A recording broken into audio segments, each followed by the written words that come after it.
Hey, good morning, everyone, and welcome to Serene Ballots Productions with the Prestige Red Stitch Playmat event.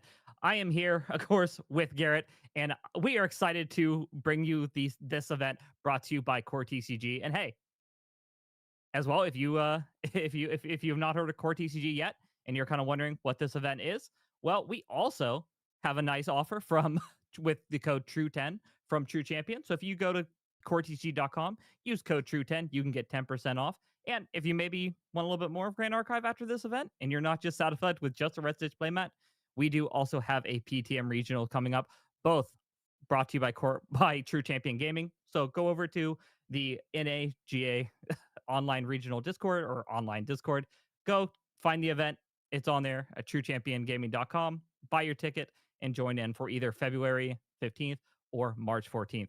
So, a lot of announcements out of the way, but of course, we need to introduce Garrett here. Garrett, are you excited for some GA today?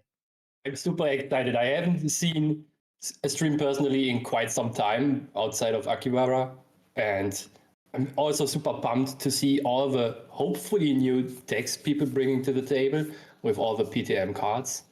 Do you have something you fancy already, Needful, for the new cards? Oh, there at this point, I feel like I'm in the boat where I don't even know what to play. There are so many decks that I have played in the last just couple weeks. I mean, we've seen Shadow Strike Tristan do absolutely amazing. We have seen, of course, if you're a tried and true Tamer fan, we have seen Siriu just decimate multiple events already. And then, of course, we also have an underdog coming back up with Serene Luxem, which is a deck I did not think would come back. But weirdly enough, this deck has come back and it has turned some games on its head very, very quickly. You are correct. One of the cool things that Luxem actually can do with the current meta, I would say, is that it very well feeds into the Topsy decree, right? Oh, You play a lot of norm cards anyway, and if you can punish your opponent with removing any important card from the graveyard, like Liminal Guides or Floating Memory, or just giving you Spell Shroud, that is very strong for the deck because it gives you another layer of possible protection against spells with Spell Shroud, right? And also delays your opponent's game plan by a lot if you get to the point where you can banish a couple key cards from his graveyard. It's yeah, super and amazing to see. it is a card that came out, and there was a lot of people that were like, "This card seems pretty good," and then you saw every pro player was like, "Yo, that card is insane." It is definitely a card that, as you mentioned, you have so many opportunities to use this card, and of course, Luxem has so many ways to be able to get the imbue effects. You're not only with decks we see right now, some are still playing it just for the Banish 2 or the Spell Shroud, but this deck is able to utilize not only making your opponent go -1 by having to discard a card, but then essentially keeping them away from pitching a floating memory with doing that as well is absolutely nuts. And it is a card that you will very likely see in this event. I guarantee you that because it is everywhere at the moment. Well, hey, go on. We're not going to wait very long. So if you are ready from GA action, we are going to be swapping right away into our first match. This first match is going to be, I believe, we are going to see a Win Tristan with Asuna, a very well-known player on this list, as well as Edward. If you're not new here to Serene Balance Productions, this is a deck you've probably seen before. Edward, one of the few players we see piloting a Win Byaku list, and probably at this point, probably one of the best players on this type of list. For sure. Having Edward on stream is always a pleasure because he brings very fresh and unique takes to decks that he either brewed up himself or just reinvents to some degree. Especially with his Byaku list, it is very cool to suppress a lot of allies and get a lot of value from those plays, right? Oh, very much so, and it's something that makes attacking into his board very, very tricky.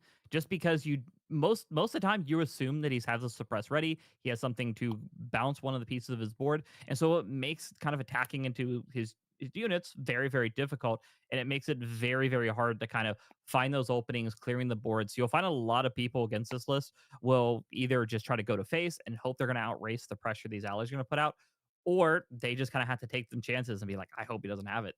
I mean, he's had it the last 5 times, but he can't possibly have it a 6th time, right? And here we see already a very interesting play from Asuna. He's stifling trapping a Kind Beast Caller. Kind Beast Caller has a class bonus with an on-enter ability. It lets you check the top 5 cards and add an animal or beast to your hand. And as we already said, Edward plays a lot of suppressed cards in his deck. So if the Kind Beast Caller is once on the board, he has the ability to facilitate a lot of value from just suppressing the Kind Beast Caller. Yeah, and that's one of the things with Kind Beast Color is it also just filters your deck. It also, especially with a tamer list, you kind of find what you need in these situations, and of course, it's a great suppress target overall. Now, one thing I do not want to be going against this is, of course, we already see Asuna already has the Tristan ready to go, turning sideways, or not Tristan, but we have the Sadie. And one thing about Sadie is it generates so much value for this list, especially now where we've kind of seen a little bit of moving away from playing super heavy into the mastermind schemes. We're not necessarily using that as our win con. We would rather kind of just build up counters slowly. And if we draw it, sweet, double the counters. But if not, let's just kind of keep this gameplay going. Let's play a very slow early game and then close it out with a Shadow Strike for maybe like 10 or 15 rather than we've seen in the past where it's Shadow Strike you for 100 and good luck. Shadow Strike for 100 sounds very amazing. I didn't get this one going for me. Listen, So if you play against it once, it happens to you once, and you're like, yeah, I mean, it's overkill, but sure, buddy. it is for sure a lot of fun. One very interesting thing that the Tristan decks recently adapted to is going a little bit more Umbra heavy, right? And also going for at least a free Topsy Decrease in the main deck. That is very interesting. I personally, when I saw Topsy Decree, I was like, oh, that card is cool. That does a lot of stuff. And I probably don't need foils of these because I'm not going to be playing them in my Tristan deck. Turns out I need to throw a lot of money away because the card is very good in Tristan. It gives you... It is surprisingly good in Tristan. Yeah. I was a little bit iffy in the beginning because more norm cards, you will miss your Fairy Whispers more often because it is very devastating if that happens to you, right? But turns out it's not too bad. No, it is fairly good. Another very recent addition for almost every Umbra deck is Abnegation, right? It's a Umbra card for 2 fast that says you get to recover 8 plus 2 times the amount of curses in your lineage. That is a very potent recover that Tristan was actually lacking back then. I used to play a lot of Zhang Zhao's actually in my decks just to mitigate the early pressure from aggro decks with the recover and just returning it back to my hand. Yeah, Abnegation is absolutely nuts. Like, it is a crazy card, especially for these Umbra lists. And on top of, you'll also see a lot of these Umbra lists running, even if they are not like super heavy on curses. You're seeing a lot of these lists also run at least one of the Umbra Sight, mainly because if you have Umbra Sight and you have Abnegation, it essentially pays for itself. You essentially get to pay the life back. So it's essentially almost a just guaranteed draw 2 with no drawback. Yeah, you're correct. And you get to recover 9 basically, right? Because when you use the reflexive trigger of the Umbra side, you take 2 damage. Oh, so you actually just recover 8. Ignore me. But speaking of Zhang Zhao, Edward already has her on board, and you can do a lot of funny things with her on-enter ability because you can suppress her, and at the end of the turn, she comes back and you can kind of deny your opponent leveling with it, because if he only has 2 cards in his memory and you get to up to the 7 cards or more in your memory, you get to banish 1 card from your opponent that hinders him to leveling up. It is very annoying to sit across from. Oh, it is. And you saw exactly the power of Edward's list if you have never seen this before. But we saw example we talked about. Being able to attack into the allies gets very tricky. And because that Fate Stone is at least once, if you suppress it, you're going to do it again. But because you can use this Fate Stone to suppress the ally on the attacks, you can essentially have a guaranteed, I'm going to save this ally. And as you mentioned, with being able to do so many tricky things with Zhao here and being able to bounce it and get the on-enter effect again, it's even harder. Like, do I want to attack into this ally knowing that I'm just going to get that, they're going to get that trigger again? Or do I just say go to face? And we saw in this case where we saw Asuna try to go for the kill on it, and he said, "Nah, let's bounce it. Let's get some value here."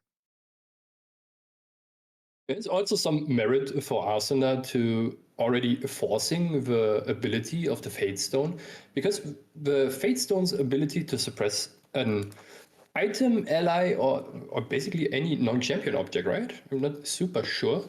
Can only be done once, and to use the ability again, you need to suppress basically the Fate Stone itself. Yep, which Edward's list can do. It is we have actually seen it multiple times. It is actually a very common target for this list with things like Zephyrs. Ooh, here we see the Asen Protector on the Zhang Zhao as a return target. It seems like Edward doesn't like to take damage here at all. No, one thing you'll learn about Edward is Edward is a very defensive player. Edward will not try to overcommit anything until they believe they have a game in lock, which is which is very, very cool to see this type of gameplay, especially for this deck, because normally it's go, go, go with a lot of these lists, especially anything that's ally based. But in this one, it's I can take my time.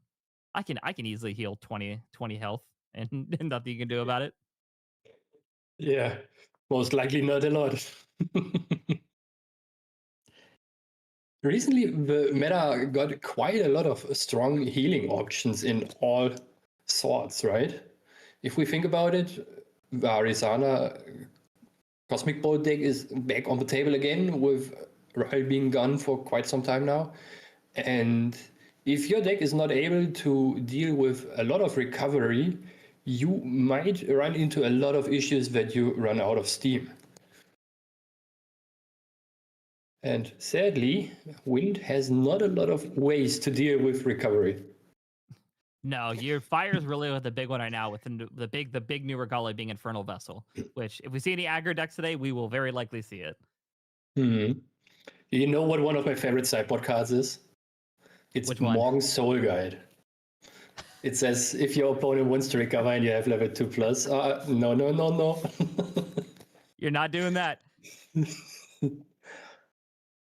And we're seeing the very quick dungeon guide to go to level 3. Now, this is where it's gonna be, which actually gotta check Alsa's list. Yes, we are on the Shadow Reaver. So question here, do we go Shadow Reaver to steal maybe some of those win suppress cards for ourselves, or do we think we have the game? And it looks like I believe we are gonna go for Reaver here. Asuna is going for the Reaver, probably because he has a Zephyr in hand. I didn't catch it quite well. Or maybe he's just hoping to get all the suppress cards from Edward. And we see a Byaku's Command, a suppress card, Fairy Whispers, and Vertigress Decree.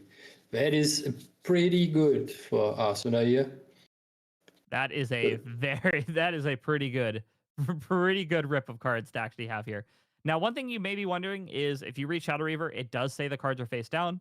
So anybody watching at home, one thing about this, because of webcam, very difficult for you to be able to mail your cards to your opponent and get them in a time to finish the game. So because of that reason, we opted to not have to mail the cards to each other. Instead, what way this works is in webcam play is anytime you resolve Shadow Reaver and you have to reveal hidden, or there's going to be hidden information, you will reveal the cards to your opponent. So both players will get to see. So not typical what you'd see in an in-person game of Grand Archive, but it does work a little bit easier than having to get the card shipped to you. Trust me, we tried that. Didn't work very well. I can just imagine how difficult the shipment from Edward to Germany would be. Hey, I shipped the cards. Let's go ahead and we'll put a timer on this. We'll go ahead and pick this up in about 5 to 6 business days, and then we'll get back to it. Oh, you think the German customs work that fast? I was being generous. They surely don't. One very good thing for Asuna for the cards that he picked up from Edward is that the Fairy Whispers already is an inherent +1 influence for him, right? And he can also kind of deny funny things from Edward with the Vertigress Decree if he wants to do some funny business with some of those allies that might be a bother to him. Or he can just suppress his own dungeon guide and just level up. which we Is did that already do actually with what Scattering happened? Gust. Yeah, with Scattering Gust, we actually played Scattering Gust and we targeted our Dungeon Guide and their Ace and Protector. Unfortunately, Edward did have the long tail to be able to flash back in. So, her in this case, to fast activate back in. So that way we could use the Acen's ability and just return the long tail. So we did unfortunately have to put some extra cards down we probably weren't wanting to do, but it does let us keep Acen on board and having a 3-4 intercept. Still very, very strong when we know this deck is probably wanting to kind of get this game closed out sooner than later. Yeah, for sure. But very heads up play from Edward to having the Growth Tail ready in his hand to just activate it in case Asuna tries to do something like this exactly. I probably would have played heavily into this one. Oh, if he had Heavenly, I would at this point it's well at this deck, I don't think you're ever gonna resolve Heavenly. Because I don't think this deck ever does go to I think we may go to 3, but yeah, no, we do not go to 3. We stop it hard too. So yeah, Let's we're see. Edward materializing with Tariff Ring here for turn. Probably wants to force Asuna to commit some influence to attacks here. a lot of times in these Tristan lists, sometimes that ring is just a straight, hey, take Shadow Strike costs 2 more. Yeah, that is the best case usually. But this deck gets so much influence so quickly that sometimes even that is difficult. The list that Henki played in Manila also opted to play for the Looking Glass and Unmake Duality, so you basically have a free turbo charge right from the get-go in the game. That even facilitates more influence for the Tristan deck. Yeah. And this one, we're going back to basics. We are running Grand Crusader's Ring in this list, which is at this point you have options if you when you want to play Tristan, whatever Divine Relic really suits your fancy. Because you have Lost Providence if you think you're not gonna you're gonna wait till level 3 to use it. You've got Ring if you want to use it earlier, and of course, as we mentioned, you have Looking Glass with which don't overlook Unmake Duality. That card is insane. It indeed is, especially if you can activate it during the first turn you are in the game and just draw 2 more cards. I talked to Henki about it and he says, oh, every time I can play a card that draws 2, let's go for it. Are you telling me I can go +1? Yeah, I'm in. I believe for Asuna, the GCR is his favorite Divine Relic in the Tristan deck so far. I talk to him quite often about things, and that is kind of about what he ends up on most of the time. The combination of Devouring Malice and Quicksilver Grail is also very interesting. You can do some very funny interactions with it.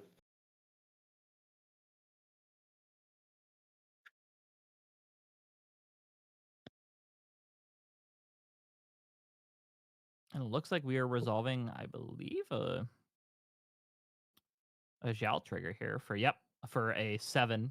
So we did rip a influence away from Asuna, which is something that's actually very, very strong in this matchup. Because one thing Tristan's wanting to do is be able to build enough resources to, for one, be able to Shadow Strike, which it does look like we also discarded a Shadow Strike. So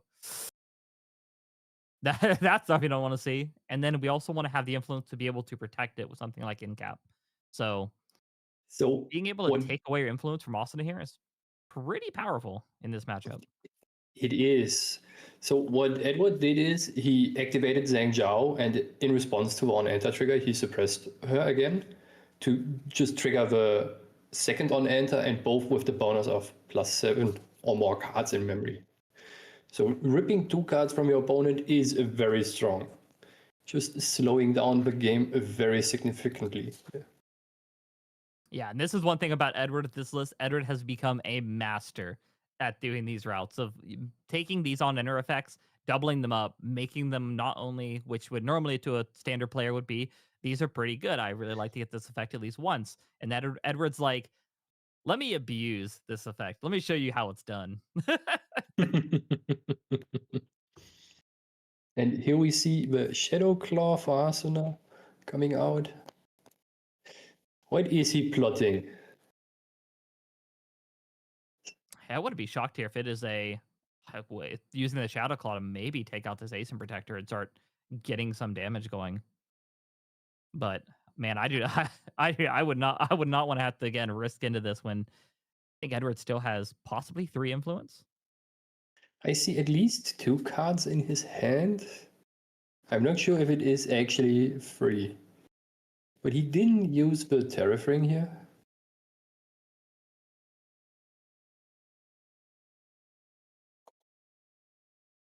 And here we see Sadie attacking.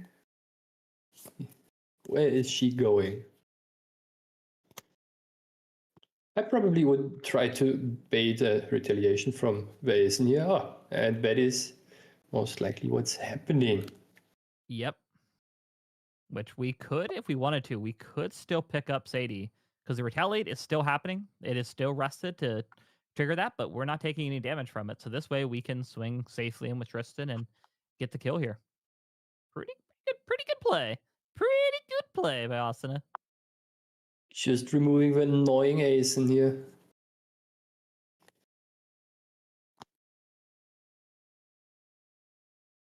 But if I've learned one thing about these win decks, you take out one ace and somehow with the other one's already in hand. That is true. That is usually what happens. You killed one of the pesky allies. Ah, whoops. I got another one. Too bad. Yeah, good luck. I'm like,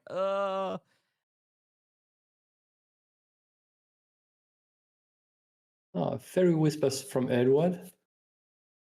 Let's see what he's picking up here. I think I did see a flash of a decree there. Could not, unfortunately, glimpse the other 2 cards. I was looking over the shoulder to see if I could see, but not enough. It's a Zephyr. The Zephyr is pretty neat here for Edward because that enables him to remove the shadows, so he doesn't have to deal with any kind of redirects. And as I can see, Asuna is not running any other card that generates the Shadow Clone tokens outside of his champion on enter. So that also means that in case you want to have more of the Shadow Clones on board at some point, you need to activate Innovate Agility with at least 5 damage counters on your champion and then level up again. That is a -4 influence play. That is very costly, right? It is, and I guess at this point we have the influence to do it for Edward's side, because at this point it's just keep generating influence and really not go down at this point. That is true, especially with the baby green pickup, so we can suppress the forest cake again and draw another card at the end of turn. Drawing cards is the name of the game here, as it seems, for both players. It does look like it. Now, we did notice that on this side, we did see an effigy of Gaia get materialized, which is a card I have actually not seen, even as a tamer main, have not seen in a while. But basic idea, effigy of Gaia. Imagine Beast Bondiers, where you're going to get that +1 level, but you are getting the added bonus of being able to, if your opponent activates a card with Cleave or attacks with Cleave, you are going to get +2 to all your animal allies. So interesting materialization. I'm not sure which ally we're going for the bonus, which we could see. There could be some surprises hiding in the list a little bit. Who knows? Or maybe we just want to, we're worried about that Cleave. Not a natural Tristan go-to, but that is indeed very hard. You never know when suddenly the Hurricane Sweep comes across, right? If I play against a Tristan and I get hit by the Hurricane Sweep, I'm just like, I knew it. It was Caster Curse. We shouldn't have said it. The tech is out. The tech is indeed out. And here we have the Terrafring active for Edward. That means Asuna needs to pay 2 more reserve to attack every time.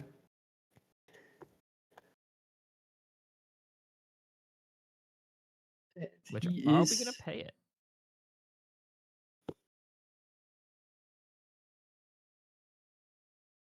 I'm interested to see who he is attacking here right now.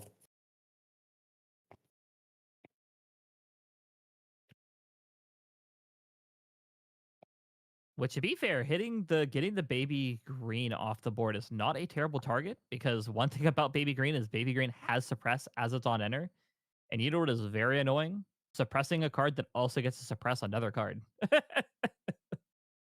With the baby green on board, Edward basically can loop his Fate Stone every time he wants to do something, right? Yep.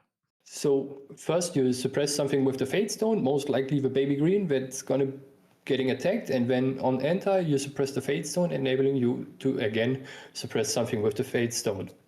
And this is getting up, pushing up Edward's quest counters very quickly to a needed amount to flip Baku, if he even wants to. Which I'd be shocked, because I know most of this game closeout is probably going to rely on the Byaku starting to do that damage, really getting to push that in, that kill. So I'm pretty sure we'll hopefully see it flipped. The question is, do we have enough time before we've hit that critical mass of Shadow Strike? I think we are currently at 7 prep counters.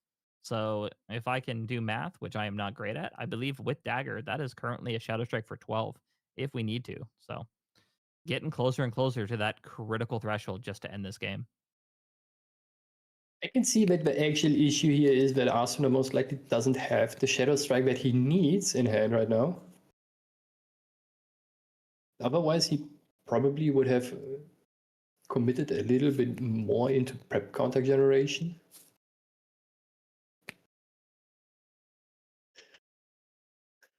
It's a rather slow game from both sides here, right?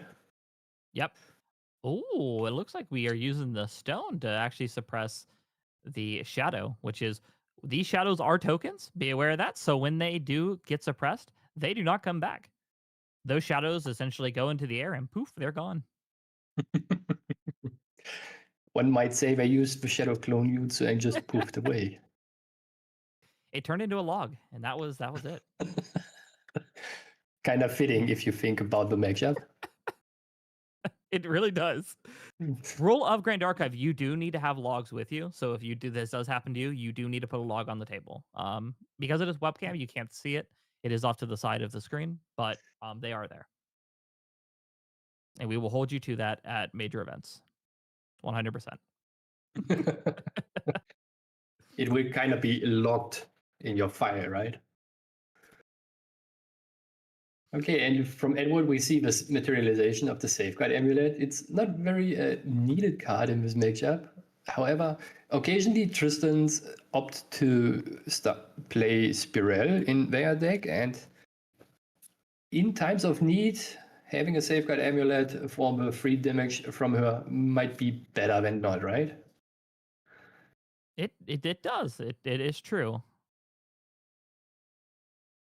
And a Dream Fairy from Edward, targeting the second token. That means all the tokens are gone for Asuna here. And I will say for now, because this list does run Innervate Agility, which is kind of a key factor in this deck, is you can Innervate Agility, and normally when we Innervate, we're going down to level 2, meaning we're technically taking a health loss or life loss, and it's a little bit tricky. But because of the cool part of Shadow Reaver, where we can go into another level 3, we are de-leveling from level 3 to level 3, and then we can level back up again and get 2 new cards. So we will probably see the shadows likely return at some point, I would hope. But the pressure is starting to stack now from Edward's side. We are no longer playing this defensive game plan. We are seeing Edward shift gears and say, "All right, let's go. Full on. The board is clear. Let's start applying this damage, and let's put some stress on this Tristan." During the materialization from Asuna, we saw that he got out the Assassin's Ripper with the floating memory he generated with the Reclaim on the Windless Lookout here. A card that helps him to filter his deck and just glimpse on enter and even get another prep counter here. So he seems to be digging very heavily for the Shadow Strike that he needs. And the Windless Lookout seem to be attacking the baby green slime that gets quickly suppressed by Edward with a Zephyr. And I have a feeling I know already what is going to be targeted with the baby green slime when it comes back at the end of turn. What do you think, Need? Forest cake. Yeah. Ah, Forest Cake. Okay. I was more thinking along the lines of the Fate Stone, but Forest Cake seems good too. Drawing cards always good. We will see who's right. Draw cards or resetting the key piece of my deck. It could go either way. And Asuna attacking with Sadie and putting out the Kind Beast Caller here to trigger the Agility 3. A fun fact about agility is if you have multiple instances of this trigger, you not get to pick up 6 cards right away, but 2 times 3. So that means your opponent has an opportunity window in between. It's something that not everyone is aware of and can sometimes change things a little bit. And which one did we suppress? With the green comeback? He did get the forest cake? He got the forest cake? Ooh. Ooh, Need, you are so correct. I'm such a bad player. I play some Great Archives from time to time. I probably should go back into the seat again and also play a couple games. But I think the biggest thing is we're already at that quest counter count that we need to flip Baku here. So I wouldn't be shocked here if that's the reason why, because we don't really need to reset the stone, but we're going to flip that stone over. Which, if Byaku's command is in hand, that's going to be quite a bit of damage coming in. But we have not seen Innervate Agility yet, so that is something to also be a little bit scared of, because stealth is pretty good in an ally-based matchup, or at least so I've heard. Yeah, playing a Fate Stone deck into a Wind deck, especially Tristan, you always have to be aware of the possibility of an ensnaring fumes hitting you, and just removing your win condition would be very sad. If you flip Byaku, activate Byaku's command, and then suddenly, whoop, it got fumed out of the room. I will say, However, at least in that case scenario, which, well, I guess we're probably not getting enough counters to get the command out, and we're also at level 3, so we're not going to play the the Hail Mary. Let's get our Shinju back. So yeah, I would say ensnaring fume is probably pretty backbreaking if we see it. Did you see the reason why Edward is most likely playing Effigy of Gaia? It is to activate the second on end of the Brisk Wind Trotter. Oh, see, I ain't Because smart enough for that. neither I am. However, a 3/4 Dream Fairy hitting you stealthily every turn, that is kind of annoying. Oh, for sure. And we're also seeing another card come out that we don't get to see a lot. I think we've only really seen it in, I think probably Sylvie has played this card before for a little bit, but it is the Pride's Vanguard. This card is actually a very, very cool, interesting card. It's something that we don't get to see played a lot, but it is essentially a ally that is going to be a 1/3 that is going to have the ability to retort for +2. So if you're retaliating, it's +2.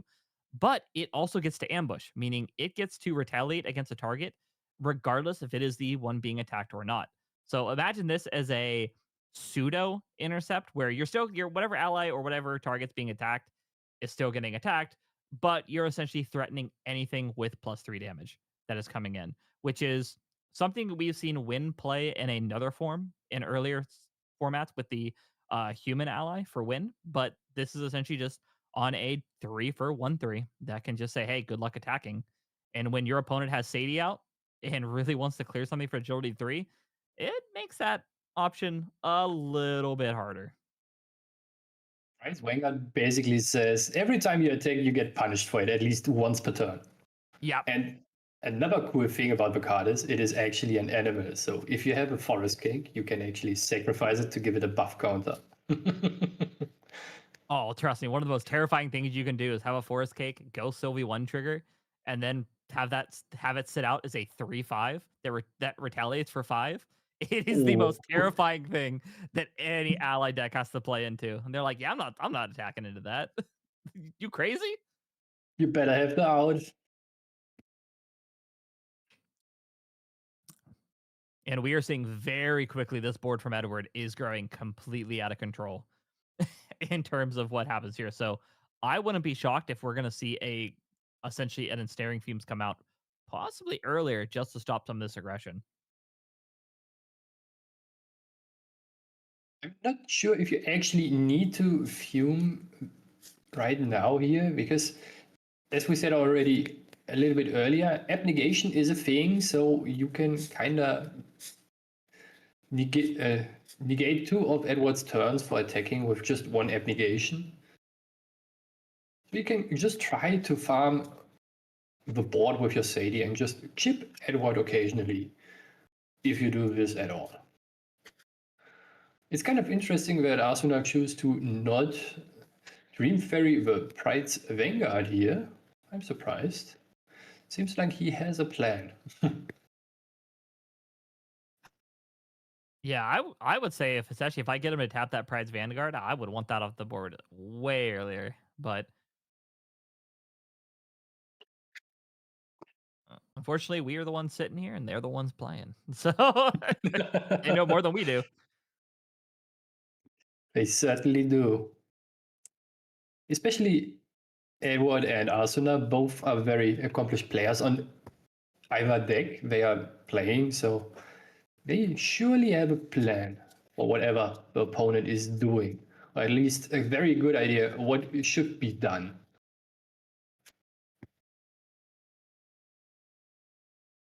Right now, it seems like Edward is just trying to find specific cards in his deck, or just get a little bit of pressure going on.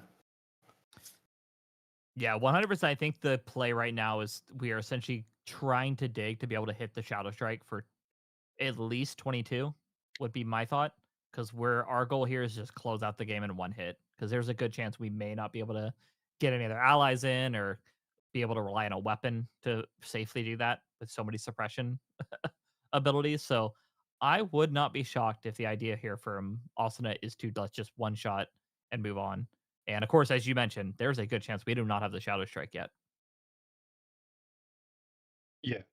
That is usually what the deciding factor for how the Tristan deck plays is. If you find some kill condition early on, you try to play towards it. If it either is Slice and Dice or the Shadow Strike here. But it seems like Arsuna is lacking both of them. And playing against the wind, that makes setting up a Slice and Dice with the Assassin's Ripper as a combo piece quite hard, right? Because if you use the ability of the Assassin's Ripper, Edward might just say, oh, no, let's suppress the weapon here. Edward just putting more allies on the board and sacrificing both Forest Cakes for the Long Tail Groves Ward. That is now a 4/5 ally and is going straight to face here. Going to be a very hard thing to clear as well. And now that the Dream Fairy has already hit board, it's going to be even harder to deal with this. So good call to keep those force kicks for this long until we saw like something like a Dream Fairy hit board. Yeah. One thing that Edward could do is, not Edward, Arsuna could do is that in case the ally gets too pesky, he can just try to Vertigress Decree the long tail here to essentially remove the buff counters, because we still have the Byaku's Command and the Vertigress Decree banished by the Shadow Weaver. So there is a chance of just removing an attack that is happening from a non-Fatestone ally here.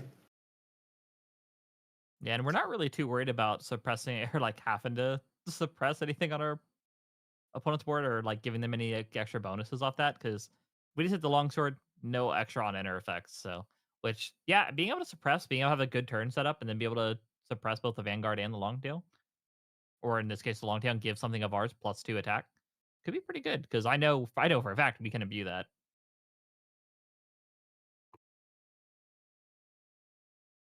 Because not So many Fantasia. what happened is that Arsenal activated the Vertigo's Decree, but I'm not sure. It seems like he chose the mode of +2 attack for Sadie here. Likely just going to go for a kill on Longtail. Probably. Oh, Spiral. I see. So what is probably going to happen is that the Spirals on Enter is choosing the Pride's Vanguard to remove him because he has a free health, and Spirals on Enter does free damage. And then you open up the avenue for attacking with the Dream Fairy into the Long Tail, followed up by Sadie, and you're basically being there with the full amount of influence minus the Spiral and the card she banished. Yep, 1 at the Longtail, and then there's 4 going to the Longtail. Does Edward have more suppress effects? So if he has suppress effects, Asuna most likely put a 2-cost card under the Spiral, so you can just negate it.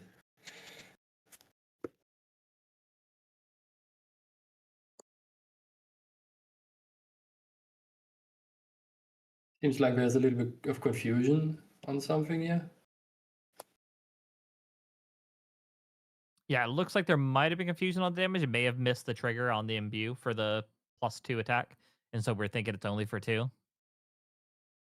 Is what looks like might have happened, but looks like players solved it pretty quick, figured it out. Yeah. And now we are back to a board state that is definitely now in Asana's in more of Asana's favor, which this game has been back and forth on board state of Asana has it, then well, Edward's got it, and then Asana's got it. So this has been a very, very heavy swing and like not only just like 1 or 2 allies, but we're seeing like 4 or 5 allies on each board and then somehow reset it.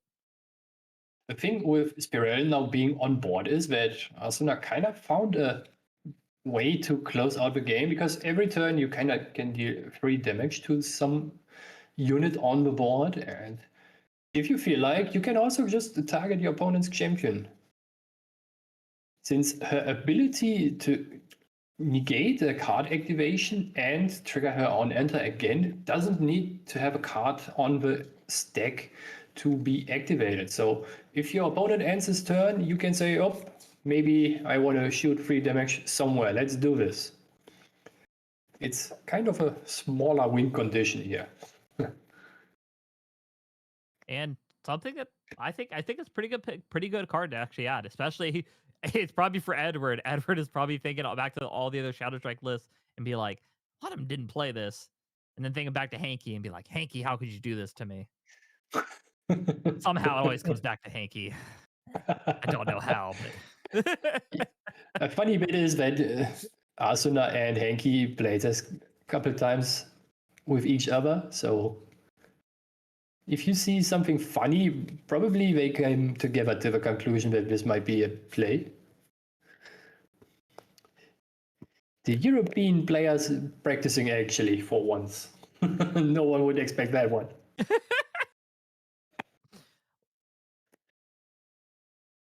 Listen, close enough together to be able to practice. If we want to practice a state over, we have to charter a flight and go on a journey. I'm from Texas, so we have to get on our horses and ride to the next state if we want to make it. I believe both of them are about 7 hours by car on the Autobahn away from each other, so it's quite a distance. The Autobahn? Man, that's so much better. We just got a highway that says go 50. Good luck.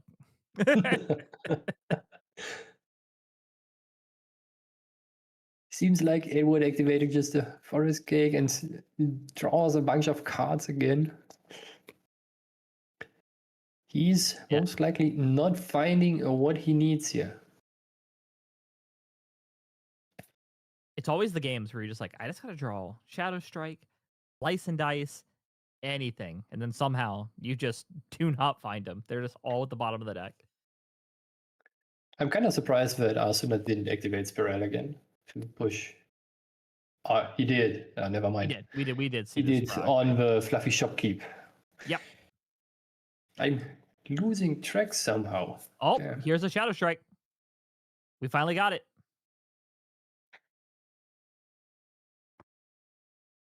Coming in for, I think, 7 prep? 7, 11, 12, looks like. And then we did see an activate of the Assassin's Ripper, so that did give us another plus, plus 3 onto that. Wow, if we count the dagger the first, so yeah, +2 if we've already counted the dagger, so.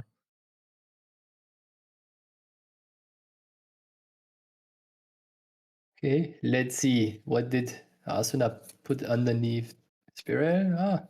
It's just an There's the incap. incapacitate.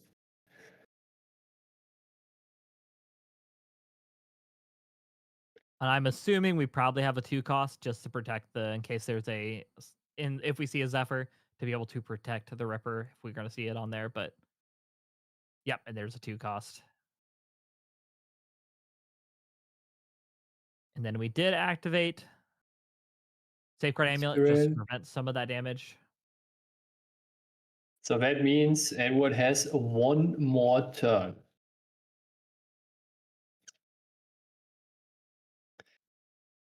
With 1 card down, there is a shot that we could flip. We could flip Baku here.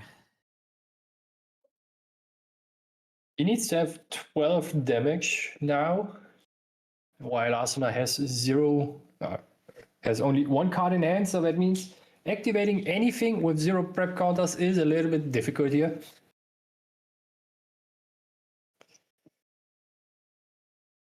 And I Question think we're is down now, to... No, he does not have any prep counters left, right? All the funny dice are on the weapons for durability and nothing on his champion. So if Edward has 12 damage somehow, he might just take the game here. Which, hey, if he can flip Byaku's will be coming in for, yeah, it'll be 6 and then 7, or in this case, 7 and 7.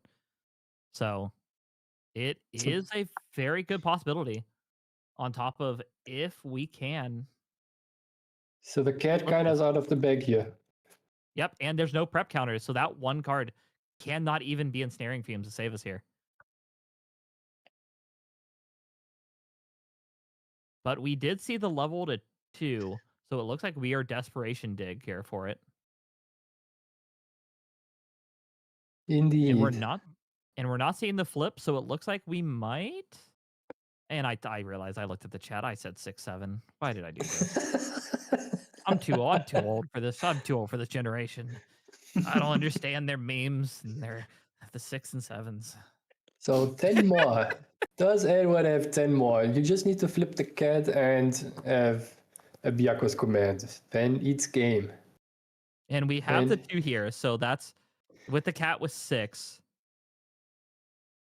That can help. That can help. Because that will be +2 for the horse to make it 8. Using the cake to make it 2 more. So it looks like 10. Oh, Edward runs away with the game. Yeah, because he had 1 forest cake left, sacrifices it for the brisk wind trotter, has 2 damage, but on enter gives Byaku 2 buff counters. It's 8, and that's lethal. Oh boy, no one would have expected that one suddenly out of nowhere. I 100% think that unfortunately, I think Asuna forgot about the safeguard amulet that you called out very early on.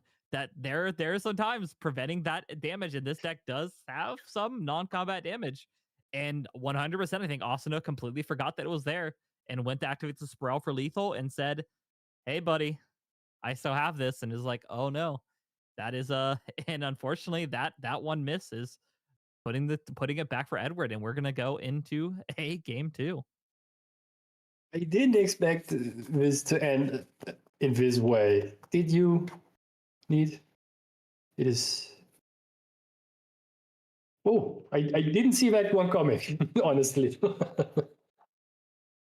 I thought it was over. I 100%, especially with the board cleared. I thought we were done, and I think it was at the end. And I thought even with the Sproul that we had locked out that game, but turns out no, we were not done. Edward played it cool. Edward knew exactly what they needed to do, and we're like, let's go. You make one misstep, and we're gonna show you what happens when I flip this Byaku, and got that situation. So that's kind of where, especially with Shadow Strike, it's one of those lists that if you overcommit too many resources, you don't have the option to get back out, and that's what we just saw. Yep. So what do you think Edward is going to be sideboarding in?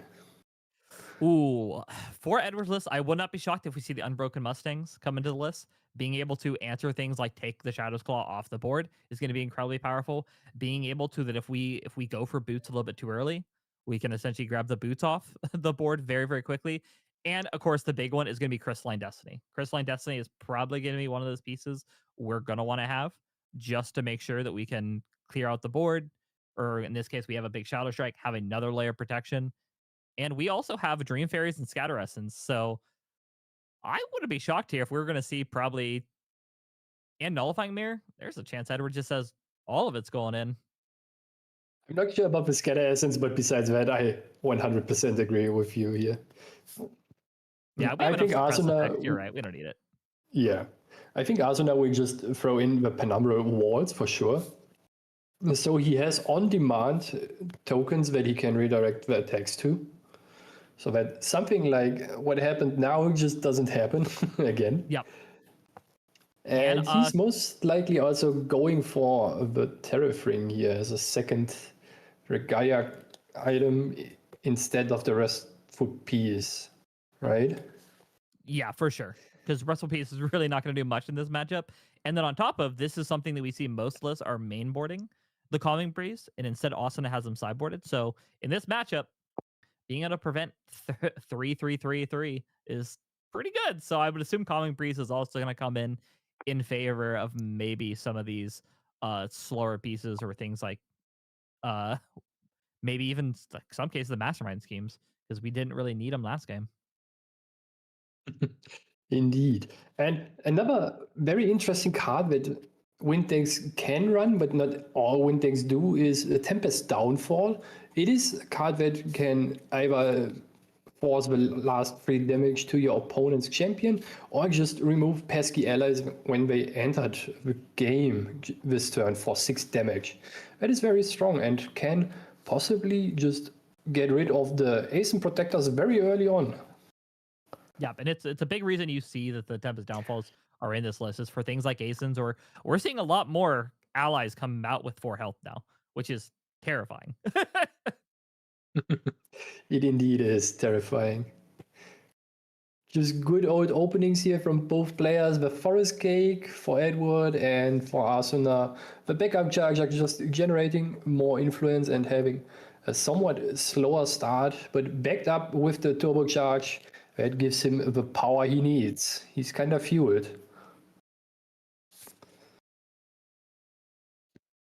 Already going to... How much influence is that? Is that 11 already for Asuna? I believe so. Yeah, that is... It might just be 10, but it is already a quite big number. I mean, being able to go quickly turn 1 backup charger and have the turbo charge ready, it's just because we talked about a make duality. If you want to start the game like that, this is just slightly slower on make duality. You know what would be even better? If he now had a looking glass with unmake duality. You tell me I can go +2? That is absolutely insane.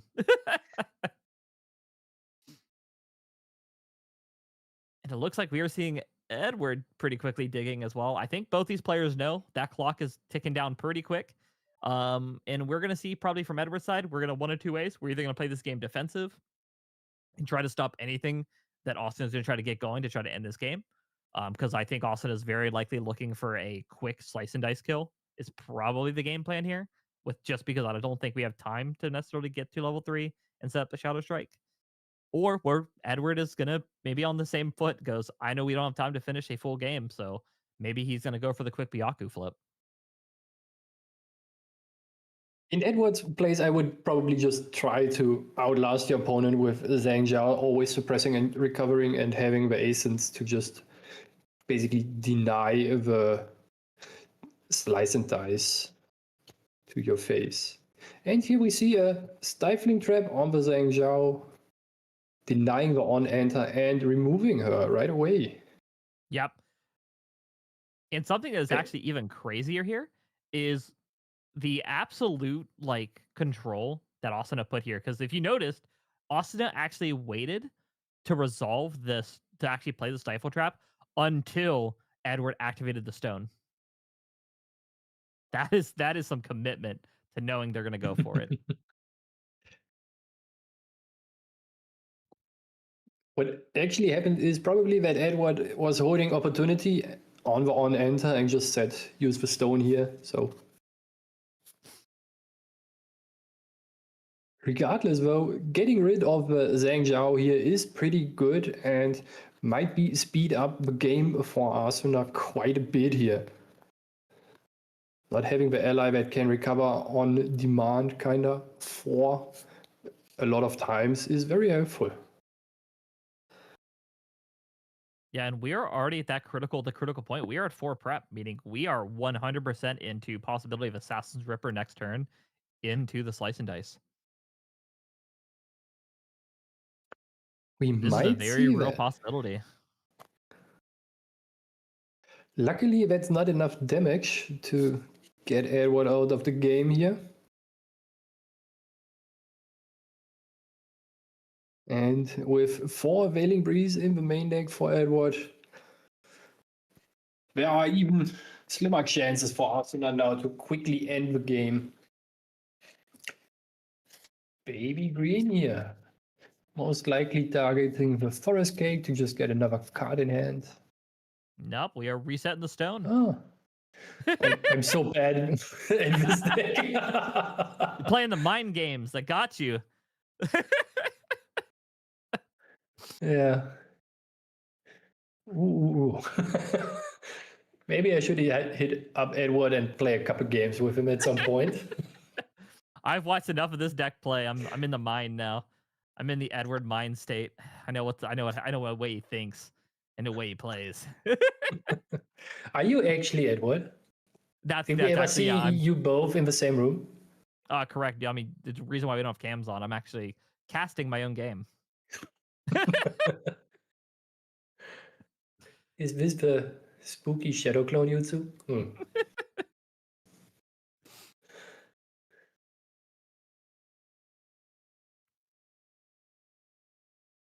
Also not thinking here on how to play out his turn.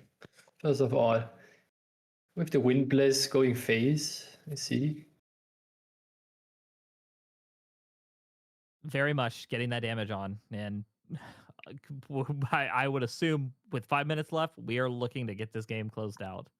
Now the question is, with this many, how many cards we have like hand in Edward's hand? Do we maybe go for Ace and Protector here and then pressure some more damage before we slice and dice, or do we throw the slice and dice earlier to just put the damage pressure on?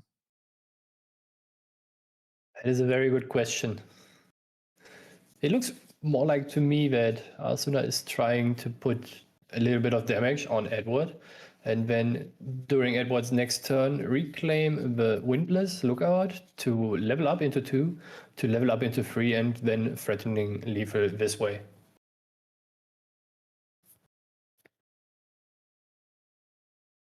Because his hand seems to be a whole lot of nothing, I guess.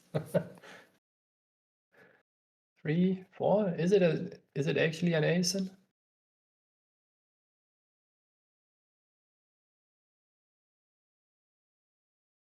It's a Tempest Downfall. Dealing with the baby green on the trigger, so good way to kind of get this game back under control.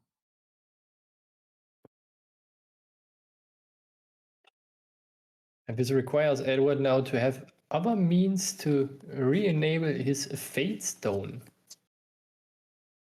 if he wants to do something with this again. And I did see the flash of an Ace and Protector from those 3. Looks like we are thinking based on what's in our hand of what we're going to pick.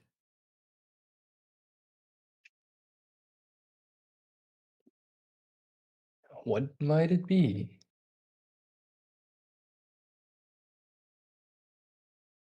And at this point, after losing the baby green, we're probably losing the out for being able to turbo Baku here. Just as we don't have a really way to reset it. So very likely going to probably go with the more defensive options, I would assume here, knowing we have to stop that slice and dice. You are for sure correct that having something to deal with the slice and dice here is very important for Edward to just not die to it at some point.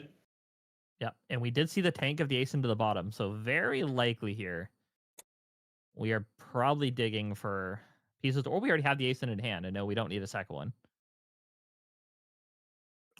Or even a crazier thing, we may not even have the second ally to get the ace in online. One thing that Edward can do is just suppress the weapon that Asuna is attacking with. And if he's only attacking with one weapon without an attack card, he will not be dealing damage. That means also that his tokens cannot attack. So there's not even need for a lot of interaction. Edward just needs to have something. And I think the likelihood of him having nothing is very small. Yeah. No, we're going to 3. Makes you wonder if we drew the Shadow Strike instead of the actual slice and dice. It seems like we are just getting stifling trapped here. Oh, scout the land. Okay. We're digging.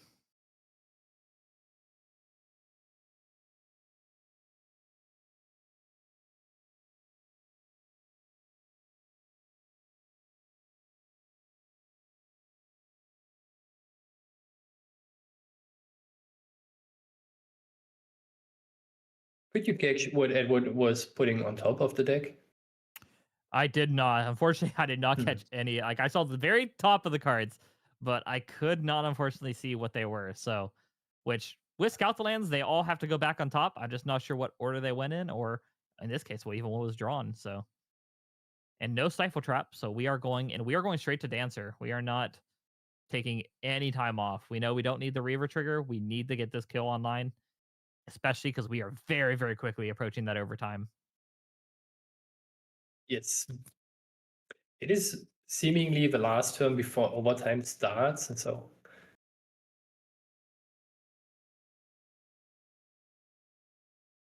putting 4 more damage on Edward with the clones and the Shadow's Claw here already leaves him at 8 damage. Which Quite a does number mean already. with the Shadows, this does mean even if Shadow's Claw gets removed, we are in range the next turn. We could Shadow Strike for lethal if we don't see a level 2.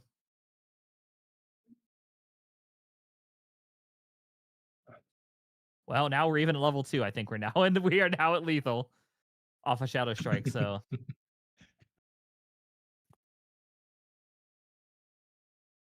So it seems like we are in overtime, I assume. yep, we are just now entering overtime. So this means we are going to be in 5 minutes or 3 additional turns of this game. I would believe that Edward has turn 0 here, but I'm not 100% sure. Yeah, I believe with how it was close. It was very, very close to the wire there.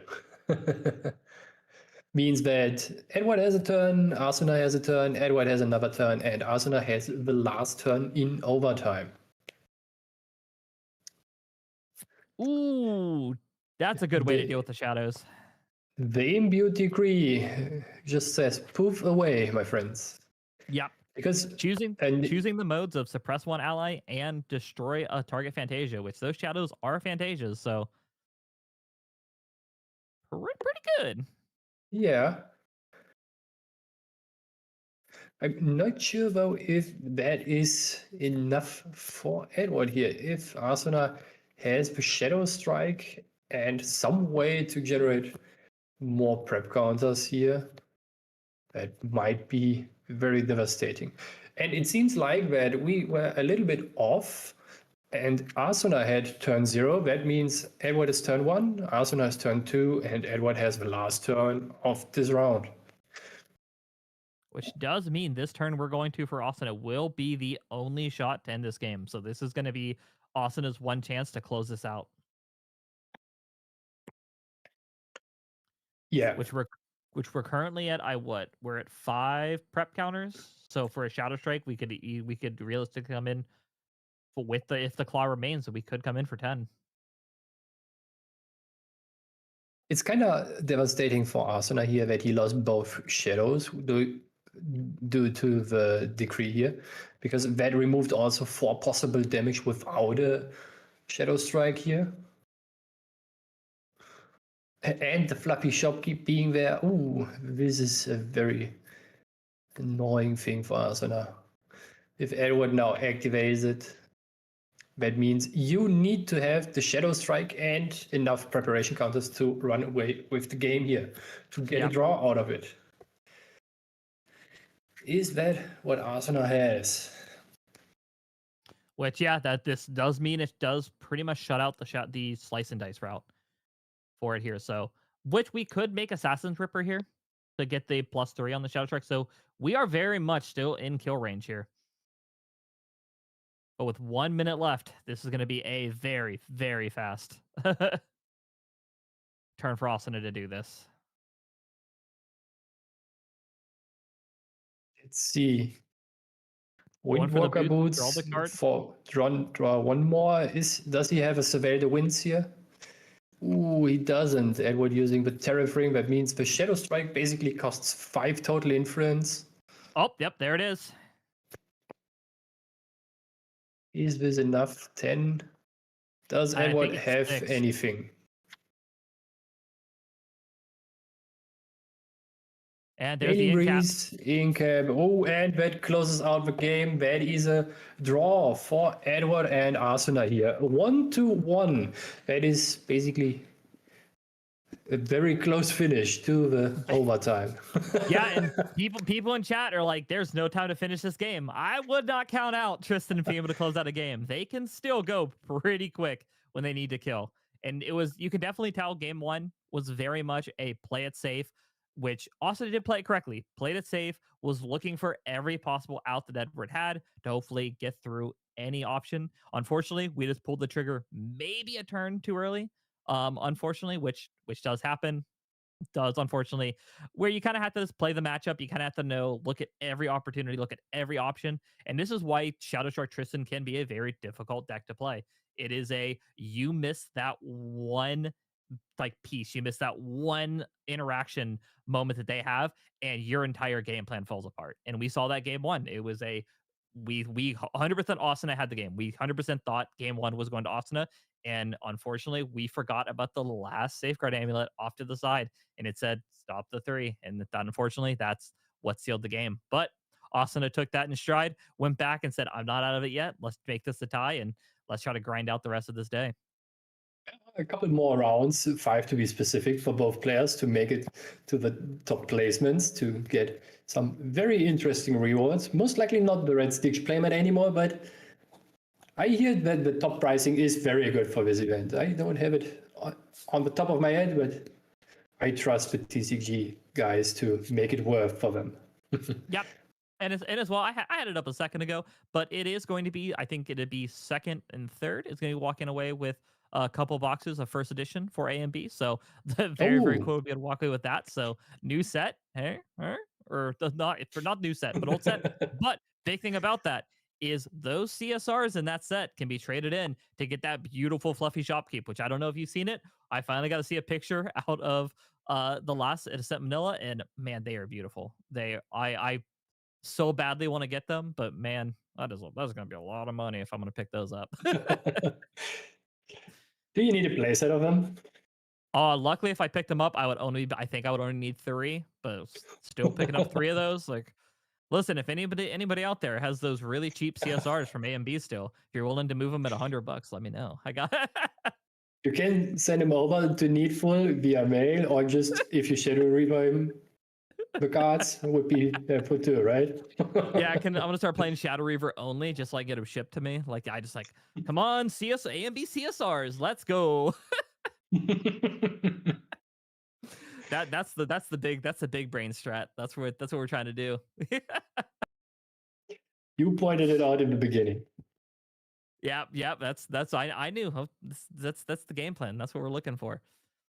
Oh boy, I will say though, I will say we have still looking back at this last game. It is always a great game to watch Edward play this Baku list. I have to bring it up because it is a with that every deck where we see people say, well, it's all dragon, it's all Tristan, it's all these. There are still these fringe decks that it kind of plays into a little bit more of you could play the best deck in the game, or in this case, what we would the pros are going to rate as tier one. You can be like, this is going to be your option, but sometimes there's some justification. Find a deck you like, find what makes you happy, find what you want to do for your game plan, and you'd be surprised how many games you can just rip out from under people just because they've never seen the deck, they do not know your play style, and they do not know what possibilities you have.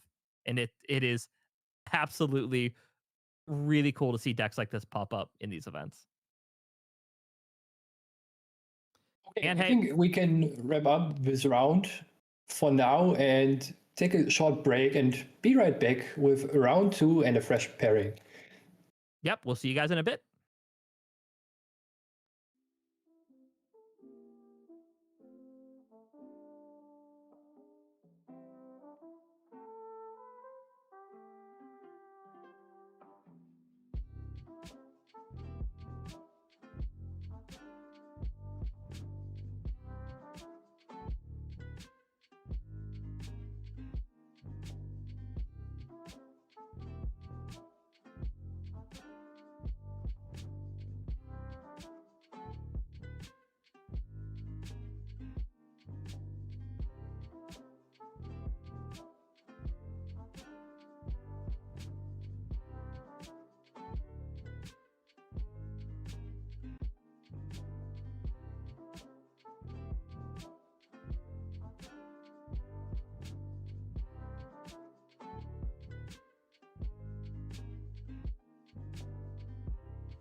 Hello and welcome back to the second round of the Red Stitch Playmat event.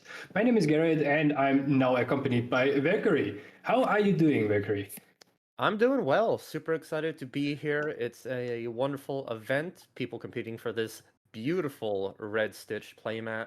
So great to see. And I'm very curious who's going to come out on top. There can only be one winner for this mat. And a lot of people bringing some heat with decks. We just saw that win Baku from Edward against the Tristan.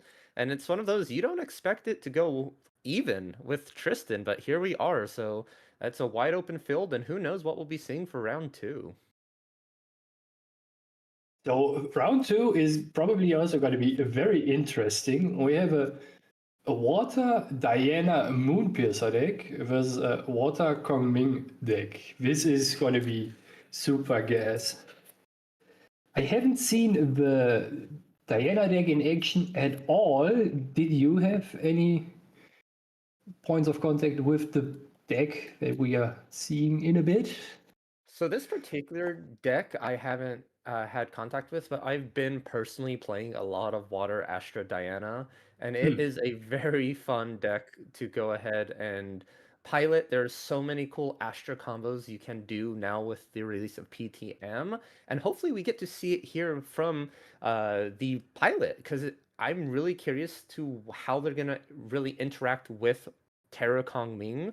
Bonnie Rain, known for this Water Kong Ming, runs a lot of taunts, interceptors, and just big, beefy units in the front. And that's one of Diana's biggest weaknesses, is not being able to get through multiple ways of stopping an attack. So really curious to see here sort of that difference. I do see 3 mainboard Vanishing Eclipse. That is definitely going to really help this matchup. But Bonnie, on the other hand, has a lot of good skills to just end the combat phase against Diana, which is, can go either way, Garrett. Indeed. The Seizing Edict being able to be activated for free might be a nightmare for our Diana player here. And I think one of the biggest things to mention for the Diana player is it's not a normal Spirit of Water. We're seeing a Serene Spirit of Water, so you do get that glimpse, and this is clearly showing that the Diana is willing to go to level 3 fast and just stay with playing Astra cards. Completely okay with losing the ability to play Water, because the main power is going to be in that Astra element once it's enabled. It is a very interesting take on the deck. I haven't seen so far yet. And another funny thing is that if you even get rid, does the Whipping Mana Stream have a element bonus? I'm not sure. Does it? Because if you get rid of your spirit, can you still activate it with the bonus? Oh, it seems like it does have a element bonus. So if you get rid of the Serene Spirit, you can't use his ability anymore to pay for cost and get a free charge into your weapon. But here we see early on the backstab into the level up just to get out the Ether Wing early on. Yeah, that is a very classic Diana move, is you draw your opening hand and just say pass. There's really not a turn 1 playing you want to do. You really want to find a distance enabler, hence why I assume we're going with the Glimpse Serene Spirit here. And once you level up and are distant, you go ahead and get your Aether Wing for free. Usually in water, it is the Aqua Mirage Whisper, and thankfully it's one of the few that actually have Spell Shroud, so you're not too worried about it just getting completely removed off the board, since the deck highly relies on having an Aether Wing. One of the strongest additions to Diana as a champion, in my opinion, is that for Ether Wings you get out have more often than not Spell Shroud, so you're not as vulnerable to removal as with the Diana that plays with guns, right? That is correct. Yeah, there's more Aether Wings with Spell Shrouds than there is guns with Spell Shroud. And the Aether Wings actually have additional abilities too, which is really nice. As much as I love talking about Diana, I just want to mention what we're doing here with Kong Ming. We just went Mnemonic Charm level 1, Mnemonic Charm level 2, And we're just hard leveling, just instantly. No other cards being played, just making sure we're getting to that level 3. Usually we would see like a Hydro Guard Retainer, something to start generating value. But it looks like Bonnie's just opting into getting a high life total to try and avoid getting one shot by Diana, which she can be known for. Would you think that Barney is assuming that his opponent is playing the classic water Diana list that we saw very often, just with a funny spirit? There is a possibility that you see the Serene Spirit and then you see the backstep and consider it can be like a level 2 mid-range deck. Usually you wouldn't assume it's a level 3, but Diana just has burst potential in herself with you never know if someone's going to swing in for 4 or 3 with the Aether Wing and then mill a Toad and then just hit Carps on Coda, and you're like, oh, I just took 15. It's always a possibility, so you always want to make sure you avoid that. Luckily, we didn't see a Looking Glass on open, so it's maybe safe to assume that you're not going to see a early Cheshire Cat into Boots, which can also be a huge way the Diana can close out a game early. I think at this point for Barney, the giveaway is pretty clear that his opponent is running a level 3 deck with the 2 Aether charges being Astra that are in the Aether Wing right now. So yes, getting that on load from the level 2 Diana, loading up to 2 Aether Wings from hand or memory, and then drawing back in.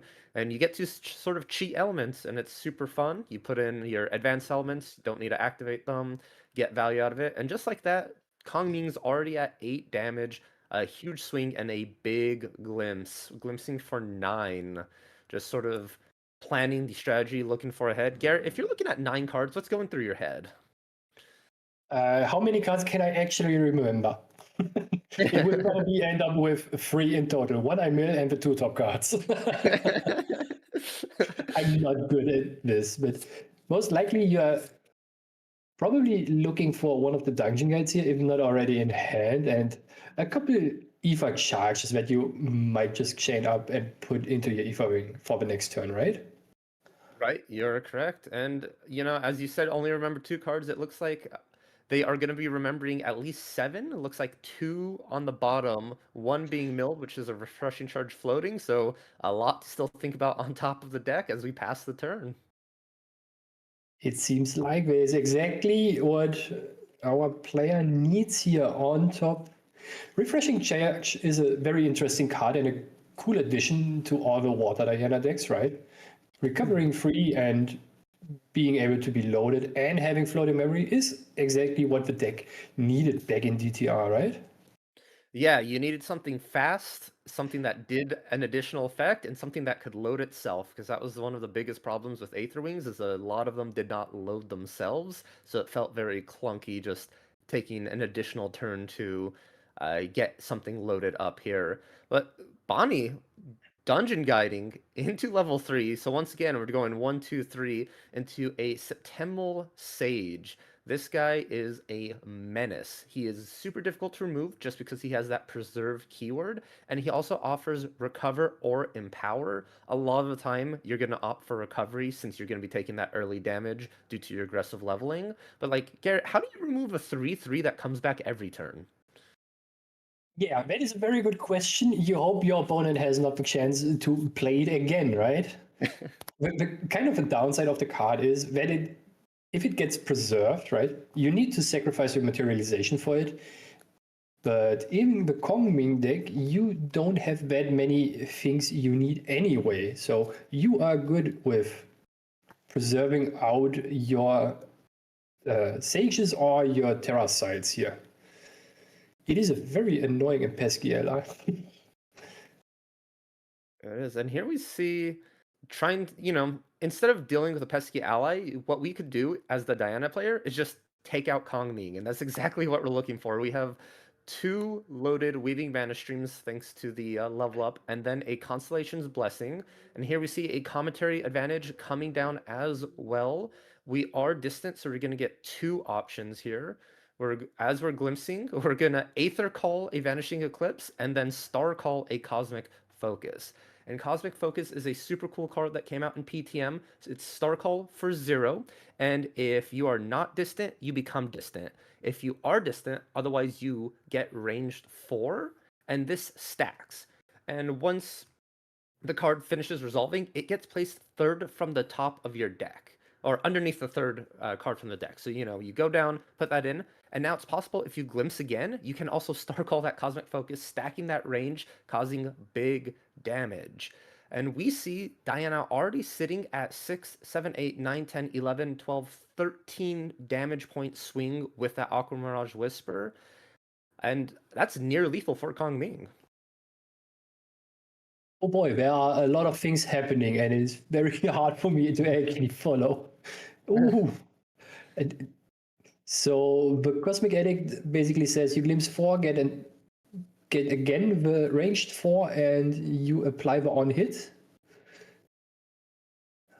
We are drawing a card for it. Okay.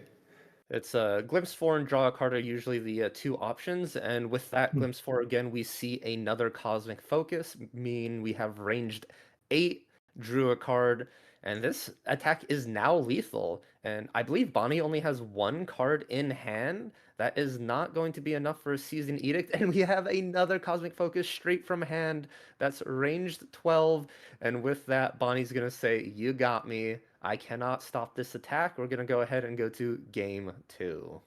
But that is something that actually happens, right? So you got ranged 12 bonus plus the 2 inherited. So you're at 14 already, only through the Cosmic Focus here. Man, this came out of nowhere, and this is very potent here. Yeah, the Cosmic Focus has really made level 3 Diana a menace if you are able to get to that point, because it stacks and it just happens so fast, as you said. You're like, oh, range 4, that's not bad. But if they activate it 2-3 times, suddenly it's just lethal by itself, and they're really not needing to load multiple Aether charges. Just one Aether charge will do. My lord. Is this what is coming up on the table for the next couple events? This is very, very scary. I would love to see more of this deck make it through. And we're going to go ahead and look at sideboards. I'll start here with our Water Diana, and you could fill us in on the Kong Ming. We see pleasure. a Nullifying Lantern, Peer Beyond, Resolute Stands, Topsy Decrees, Frostbind, and Frozen Dismissals. In this matchup particularly, you want to be the aggressor. You cannot let Kong Ming set up. You don't want to take off turns to allow it. So I really think Peer Beyond might be a great option, and possibly your Frostbinds coming in. Everything else seems a little too slow for what you're wanting to do. Like, yes, Frozen Dismissal can stop Lu Bu's or Hydro Guard Retainers, but you'd be having to hold too many cards in hand to actually be able to do that, which is going against your own game plan. So I'd personally bring those in, and against Kong Ming, there's really not a lot you want to take out. Possibly the Poised Occlusions could be one of the better ones to take out, since you are the aggressor. You're not going to be sitting there. That, or the Refreshing Charges, maybe cutting 1 or 2 of those just to free up a little bit of space, as the Kong Ming's not going to be dealing early damage. Now, on the other side of the matchup, Garrett, what are we looking at? We are looking at a Quicksilver Grail, a couple Blanches, Heavenly Guides, Morgan Soul Guides, one of my favorite cards, Regal Inquisitions, Seizing Edict, Revitalizing Cleanse, and the Lubu. I would probably try to throw in Regal Inquisitions and the Heavenly Guides for sure, and the Seizing Edict. Because in this matchup, you're most likely going to die to a one-hit, right? As we see just now. And having the Seizing Edict available to end the combat phase here might be the key for Barney, to just give him enough turns to grind out the game. Not much else I would throw in here for Barney, so that seems good to me. Alright, it looks like the players are done sideboarding, and we are doing our opening hands. We have 7 drawn from Bonnie and Glimpson here for Diana.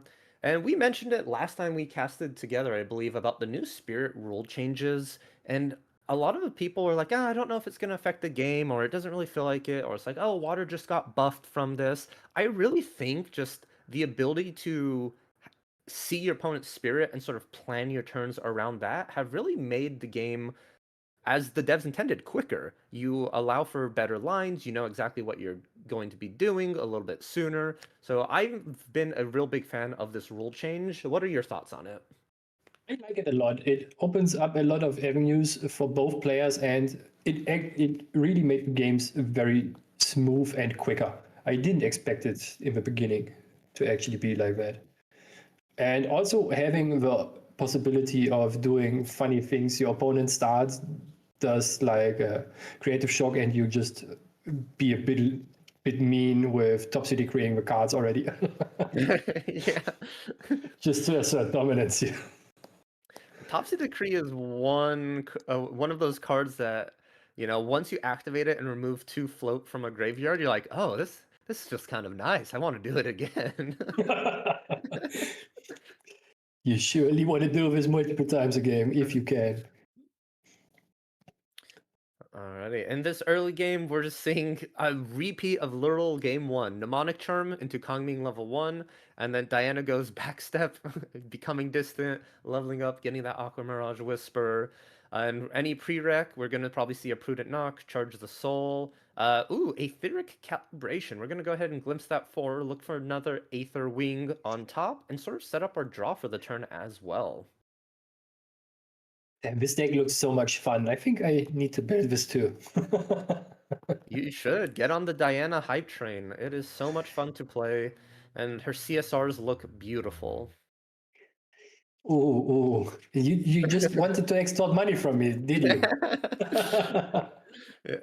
This is actually we're not casting. We're actually trying to get the Diana CSRs all purchased up.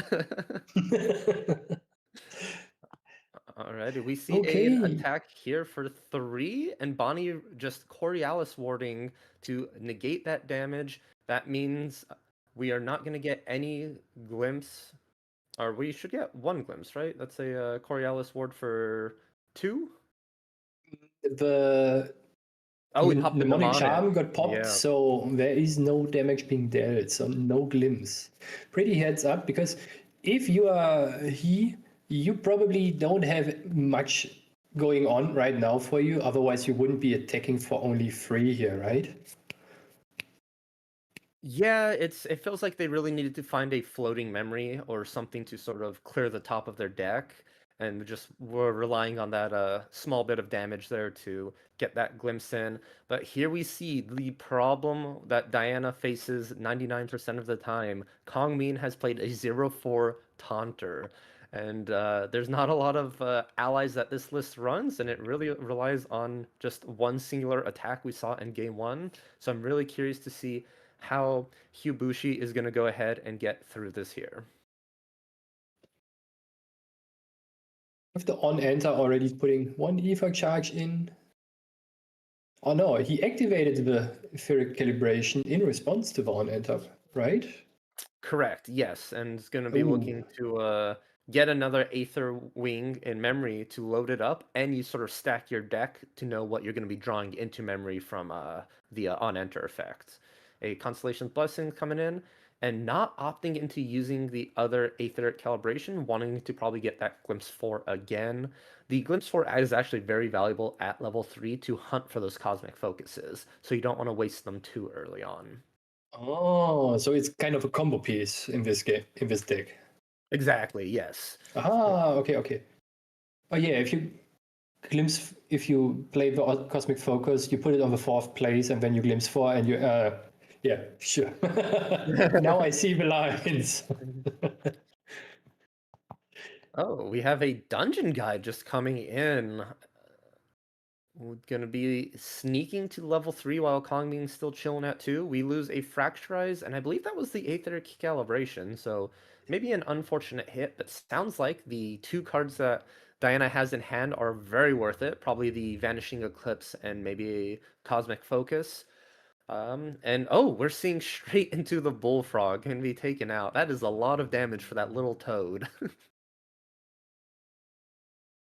You think he's just setting up for next turn to getting out the smoke bomb with the Weaving Mana Stream to disable every taunter that Barney might be playing to just go for lethal there? You know, that's a very smart line of play. Yeah, I think that is a super heads up that I didn't initially see, but you're right. It gets that Weaving Mana Stream back in Value Town. I'm just not sure if you can facilitate 25 damage with the deck, but we will see probably next turn. After the first game, I'm not too iffy on him reaching enough range here. 25 damage is just 4 Cosmic Focuses. And that's super easy. Oh yeah, how could I forget? Oh boy, this is an annoying card. Alright. Bonnie, though, sort of on the back foot here. Level 2, 24 total. Oh, I'm sorry, 22. So used to Warriors. 24 or 22 total life here. Just passing turns, shifting south, keeping 6, possibly 7 in hand. And that just means we are. Oh, we're going to activate something end of turn. Yes, we are going to go ahead and take use of the empowerment on enter effect for Kong Ming 2. Rising Tides, draw into memory, get that float. 5 in hand. Hopefully, one of them is a Ceasing Edict against this Diana. Especially with being his current being shifted towards south, that means shifting Seizing Edict can be activated for 0 reserve. Mm-hmm. So there are a lot of plays possible for Barney here. Oh, it's happening. It's starting. Cosmic Focus just to become distant. So we're not going to get range 4. This is just to become distant. We're going to put that. But Diana, level 3's ability, you can, when you become distant, you can either end the combat phase unless your opponent pays 2 or glimpse 2. So I believe we're just going to opt here for the glimpse 2. And we want to get to that Cosmic Focus, I believe, unless we see something super juicy on top. And we do, both being left on top here. It seems like he is already doing the math here, if that is enough. Drawing for turn. We have access to a Lost Providence. We did materialize the boots as well. So that's another batch of ranged 4 if needed, but it is playing around what Bonnie has. And it's one of those mind games that come in competitive card games. Your opponent will act like they have it, but do they really have it? Do you test the waters or do you go straight for it?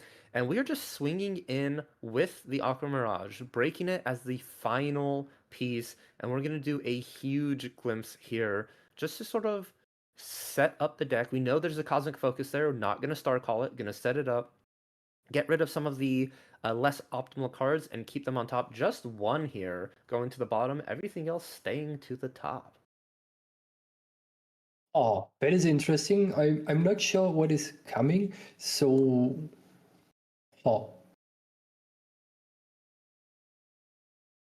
I think next turn we might then see the Seeker's Ether Wing coming out, right? Seekers or Palladius could come in and get an additional glimpse too and start cycling that Cosmic Focus much sooner. What would be the upside of getting the play this here? Because you're playing against the water, and Fracturize is a card that you need to be able either to out or to just not be bothering with.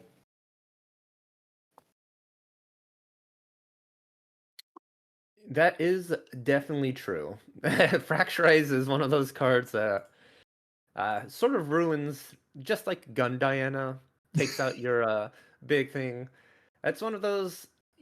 Seeker's Eighth Ring is probably the safest bet. Palladius is for the hype play. You know, you gotta pass that. But we do see just a dungeon guide and no activation of it. Just we're playing a dungeon guide ally, or are we? Oh, everything was in response to this dungeon guide on enter. We had an Astrocyte, Glimpse, and then Cosmic Focus as well. And now we saw that Poised Occlusion. We're going to go ahead and negate put back into memory, draw a card, and our champion will become distant, if not already. But oh wow, okay, so stopping Bonnie from going to level 3 here, meaning sort of setting them a turn behind on their game plan. Still 4 cards in hand, and that Shifting Currents isn't going to draw an additional card. And we're keeping it south, Garrett. I think you're right. There may be a Ceasing Edict in that hand. Would be very optimistic that Barney might even have 2 of them. Just to force more interaction from Hugh here. And still live another turn. And here we have the playlist, as you said, actually. Interesting. Going for the true style play here, getting that glimpse. We're going to start cycling Cosmic Focuses and setting up our turn. And as you said, though, we are in fear of a Fracturize. And we only have 1 card in hand, no protection for it. But we have not seen the trigger pulled on the Fracturize quite yet. We are going to see. I still think it's the Season Edict. Lost Providence popped, drawing 1. Influence is growing, and damage potential threshold is hitting critical mass. Garrett, how do you think this turn is going to play out here? So we probably see a lot of glimpse from Hugh here, just to get more ranged, and Barney then will respond during the attack with a Season Edict, while Hugh has maybe a negate for it and Barney has another Season Edict. That is what I think is going to happen here. Or Barney just dies. Yes, the 2 options, Season Edict or die. There is also that mystery underneath the Grail. I'm going to take a quick list at the deck list to see what possibly could be there. Is it maybe a Corona? So Barney is playing also a Covenant of Thorns. Oh, that is a card that could also be underneath the Grail, just to invalidate the attack and redirect it, worst case, to the Dungeon Guide. However, that is not possible right now because Barney is not Terra yet. Yeah, I think it might have been a Covenant Thorns, and that's why we went for that Dungeon Guide play. But that play was stopped in its tracks, so it may just be a floating duck, a sitting duck.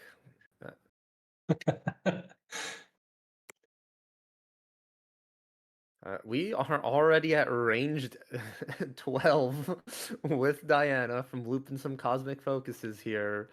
Strides still haven't been popped, and we're just gonna swing in for a casual 13, 14, 15, 16, 17, 18 water barrier. Uh-oh. I smell blood in the water. We are gonna frostbind that water barrier. And Bonnie, no answer for it. Oh boy, this was very quick and very deadly. This deck is like a railgun here. Oh, that is actually kind of fitting. Oh boy. Okay, I didn't expect the games to go that quickly, especially with so interesting cards, right? That actually force you to touch a lot of cards. Usually, when you touch a lot of cards, games tend to be a little bit longer, as we see with Tristan, for example, or the Glimpse, right? But Hugh seemed to be very used to how he has to set up the cards of his deck and also how to sequence all the glimpses here. That was very quick, and I think Barney didn't expect it to happen that dirty here to him. Yeah, I thought they were safe behind the water barrier, but with the amount of free value the deck gets just by glimpsing and loading, you really don't have to invest a lot of cards into your actual combo, and that is what allows you to keep the Frostbind or other interaction for your opponent's interaction. So it's really cool to see, especially because as well, he did a lot of that pre-rec. So it was just like, I'm going to try and invest into everything this turn. You can respond to me now, and if you do, then that means I just have my whole turn to get around that. or we wait as Bonnie did and it still ends up into that spot. I do think there was a Covenant of Thorns, you called it, underneath that Grail. It was really hoping for that DG into 3, then using that as a way to just sort of like stop these major attacks. But everything was just coming up Diana, and it was super cool to see. We see that a couple cards for a deck that came out in PTM did a lot for Astra Diana and also for the Arrow version of Diana, right? Two very quote-unquote new decks that recently resurfaced again with a lot more potential than before. Sometimes you don't need a lot of new cards, you just need the right cards. That is correct. It's PTM came out, and initially looking at what Diana got, I was very disappointed. Like Astra Diana got 2 cards, maybe 2.5 cards.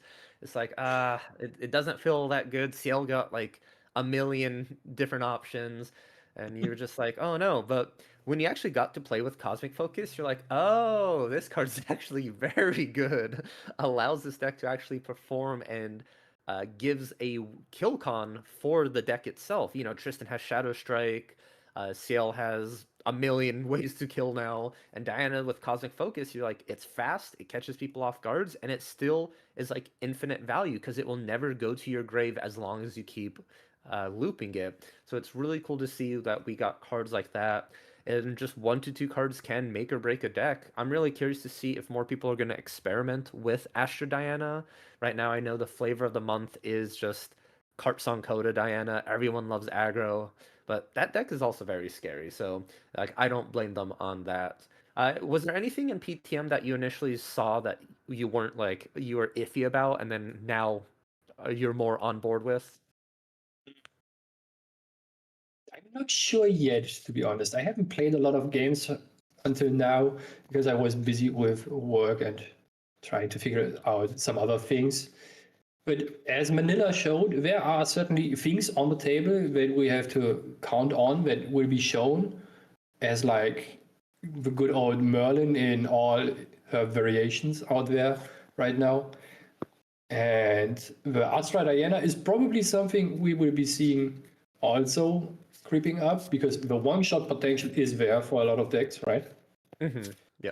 And Awakening, I hope I pronounce it correctly, for CL, is also a top contender in conjunction with either Advent of the Stormcaller and Baleful Oblation, or just the more controlly version that is trying to grind out the games with Begallian Coup and Carta and Grim Prestigious. So Did you have anything in particular that, outside of the 2 to 3 Diana cards, piqued your interest? Oh, yes. So originally I was just dooming on PTM because I'm like, I just really want to play Diana. It's that, but super happy. Had a lot of fun playing Cosmic Focus Diana.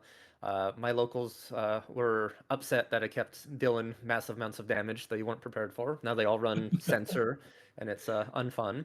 But I've actually been, and I really don't want to say this on air, but I've actually been liking the new Merlin.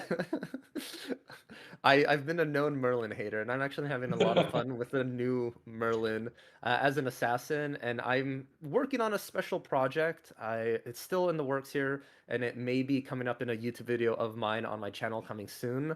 But I have a very unique take on Merlin that is meant to just completely shut out some decks right now that are very value focused and strong. So something to look forward to. I don't want to talk too much about it, but New Merlin, a lot of those cards, super fun to play with. Be sure to send me a DM so that I can book a day for me to watch the video a couple of times because I'm a big Merlin enjoyer. Yes, I'll just send you the list. I'll send you the list today. I'll trust you with that. That is going to be amazing. Other than that, do you expect anything out of the ordinary to show up in London outside of what we already talked about?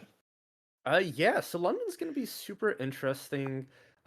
Manila was a great base point for what we could look at in the meta, but SCA region has always been unique in the decks they bring. They've always been Seru lovers and different like variety, while more in the like US EU, we see a lot of more aggro players and like Crux enjoyers. So I think we'll still see a little bit of Seryu, but Tristan's probably going to be the most popular, and CL.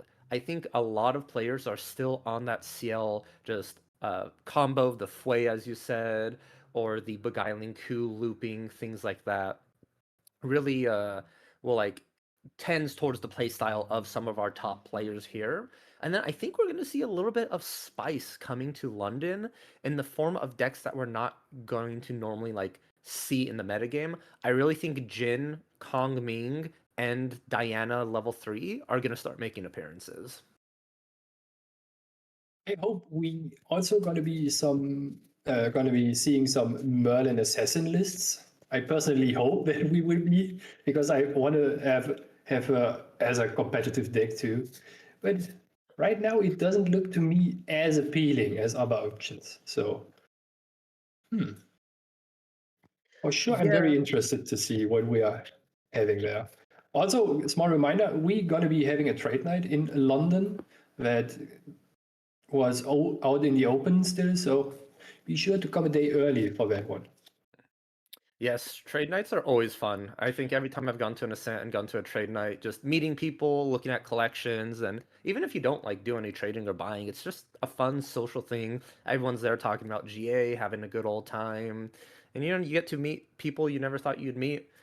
So super cool. And London is taking place very soon, actually, right?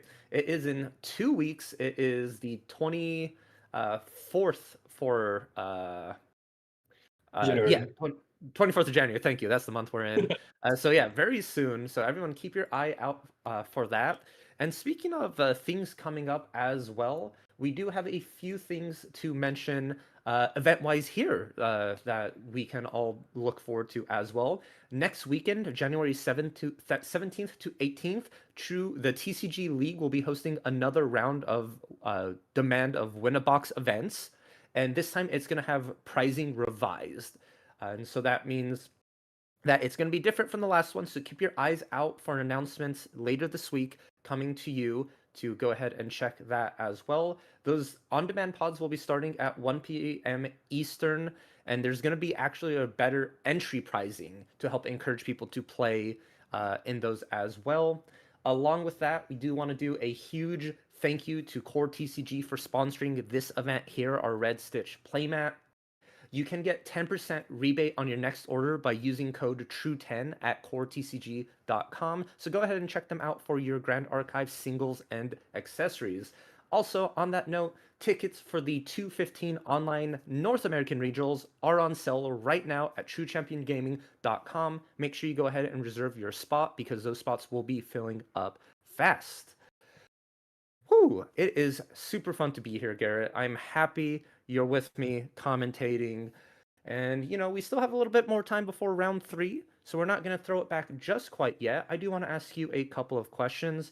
And the biggest question is for this PTM season, what is the #1 deck you want to see win a major event, whether it be an Ascent, a Regionals, or maybe even Nationals?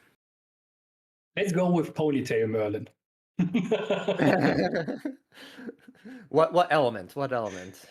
Ooh, I think I personally would like to see it in water as like a more control-y deck, but I'm not sure. The aggro version with fire looked already very potent and very deadly, and we saw a couple interesting takes on attacks for the deck with Excalibur in it in Manila from what is the person's name again? He played a more ally-focused deck with Excalibur, and one play that flabbergasted me because I didn't think about it was copying the Quicksilver Grail to get another materialization, basically. Yeah, that was super strong, and I was like, oh damn, you actually can do that, right? And then you just getting the Smoke Bomb and Poison Dagger usually in conjunction to protect his allies and threaten a lethal turn very quickly here. That was a very cool play. I liked a lot. Yeah, the Excalibur, I think it was the Water Allies list that was running the Excalibur with Merlin. Super cool to see getting the Quicksilver, getting additional things. And it's, yes, as you said, it's a free materialization. I love free materializations. It's probably like one of the best things in Grand Archive. So you can't really go against that there. But yeah, it's, the season's still young. We've had one ascent. There's so much more to come. I'm super excited how this meta develops. I think it's very open at this current moment, meaning that there are strong decks, but other decks have the potential of knocking them down. We saw it in round one. A Win Baku was beating up Tristan. And, I really wish we could have gotten a game three, shake my fist at the timer, like, oh, why do you have to be here? But, so it's cool to see stuff like that here. I do also want to say a big thank you to Serene Balance Productions for streaming this as well. So make sure you guys go ahead and comment on the video, like the live stream, and subscribe to the channel to stay tuned, because all those events we mentioned prior will be usually streamed here at Serene Balance Production. So you don't want to miss out on that as well. Production does an amazing job. We're here with amazing casters like Garrett and NEETfull, who we just had. So, stay tuned for more. There is plenty to come. We have 6 jam-packed rounds today for you for this Red Stitch playmat. We are not leaving this stream until someone is crowned the winner. So stay tuned, everyone. I'm Valkyrie. I'm with Garrett, and we will catch you all back in round 3.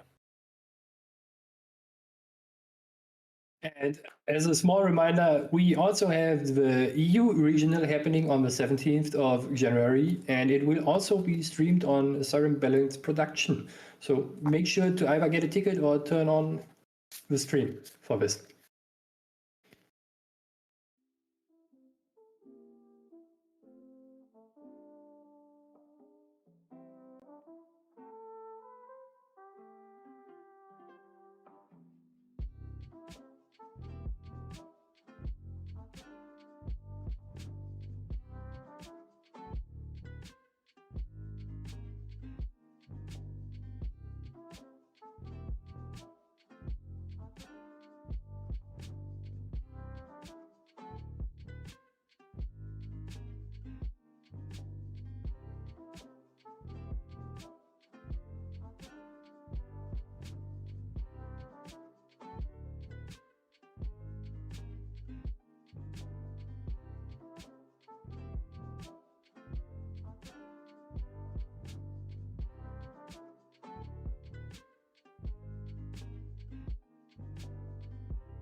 Welcome back, everyone. I hope you enjoyed that break. I know I enjoyed it. And we have subbed out Garrett, who is going to go get some rest and some food in his belly. And we now have NEETfull joining us here on the casting desk. How are you doing? I am doing great. I am really excited for some more Grand Archive. Kind of sad I didn't get a cast that last round. That Water Diana is actually a local of ours. One of two Astro Dianas that are currently terrorizing all of DFW. So it is really cool to other people get to understand our pain of what that deck can do. The understand that you're never safe, no matter how much you think you are. No, you don't. And it's sometimes you're like, I've got 25 life, I'm fine. And they're like, what if I get range 20? And you're like, Yeah, I could take a hit. It's fine. No worries about it. what's the worst that Yeah. could happen? Cosmic Focus is a good card. I think it's safe to say.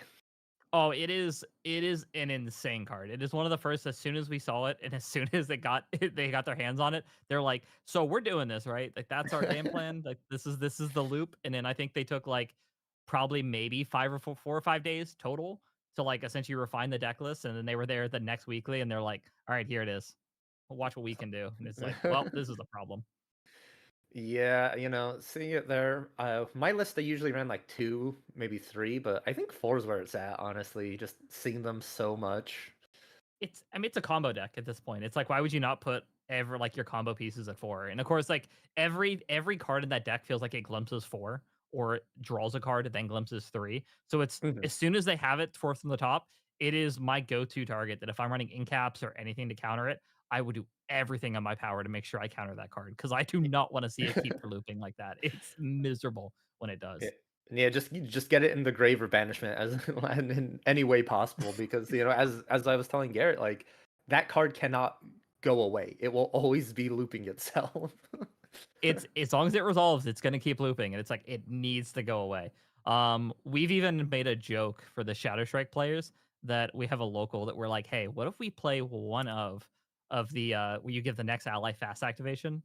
Uh, we play that and we flash in Dungeon Guide to Shadow Reaver the top 4 once they resolve it. Just give that to me. No, you're not having it. I'm having it. Oh my gosh. It's the ways you go through just to not get Cosmic Loop focused. We just jump over hurdles and they're sitting there being like, look what I can do. Like, stop it, please. I have a family. Yeah, Oh it's boy. in our playtesting group, we have a joke about like certain players can't play combo decks in our group because they can't draw the AB combo. I'm in the boat. If I play anything other than like slimes, I do not see the pieces I need. It's just like how many copies you're running it. Well, I'm cheating and playing 6 and I still haven't drawn them, so I don't know. Somehow with all 6 copies are at the bottom of the deck. Every time. And it's like I don't what am I doing wrong? I need coaching. Just be I need to get Coach Perfy, be like, hey Perfy, how do I be luckier on other Yeah. decks? Can we buy a coaching session? Like, how do I draw what I need? What's the trick? Caben, I need to know. Break it down for me. Oh boy. Well, I hey, I know what's London coming up. You guys talked about it very briefly, but I will say I am really excited to kind of see what people have been cooking for London because there's a lot of players that we normally see in a lot of these ascents that have a lot of this cool tech. We're not in Manila, so I feel like they've got something hidden. There's something that's hiding, like nestled away, ready for that vault to unlock. Hopefully, it's not horse and taxes too, but Yeah, we were just talking about horses over the break, so it's a very big possibility that Horse and Taxes, the electric boogaloo, there is, I'm gonna put it out in the air, but I've been playing with my team, sort of testing it, a water wind Horse and Taxes deck, just to get more of that control aspect. Go from there, slow down on the aggression and Scepter of Lumina. I'd love to do 12 damage in a single turn plus 3 from Vanitas hit. So, there's possibilities that Horse and Taxes can develop. But, knowing Grand Archive players, I really hope there is something brewing. But I think someone's gonna be like, we have secret tech. We have the hot tech at London. We get there, they're like, fire Merlin. Listen, as long as it's not a hey, we've got secret tech, and then we have the Canada Ascent round 2 being like, "What'd you bring?" Well, turns out Razor Gale's pretty good. Oh, so were you at that Toronto Ascent for Razor Oh, Gale? I unfortunately was, and we actually fun story about this. We had a lot of testing prior to it, and we knew the deck. We knew about the deck. We knew how good it was. And Beautiful Kai, one of our one of our like big goes into the tank techs every single format, built a deck ready to go. We played it probably 5 or 6 days before we were about to leave, and the deck kept just like low rolling, and it was just like he's like, man, I don't feel like the deck's super strong. It feels like it has to high roll every game. I'm not confident on it. Let's not do it. We get there and we all see our first opponent. And then we all go back to the desk at the round 1. And Kai just goes, yeah, I messed up. Oh my god. Yeah, I was also there at Toronto, and it was one of those like our group last minute changed to that deck like 2 days before the event, and we're like, oh, this is the tech, we know it. And like getting to the event with a bunch of friends and like meeting other groups, they're like, what are you on? They're like, I don't know, what are you on? They're like, we got secret tech, and then come to find out, it's like, oh, everyone's just on Razor Gill. So like you sit across to your opponent, you're like, what are you on? They're like, I'm on secret tech. You're like, oh, okay, Razor Gale mirror match, here we go. Let's do it. It's all right. I think I saw one when they were like we were in line to grab our badges and everything else, and I think it was I'm trying to remember which teams were in front of me, but 2 of the teams were in front of me, and they were kind of talking to each other, and they goes, "Do you got secret tech for the event?" And it goes, "Yeah," and it goes, "What's your secret tech?"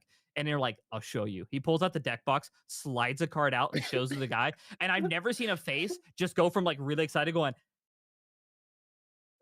"Oh, oh." And then I knew at that point, I'm like, oh, this is gonna be a miserable event. Turns out I was right. Yeah, you were very right. It was one of those. True, true. True, true. I'm hearing right now from my producer that he had to cast the Razor Gale mirror matches, I realized we're not the only just ones that playing can them. hear it, so we're just like, true, yeah, you're right. So, it's one of those like I'm super thankful I made day 2, but in day 2 playing a mirror match, I was just like, please just let it end. I do not want to be here anymore. Oh, I got to think it was like luckily I only had to play one the entire event, but one of our one of our other members who went with us, he played it, I think it was 6 times in a row. Oh my And it was gosh. just like, I don't want to play this deck ever again. We got back home, and I think there was like a unanimous ban on the deck where we're just like, nobody play it. Let's just we want to relax. We want to have friends again. It's the forbidden deck now. We just don't talk about it. Yeah. That's honestly like, it's the ascent that never happened, right? Everyone handshakes and agrees that Toronto was a fever dream. We knew it existed, but now it's just in passing. It's just PTSD. You tell any Grand Archive player playing back then, it goes, "So what happened in Toronto?" And it's just like the cupcake dog just being like, no, not again, please."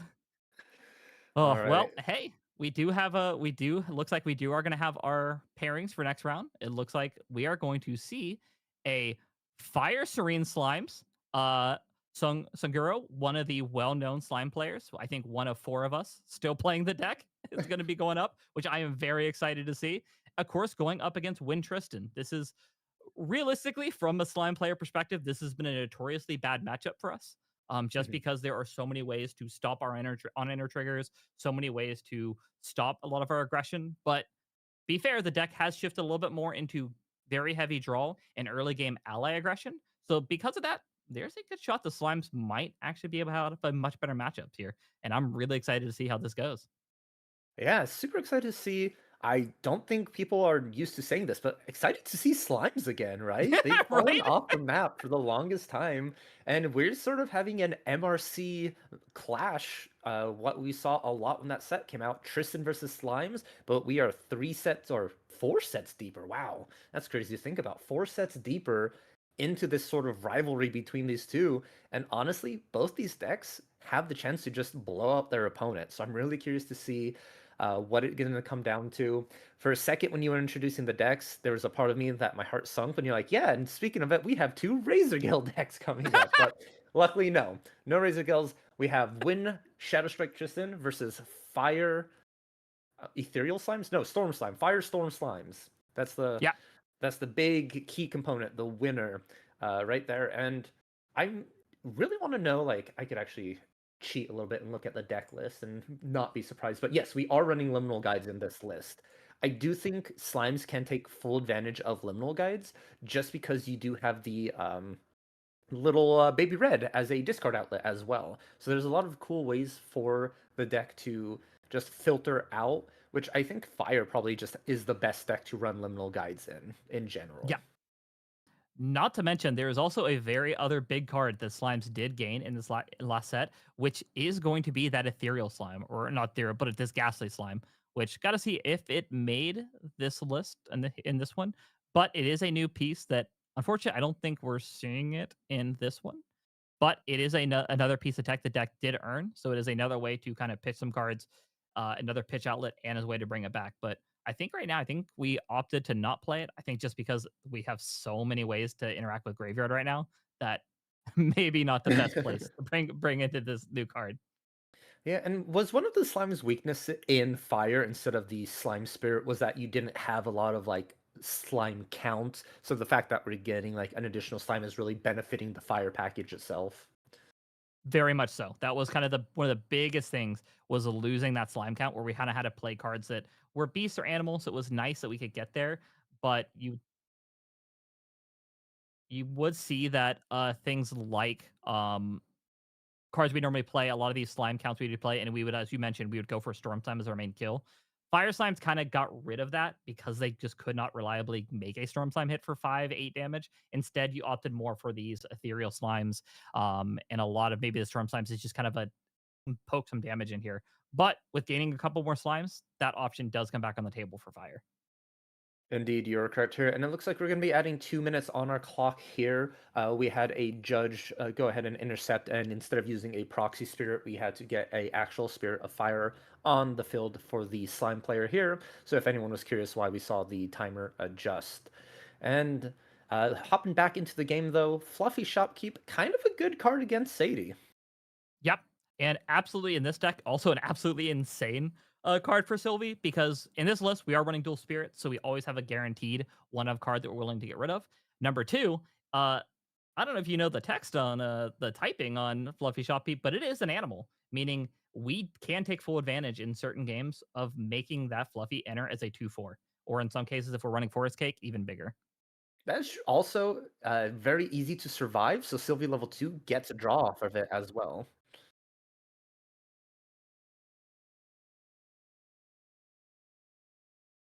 And we did get notice from the judge. The card they did see that you see banished. That is a proxy of Tengu. We do have a real one that will be going into game 2. Just as a heads up for anybody at home wondering what that card is. So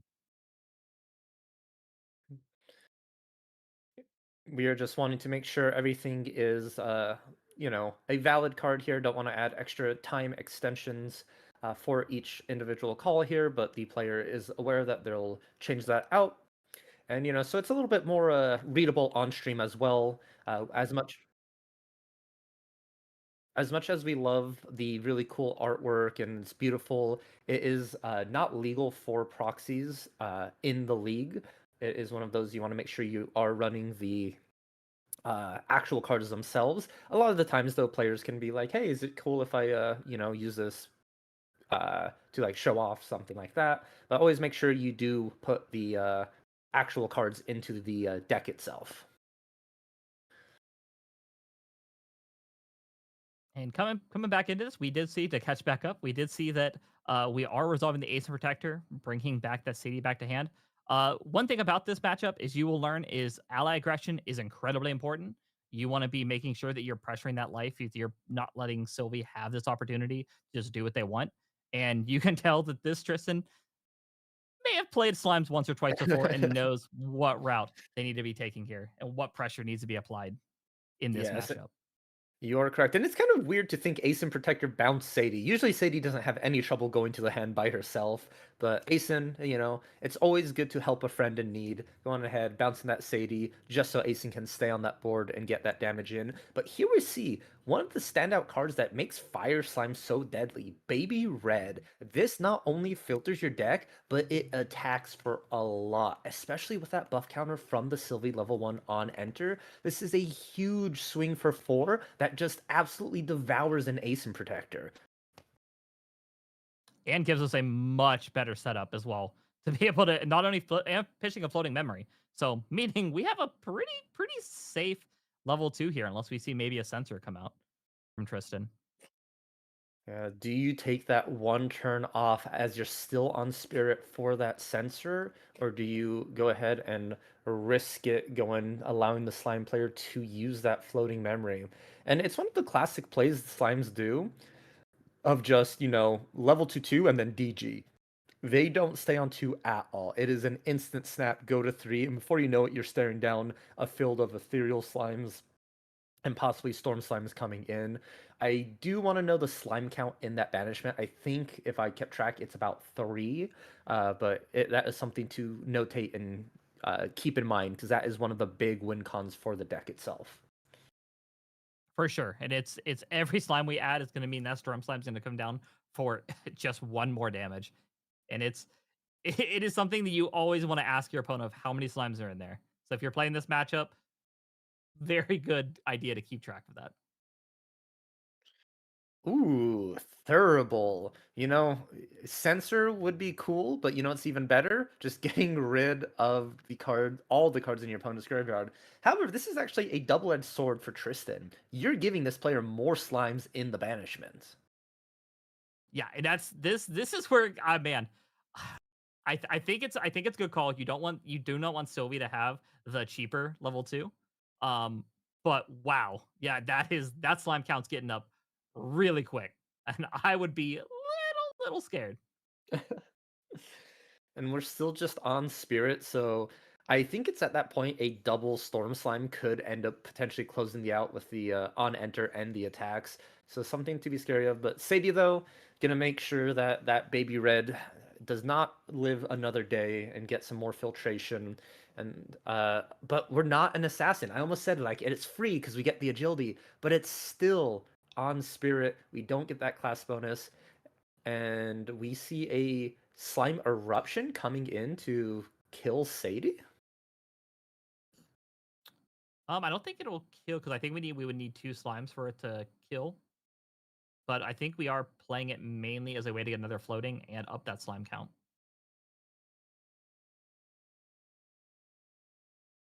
Oh, that's correct. Slime eruption does not deal any base damage. It counts off of the slimes banished. So just doing that for filtration here then. Getting that float, going to Sylvie 2, and we get to, as you said, Fluffy Shop keeps an animal, so we're going to be getting a draw from the on enter.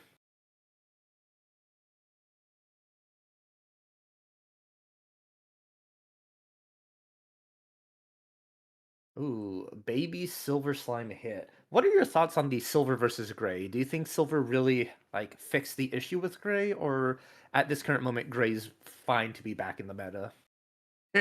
I'm going to be a little biased on this opinion. If anybody knows where my stance is on my favorite deck, but no, we'll keep it civil and Silidar unban Baby Gray. So if Baby Gray's unbanned, does Baby Silver go away, or do we have both? I think it's weird because we're in a situation where I think you could get rid of Silver just to kind of appease people to not worry about having there 2 of them. But I think right now with where it is, I think we get at both and not have too much of a problem. Understandable here. Well, no DG for the slime player. Just not playing anything and passing the turn. Going to materialization for Tristan then. Materializing. And then we are surveilling the winds at fast speed. Going to start the prep counter generation. This one important thing that Tristan decks need to do is you want to hit your benchmarks. 4 prep counters as you go to level 2. And then That's just the benchmark for prep counters, because level 3 also wants 4, so you can grab your Shadow's Claw as well. That's where you want to go. Surveilla Winds really helps you get there, and seeing this turn 1 Sadie in addition also works out quite well. The problem is, though, what other plays are you going to be able to make against this slime? This is where it gets tricky because I think Asen was the big ace in the hole that you want to have in this matchup because you'll learn a lot of slimes and a lot of allies in this deck really kind of hover around that 3 life threshold besides Ethereal, which will go a little bit more insane. So you are kind of playing a little bit more in that. So not having the ace in here, a little bit tricky. Black Market Broker, I think, is a good way to kind of maybe make that up, and as Mm-hmm. well generate this prep. Um, but I think if this kind of situation is you want to be getting the 3 and be able to get the shadows online before Sylvie really kind of locks in this level 3 game plan, because you're going to start turning into the turns are going to essentially start for Sylvie going to be, here's a big advanced element slime passed to you. Here's another advanced element slime passed to you, and it's just going to be that cycle every turn until either you're dead or they run out of gas, which for slimes does not happen very often. Yeah, the slimes constantly resources, everything they have the I'm forgetting the name off the top of my head. Guy's Blessing. There we go. That card is a menace because it just allows them to play animals and beasts from the top of their deck, and somehow there's always slimes on the top of their deck. I just don't know how they do it. Yep, and we are Ooh. seeing the level 3. We are hard level 3, which part of it, we may have not had the dungeon guide, but we actually talked about this. If anybody watched on Thursday, we actually talked a little bit about this matchup. Tristans love to play a one of Heavenly Guide now to kind of bank on these decks all going to level 3 as quickly as possible and being able to loop that Heavenly Guide to keep not only influence going, but be able to innervate down, go again, innervate down, go again. So there might have been some thought here for Sylvie knowing that if I dungeon guide to 3, I'm enabling that option. But if I hard level, which I don't need to race to 3 right now, I could keep them off that strategy. Very valid point there. It really shuts down Tristan and makes them trade resources with you. But the fact that you had a liminal guide in your grave means your level up was absolutely cheaper. So Tristan is going to have to invest more cards into going into that double level 3, as you mentioned, rather than just free value from Heavenly. And now it completely shuts down Heavenly Guide in the hand. It's a dead card for the rest of this match. And surprisingly, we actually saw the Covenant Thorns banished for the Ethereal. I don't think keeping track of kind of what Regala hasn't banished now, I don't think we really had other options to do that. But well known in a lot of these matchups, especially when you're kind of going for one big hit. Usually, you want to keep that Covenant Thorns to be able to stop that Shadow Strike. Uh-oh. We see the menace of the deck come down. Storm Slime. There is 6 slimes in banishment, sending Tristan to 12. Storm Slime going to be swinging in for 3. Do we need an answer to this? I fear there may be another Storm Slime in that hand, NEETfull. I think so. There it is. It's always in twos. It's always in twos. Slimes just can't keep getting away with it, but they do, and they take game 1. The double Storm Slime Amigos closes it out against that level 1 Tristan. And we were talking about it. You stayed on Spirit way too long, which left you susceptible to this like level 3 burst aggression from Sylvie decks. And a lot of the times with the DG plan, Sylvie's left with 1, maybe 2 cards in hand. But the fact that this fire list can generate so much value, use float, discard liminal guides, they can play multiple slimes in a turn, which just throws off a lot of math and what you're used to, all thanks because of PTM and DTR. Yep, 100%. And it is it is really cool to see that, for one, the sea slime's coming back into play this, but two, we kind of saw this routing kind of thought ahead of time of being like, and I'm pretty sure both storm slimes are already in hand, saying, you know what, I think I have the out here if they don't level and go to 3, and we banked on it. Turned out pretty well for him. So, uh, going to look at sideboards here, there is quite a few things that we could see come in from the Tristan to kind of deal with this situation. Tempest Downfall could be one of the cards to kind of stop that early play the slime, as we saw with the baby red. Could be a way to answer the baby red before we can do anything else with it. And there is a good chance we could see maybe the calming breezes and the sensor of restful peace come in this matchup to kind of really help that uh early game that we saw that kind of so we just went on a tear and went to 3 and had so many resources. Yes, I think you're right. Ensnaring fumes on the sideboard seems tempting, but I don't think you really want to give your opponent their slimes back, as all of them have very powerful on-enter effects. So you're going to try and avoid that as much as possible. And on the other side of the deck here with Sylvie, we see Regal Inquisitions, Resolute Stands, Twilight Slimes, Red Slimes, and a Viridian Trinket. There is a possibility you bring in Red Slimes if your opponent is going to try and go more of that board state ally that you were mentioning that Tristan needs to do. So this is a great way to help sort of circumvent that, get a board wipe. And I also think Regal Inquisition is super strong into Tristan. They can only close out the game in two ways: allies and a Shadow Strike. If you regal their Shadow Strikes, they then have to go allies, and if you are already good into that sort of style, they cannot beat you anymore. Oh, 100%. And I think with this kind of setup that we're looking at, and we do see there's a couple of slimes in the list that are already not necessarily needed in this matchup per se. Just because it might be a very big thing to say, I think I want lustrous slime for these matchups just to deal with some of this attack aggression. But you will find in this matchup that a lot of times they'll want to try to close out the game with Shadow Strike. And so Luster Slime, not as effective as you would think in this game. So there's a good chance we could see those come out as a beast count to bring that back to keep the beast count still low, and bring those red slimes in for that. Yeah, I'm super curious to see all these sideboard changes. I really like the concept of decks that can post game one, when they take their sideboard, sort of change their entire game plan, sort of that like switch up style, because it really keeps your opponent on their toes thinking. A lot of the times, people sideboard, they're like, oh, they're just putting in decks to like sort of like stay alive or protection, but all of these decks like, oh, now you have an answer to something that like I really need to play around. It's no longer one dimensional. It has so many different like routes you can take. So I'm curious if Tristan is even considering like red slime as an option. So they'll heavily invest the board and just get completely blown out by a cute little cremated red slime. And not to mention, we actually have not only cremation ritual in this deck, but we do have undeniable truth, which is another sack outlet for the deck. Mm-hmm. A very fun sack outlet because it's fast speed. It's Yep. a one cost assassin skill fast speed that is as additional cost sack an ally, draw a card, get a prep counter. Sylvie doesn't care about the prep counter, but loves the word draw a card and sack an ally. Yep. And the fact that we could possibly even set up where we could say, hey, here's the red, pass to you. And then they would try to think this big brain strat of like, all right, cool, I'm gonna just kill it and deal with it. And you can just say, and or like, I'm not gonna swing, let's play defenses up. And you go, all right, cool. I'll sack it myself. Honestly, that card has a lot more potential, I realize as well. It combos with Storm Slime very well. Oh yeah.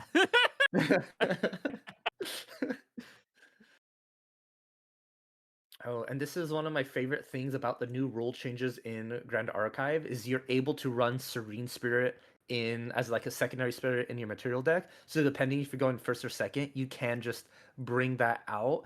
And as a slime player, you pretty much are fine with 7 cards in your opening hand. And now this time you get to glimpse 6 of them and then still start with 7. So it really shapes your hand and helps you keep those aggressive lines. For sure. And especially if you can start with a baby silver and cremation in your opening hand. Very, very good way to start going up in influence. Oh, but it looks like our slime player just passed the turn. Tristan materializing Thurible and just sort of going to be using it as a, hey, you better not put anything in that graveyard.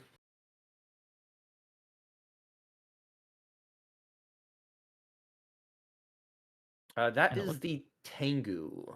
Yep, it looks like we are making the Tengu. And drawing a card in memory. Which this is a matchup where you can realistically take a turn off because you know for a fact that your opponent's taken the turn off to materialize what is not their level 1. So you can, in some cases, just take this as a way to say you're gonna draw a card, I'm gonna draw a card. A little back and forth there. Sadie is going to start racking up that damage, though. Is there a certain like damage threshold you'd be worried about as a slime player, where if you start to get to that point, you're like, I really need to start like being proactive here? The big threshold is you do not want to hit 10. Mhm. If you get to 10 life, that puts you directly in a in the what would be a slice and dice range. So then you're essentially threatened to not only do they have normally we worried about them getting to 3, shadow striking us, game over. But there's a chance if we get to 10 damage on us that they may not even need to go to level 3 to finish the game. So that is going to be kind of the scary point for Sylvie here is if we get to 10 damage on us, we have to always think about that slice and dice. So a little bit too much of a clock there at that point. The and it looks like we have level up here. The Sadie did attack into the spirit for 2 initially, and then being recalled or brought back to hand for that 3rd additional prep counter. So Tristan already at that uh, benchmark of 4 prep counters and leveling up much sooner than last game, but really is changing that pace, dictating what they're wanting to do here. Yep. And also sitting on that Thurible is also probably something you don't really want to be staring down if you're the Sylvie here. Yeah, if you were in this position, would you just like creative shock and discard something, try and have them use it right then and there just to try and get around? Oh, but we're actually just gonna reduce to Ash the Thurible. Yeah. Realistically, I would just if I didn't have the reduced dash here, I probably would have just creative shocked and then probably pitched a random slime just to say, yeah, go ahead and banish it. hmm Oh, this is interesting. This reduce to Ash is going to force Tomo to return Sadie, activate Thurible, and is now completely hands down. Oh, I was half expecting like a creative shock as well going to be coming in now since we got that, but we're just gonna level up Ethereal Slime, Sylvie on enter effect. Oh, we do have the creative shock. Okay. Saw the line. This is uninteractable since Sylvie is hands down. Liminal Guide being pitched, and a safe level up here. Ooh, you love to see this kind of value. Yeah. And way to do this as well, do it on the stack for level so you can still trigger that the guide beforehand. And then we're saying not staying around very long. We're saying draw a new card. Keep the cycling going. Righty, we are drawing for turn. We have that prep counter. 4, 5, 6. Whoop. We're putting down a lot here, just maybe counting our influence. You kind of don't want a DG here to 2, right? You don't get a draw from any animal or beast, so maybe develop the board with a Fluffy or Baby Red, perhaps? Yep, Fluffy pretty good here.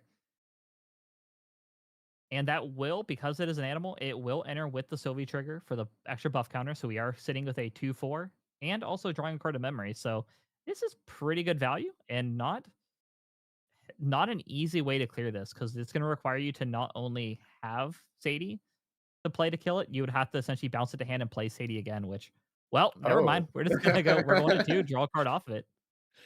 So, you know that problem we were just talking about, not having a animal or beast to draw from level 2?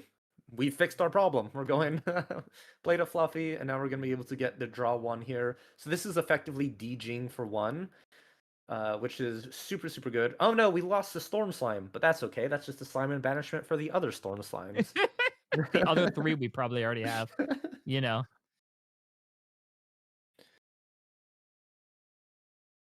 And with 2 in hand, I would not be shocked if one of those 2 cards is possibly an Ethereal Slime, so that we next turn can safely banish 3, go to level 3, and then windmill slam down that that Ethereal. Very true. When with the that would be 5 in memory right now, hard leveling, so that would leave you with 4 influenced after that, drawing for turn at 5. Yeah, I think you're in a perfect spot at that point. Super happy to be in.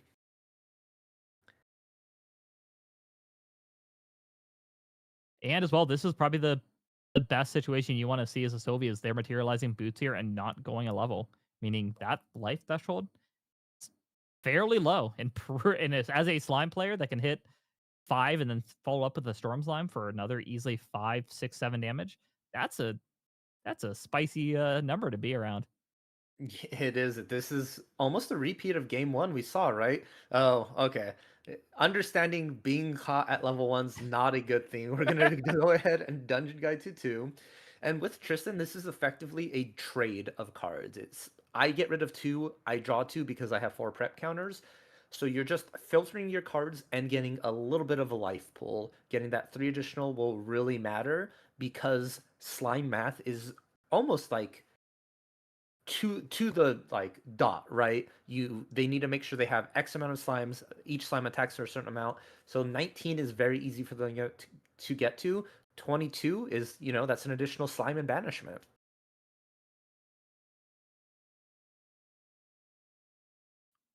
For sure, and it is. And ooh, I did look. I did just take a quick look at Tristan's list to see kind of what's sitting here. The list does have Zephyr in the list, so there is a chance we could be seeing a setup for Zephyr here for Tristan to get 3 off of just being able to play that. Oh, I love a Zephyr dungeon guide play, especially like on your opponent's turn, sort of catch them off guard. But we actually see a Quicksilver Girl being materialized for turn, and usually that spoils for me that there's another dungeon guide in the hand for the Sylvie. Yeah, if they're not going right to 3, there's a good chance there's a dungeon guide here.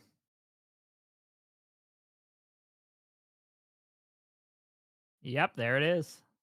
Do we see the stifle trap though? Is it the one card in memory? Are we doing the alternate activation using prep counters, or did we keep that in hand? Between those two, what is your preference usually for stifling? Is it from memory kind of card for you, or do you usually activate it from hand? As me as the player, or me the one getting stifled? You as the player. Me as the player, I always want to play it from hand. I would much prefer, especially in a deck like Tristan, where I'm in the current iteration where prep counters are a little bit more of a very heavy resource to keep, especially for either being able to block with the shadows or in a follow up to be able to be able to go maybe Shadow Strike, keep up for prep, and then slice and dice if it doesn't finish the job. So I am just much bigger if I am playing the deck. I really want to play it from hand. And now, if I'm being against me, I want to see Tristan use those prep counters for something that is not a Shadow Strike or a redirect attack. Very true. It's one of those playing against Tristan, you're like, please just get rid of them. Use them somehow. I can't. Just stop. I don't want you to draw in. I don't want to see these. Just get them gone. Go. Get out of here. Alrighty, and we sort of see like this isn't the first time a Terror deck has gotten a grill out, put in a Covenant of Thorns underneath it, and attempted to DG and being foided by their opponent here. And so Tristan now under control, or in control, I should say, leveling up to, is that Shadow Dancer, I believe? The one that prep counter get 2 Ominous Shadows? Yes. Yes, it is. Which not really good. Not really many reasons to go Reaver in this matchup. Um, not really grabbing much out of Sylvie unless you also want to play the slime route, but not nearly as good. Yes, there is, for those of you at home, there is a potential that the Storm Slime is always on top of their deck, so Reaver can have a chance. To snag it, but sometimes it's just not worth it. And in Yeah, case I you're think wondering, yeah, the one that would, because we're Shadow Reaver ruling, the cards are face up. Those do not count towards Sylvie. That is not. There's a whole other subtext to that.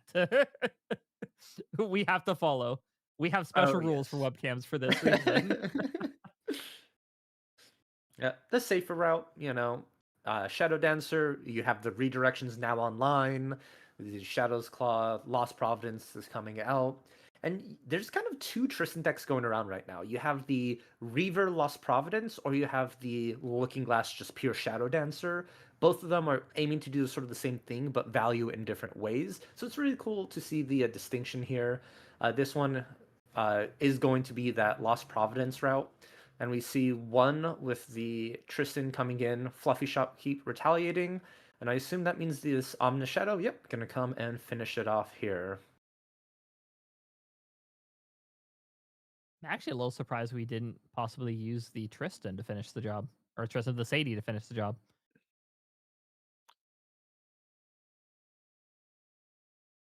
I was gonna say maybe because maybe because you didn't have anything to play, so there's nothing like for the agility to trigger, but also the fact that now seeing the mastermind scheme makes kind of sense. You're already doubling your prep counters, you're already picking things up. The agility wouldn't have mattered as much, and that additional 2 damage onto Sylvie from the Sadie is more valuable here. Very true. Very true.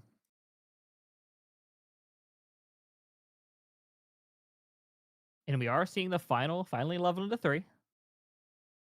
It looks like King Ethereal and maybe couldn't I think it was might have been a baby red. Looks like a red, yes. The losing the ethereal kind of hurts if there's not another ethereal already in that hand. I feel like that was the like a big one you were hoping to have here. Yeah, looks like we may not even have a slime to play, hitting all of them here. Hopefully drawing into one, discarding a stalwart. And did we see a slime, or is this level 3 on enter going to? No, I think this is stone scale ban. So we're actually going to use that to trigger the stone scale ban and filter out some of these. So we may actually be seeing either we're filtering to get a better slime, or we may be wanting to flip that guy's blessing and get this play off the top of the deck going a little bit faster. Is that 4 animals and beasts in the grave then with that stone scale? Because if so, this is a huge swing in tempo for Sylvie. It does not look like it because we did not see the activation. So either we're playing for more slimes or we're 1 animal short. I know we saw 2 just go and we already had the fluffy shopkeep. So I think we were I can't remember if we had 1 more slime in the graveyard. We should actually have the baby red in there. So yeah, I think we're just opting to hopefully get more slimes. More slimes, okay. This is going to be a pretty decently sized storm slime here. And it gets the 2 buff counters from Sylvie. I think we just go straight to Tristan and force them to use prep counters at this point. I believe so, because we're not. This is normally we're worried about them cracking back and killing our ally, but I think when it comes to Storm Slime, this is one we would prefer that they kill. Oh my, they're always 2. It's Listen, it's one thing about Sylvie players. It's not about skill. It's not about how good at the deck we are. It's how many Storm Slimes are we lucky enough to draw. Turns out it's a lot. Another 6 damage from the storm slime. And, I think maybe kill the dungeon guy. Nope, just. And Tristan not redirecting, which kind of screams to me that there's a Shadow Strike in hand and they're going to close out the game with those 12 prep counters. That's what I'm thinking. Because it's being 1 away means you could die to a slime eruption as well. Which actually makes me think did we not have the 4th animal? Because if we would have had the 4th animal, we could have easily have gone Gaia's Blessing and upped our storm count by 2 more. That is true. Makes me really think there's only 3 animals and beasts in that grave then. Was really hoping to maybe find a 4th, but a enfeebling orb coming in, forcing a card to be put down.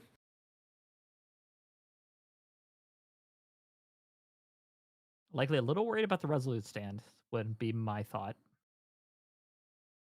So you would pre-rec Resolute stand, but we see a Tempest Downfall for 3.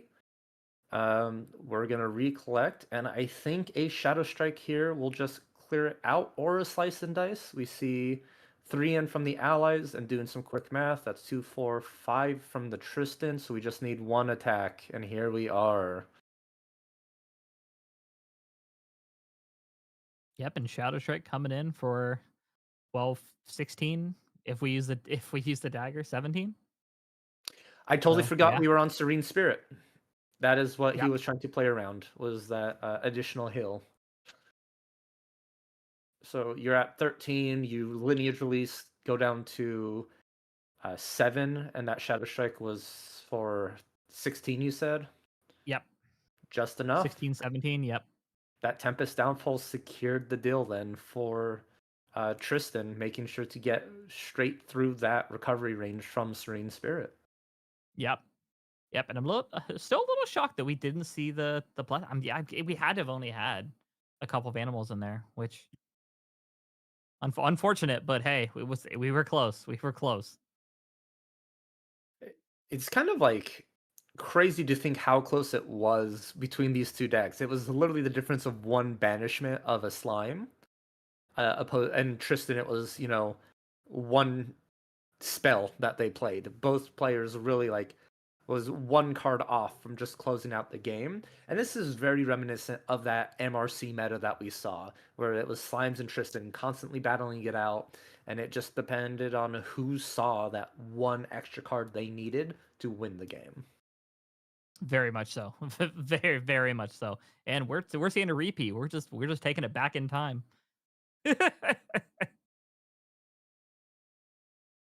Which I don't think we're going to see any further changes from either player in this situation. I'm pretty sure that we may see the only difference I think in this is probably the Sylvie will open up Spirit of Fire rather than Serene, just to keep that 7 in hand here. But I don't think any real sideboard changes coming out, and I think kind of the same game plan is going to stand here. Get to 3 and let's try to shut this out. Yeah, both players know what's in their decks, don't need to make any additional changes, and gonna go out. This is one of those we as the Sylvie player, you want to see that fluffy shopkeep early again. Stops those early Sadies and helps generate some value and tempo for yourself. On the other end, though, as Tristan, you probably want to see like Windmill Asen in that opening hand. And we so far we haven't seen it. We've only seen either the Sadie with maybe a black market broker, and then of course we've seen um the Sadie Asen. So I think we're kind of desperate to finally see that opening.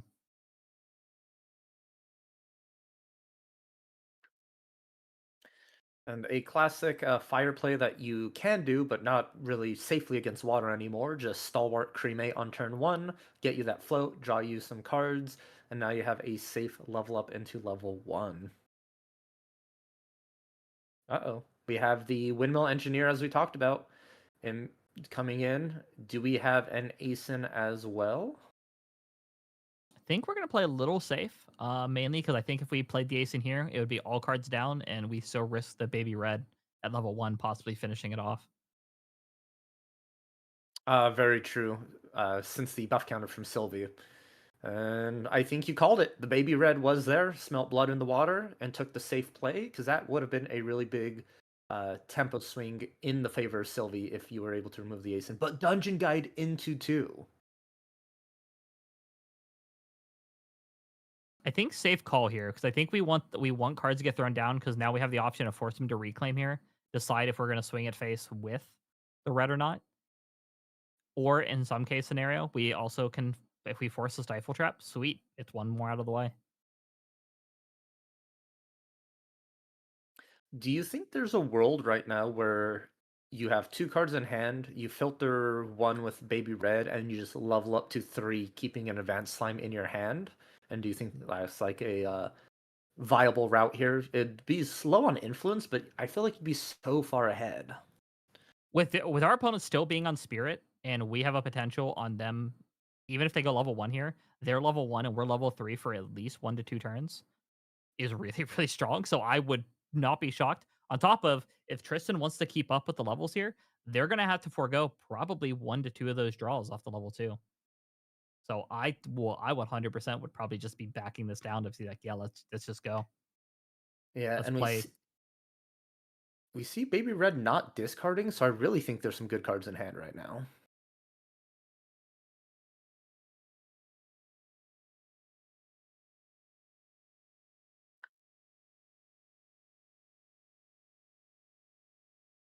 Tristan is sitting at her 2 prep counters halfway to that mark. And the windmill did get reclaimed, so kind of played that gamble as you were mentioning. Dungeon Guide testing the waters, leading Baby Red to go ahead and tack into Tristan here. And I wouldn't be surprised if we see a Dungeon Guide here from Tristan just to try and once again get that life pool. But we're putting 4 down. Not a Masterminds, a Black Market Broker. Getting that 3rd prep counter, unlocking stealth for it, and gonna go ahead and take out the baby red but it's done its job. It's already drawn the card, dealt 3 damage, and you are more than happy to see it go.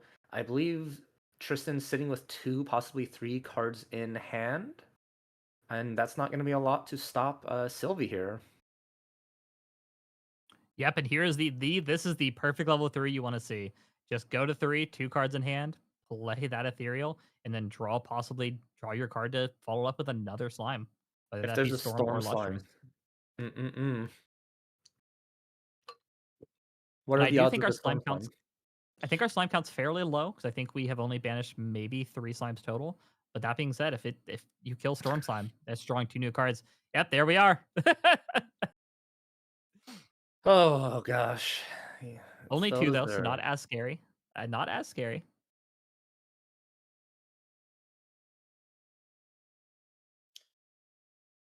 You're right. 2 is not that scary, but still a 2 cost deal 5 is very playable in any day and In age. any game. I think any card game would like that.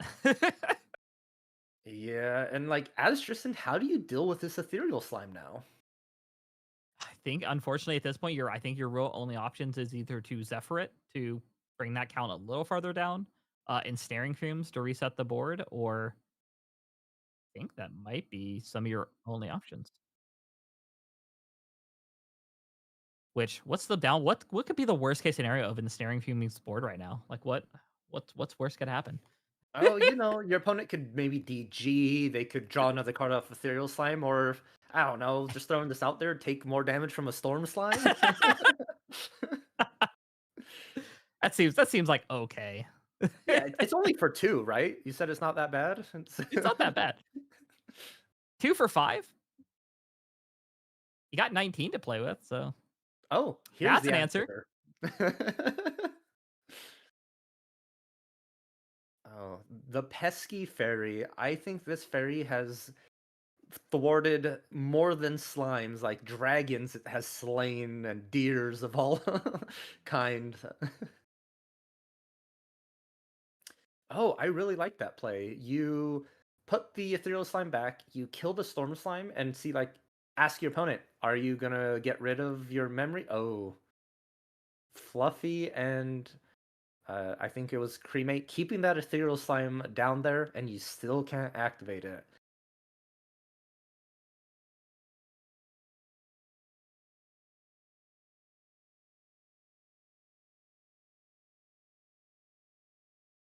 I mean, how many do we have in the grave? I think it's 3, but only 2 are actual slimes, so we are pretty far away from the Guy's Blessing as well.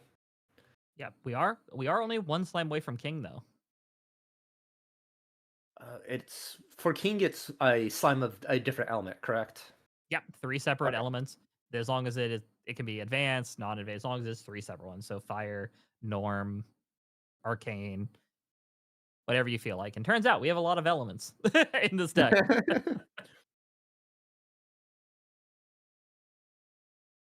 I do enjoy having. Oh my gosh, he was just chilling at the. This is why you Shadow Reaver. I told you they're at the top constantly. And a horn too to follow it up.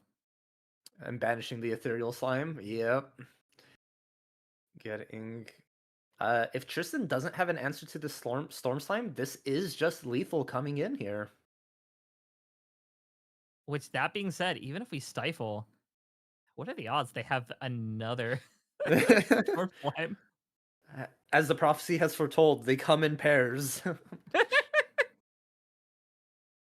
So this should be for always 3. has its pupil. Yeah.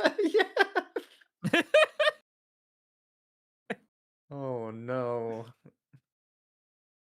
It's Darth Slimius. Have you heard the tale of Darth Slimius the Wise? You may strike him down, but he shall come back even stronger before.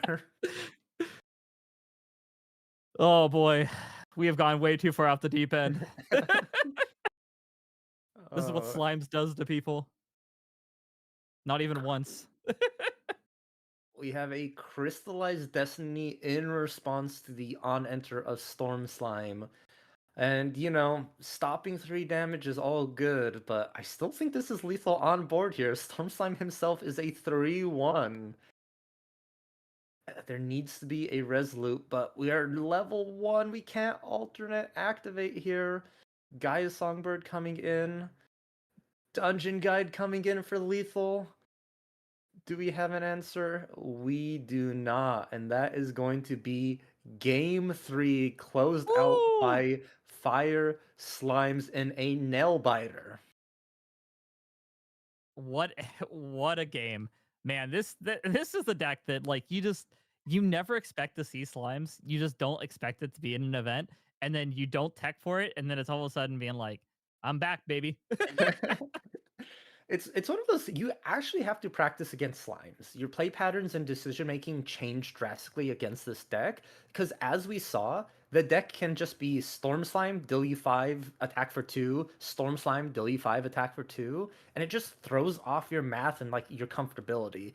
And a lot of times players are caught off guard from just the burst potential, or even just Ethereal Slime. What is it base? It's a 2/2, gets a buff counter from Banishing and then 2 buff counters from Sylvie, so it turns into a 5/5 True Sight Stealther. It's like, how do you deal with that if you're not actually prepared for it?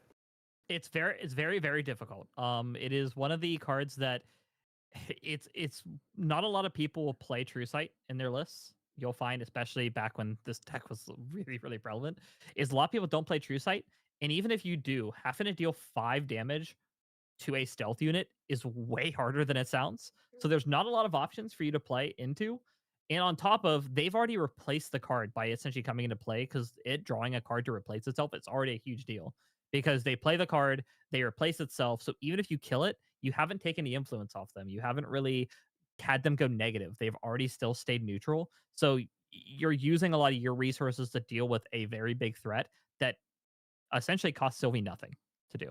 So it is a card that it is the best way card you can have at level 3. It is the reason why you'll see a lot of Sylvies will fish for it and they will want it in their hand going to 3 because they know that if they play that as their first slime, the tempo of the game is now going to be in their control unless the opponent just has a ton of answers to it. And even if they play 2 or 3 cards to deal with it, you're probably ahead. And as we saw in this game, we saw the Dream Fairy come out, did not matter because we were already so far ahead and able to use that to make our Storm Slime even closer to lethal.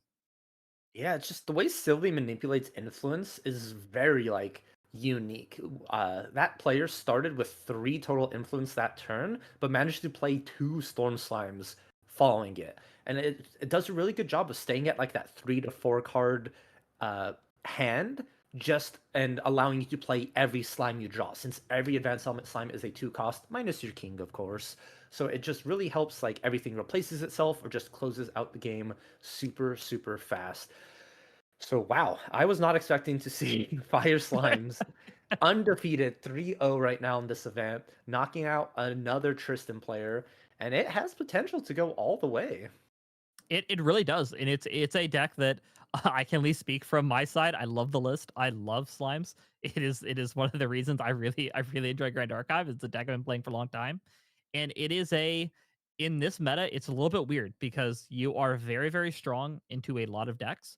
I think the really big thing you just don't want to see is you do not want to see Fire Oblation. Fire Oblation Mm. is almost they have so many ways to deal with you. They have cleave effects to get rid of the board. They heal. They do direct damage to face, and as well as they have a card that says take 15. And it's one of those things where you are playing a little bit of gamble. You go against Oblation, you're into a very difficult matchup. But if you see things like Shadow Strike Tristan, you see Luxem Xander, you see aggro decks on fire, there is a good chance you can just outvalue them and kill them. So it is a very 50-50 call. And I think if when an event like this, where all it matters is being number 1, you really want that first place, you really want that mat, playing a deck that has the potential to high roll like this one did, not a terrible call. Because if your day's over very early, and if you're on a roll, you're going to probably keep that roll going. Yeah, very true. And this deck is like, some people would call it greedy, but it is just, as you said, high rolly. If you hit every little key point, you just win the game almost at that point because it's so hard to deal with a deck that's already super strong in the late game, but now they have more influence than what you're used to. And it's really fun to play these high rolly decks against sort of standardized decks. Like, look at Tristan. You girdle on level 1, level 0 for 2 to 3 turns. You're building influence, gaining power, and that's what makes her so strong. But if your opponent, as we saw, is level 3 when you're level 1, you are outclassed, outmatched. They are playing bomb after bomb after bomb and are forcing you to play suboptimally, which is now leading into you losing the advantage you just occurred by staying at level 1. Yeah, and this is actually one of those situations where we kind of you talked about very early on in this that there's two versions of Tristans that are out right now. There is the Shadow Reaver, go level 3 or like kind of Dirtle, play level 3, kind of a very toolboxy deck, and then there is what we saw with Hanky played in Manila, which is very much a go ham with allies, go very quickly. We are not going to play Shadow Reaver. Our goal is to play Looking Glass, sacrifice Looking Glass, go up an influence, and get to 3 a little bit quicker and stabilize. And I think this is actually one of those situations where I think the Hanky version of the list would have had a little bit more play. You could have taken a little bit more of a instead of taking that turn off to go influence, you could essentially just use kind of did what Sylvie does and go to 3 a little bit faster and then stabilize there and have a little bit more of play at level 3 versus in this situation, the deck is built around doing that Dirtle, as you said, and taking those first 2 turns off. And that's all Sylvie needs is if you don't do anything for 2 turns, then we're going to value town as much as possible. And that's what we saw here. And it was really, really cool to see and see played out over those 3 games. Yes, I love how you put it. Value Town. It's a one-way ticket straight to straight to there. Yeah.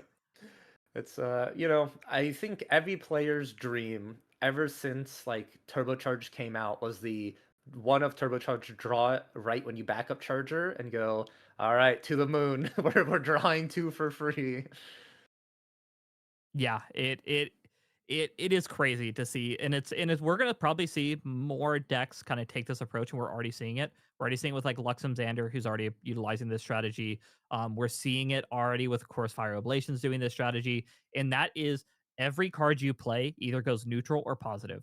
And we essentially, even if it necessarily leaves us vulnerable for those first couple of turns, we are taking those risks and saying, I'm going to go neutral every turn. I know that it's going to cost me 6 cards, or if I have Dungeon Guide, it's going to cost me 5 cards to get to level 3. But if I keep going neutral, there's a good chance I can hit level 3 and still have a 3 to 4 card influence and play my game plan. And I think you're going to see a lot of decks, especially the ones that are going to be playing into these top cuts, and especially ones where we're going to try to day 2 play this strategy because it's a little more consistent and you get to see more cards in the deck.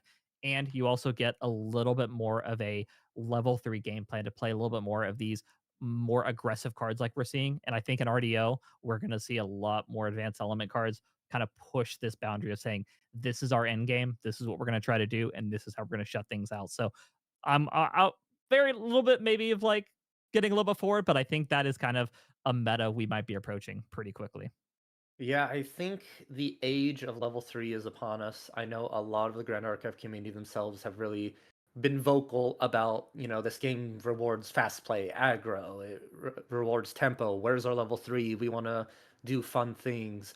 And I firmly believe that we are heading in that direction. And we're starting to see it. A lot of level 3 decks are seeing play, like Astra Diana, Terra Sylvie, Terra Kong Ming, these decks that, have been around but not really shown as much are now popping up because you have those viable options. And by the time RDO hits, I'd love to see a diverse meta of level 3 decks, but we still have to have aggro decks because they are important to a healthy game. So don't think they're going to be completely like done away with. They're just going to have to adapt for these kind of strategies, and who knows what will happen. But I'm really curious to see sort of how this metagame shifts as we go back and forth with it. There are decks that are still really good, like KFC Fire Suzaku. We saw it put in an amazing work at Manila. It's just the Grand Archive community sort of like hits trends. They're surfers, right? You hit a wave, and the wave right now is playing value decks. But maybe another wave is gonna hit, and people are gonna realize some X is the next new big thing, and we'll have some people jump off to that. It is the curve of greed. The greedier your deck gets, the stronger aggro becomes. Because if you're not gonna do anything for a couple of games, aggro's gonna kill you there. But as soon as you start coming back down and be like the greed comes down and say, I'm gonna play a little more defensive, aggro's like, all right, I'm gonna go back on the shelf until you get greedy again. And that's a cycle of Grand Archive. And I think right now where the greed's going up, And I think as we get ready to London, we're gonna see, and especially with US players, we love our aggro. It's gonna see greed's getting a little bit high. All right. Fire Xander's coming back out, or as you said, KFC's coming out, or the Fire Diana list that we've seen to be like one shot you on turn 2, turn 3. And it's something to be aware of. And especially if you're getting ready for London, don't don't count aggro out. It might seem like Yes. aggro's not the way to play, but you'll be surprised if you don't account for it, and then you go to day one, your day one, round one, and that person flips over a fire spirit and plays Arthur. You might be in for a bad time. So just keep that in mind. Yeah, that turn one Arthur. But speaking of London, for those of you who aren't able to make it, keep in mind next weekend on January 17th to 18th, TCG League will be hosting another round of on-demand win a box events. Super fun, super exciting. And this time pricing will be revised. We are getting additional entry pricing, so be on the lookout for announcements about that later this week. Super excited for that as well. And if you're needing any Grand Archive singles or accessories, we want to do a huge thank you to Core TCG for sponsoring this event. You can get 10% rebate on your next order by using code TRUE10 at coretcg.com. And I believe it was also told that that does affect shipping, which is super, super cool. But that's not Whoa. the end of Grand Archive. We also have tickets for the 215 February online North American Regional on sale now at truechampiongaming.com. These spots are filling fast, so make sure you do go ahead and get in there. Make sure you compete for those amazing prize cards. And I believe it's depending on the amount of people who enter, pricing will go down for the prize cards. I think it's top 8 right now for regional, maybe that. And super awesome just to see so many events coming up back to back to back this month, or this last half of January, and February is jam-packed, right? I feel like there's an event every weekend. At this point, I think I looked at the schedule just for DFW. I think we have either it's a store champ or a regional or fly to somewhere to play a ascent at this point is like almost every weekend. So, and especially for streaming, we have streams going on constantly. Both we're going to see the official streams going in, of course, for ascents. We have multiple streams here at Serene Balance Productions that are going to be running multiple, not only regional, like we have the European regional. We're going to obviously going to be trying to do. We're going to do the regional as well for here for North America. We're of course going to be running streams for as many of these events as possible. So if you're looking to get more Grand Archive, I do not think you're going to be hurting for content anytime soon. So, and as well, check your local schedules as well. Maybe go into a store championship. It is a great way that if you've never played a competitive event before, highly recommend jumping in because it's mainly going to be a smaller pool of your more local competitive players, and is a great way to start jumping in. And as well, it's worth extra points. So if you want those Omnidex rewards, great way to farm those out. Yeah, you're so right. Store champs are also happening. It's super fun. It's a great environment. I just recommend everyone go check them out. And as we're getting ready to go to break here, we just want to say thank you everyone very much for watching, sticking with us right here. I know we've had 3 rounds. We got 3 more to come. It's been super fun with you all. Huge shout out to production here at Serene Balance Productions. Go ahead, show them you appreciate it by liking the video, subscribing to the channel, as NEETfull said, to just stay on top of all these events that will be streamed here. So without further ado, I'm Valkyrie, I'm with NEETfull, and we thank you all for joining us, and we'll see you for round 4. See you guys in a bit.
Welcome back, everyone, as we get ready for round four for this red playmat event.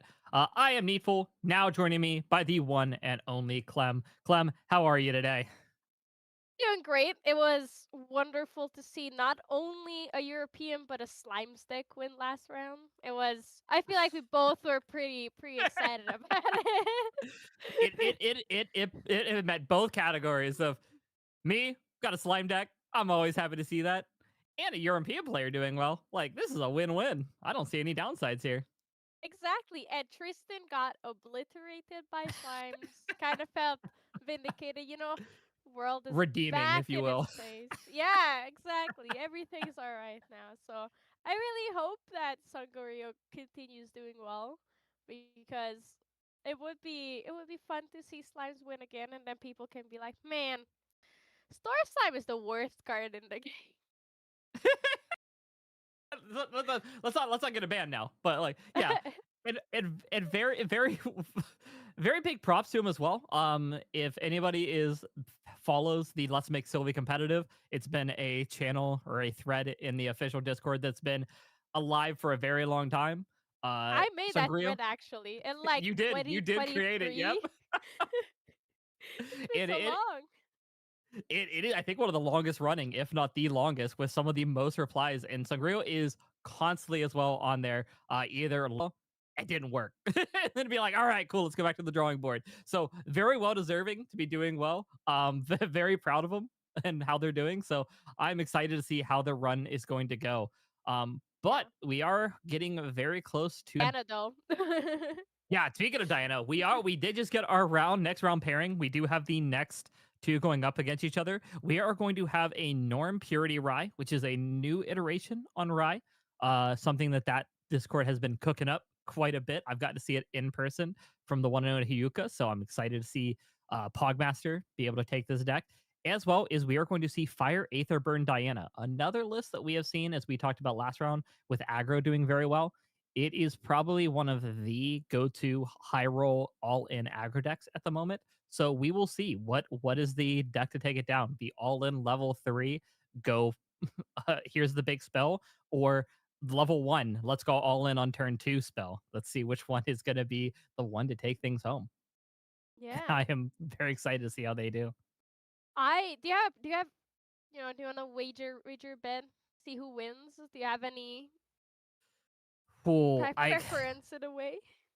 I want to give it to Rye. I really want to think Rye can be able to take this one out. It does have Topsy Decrease as a way to gain Spell Shroud and some other ways to stop attacks, so that is something to look at.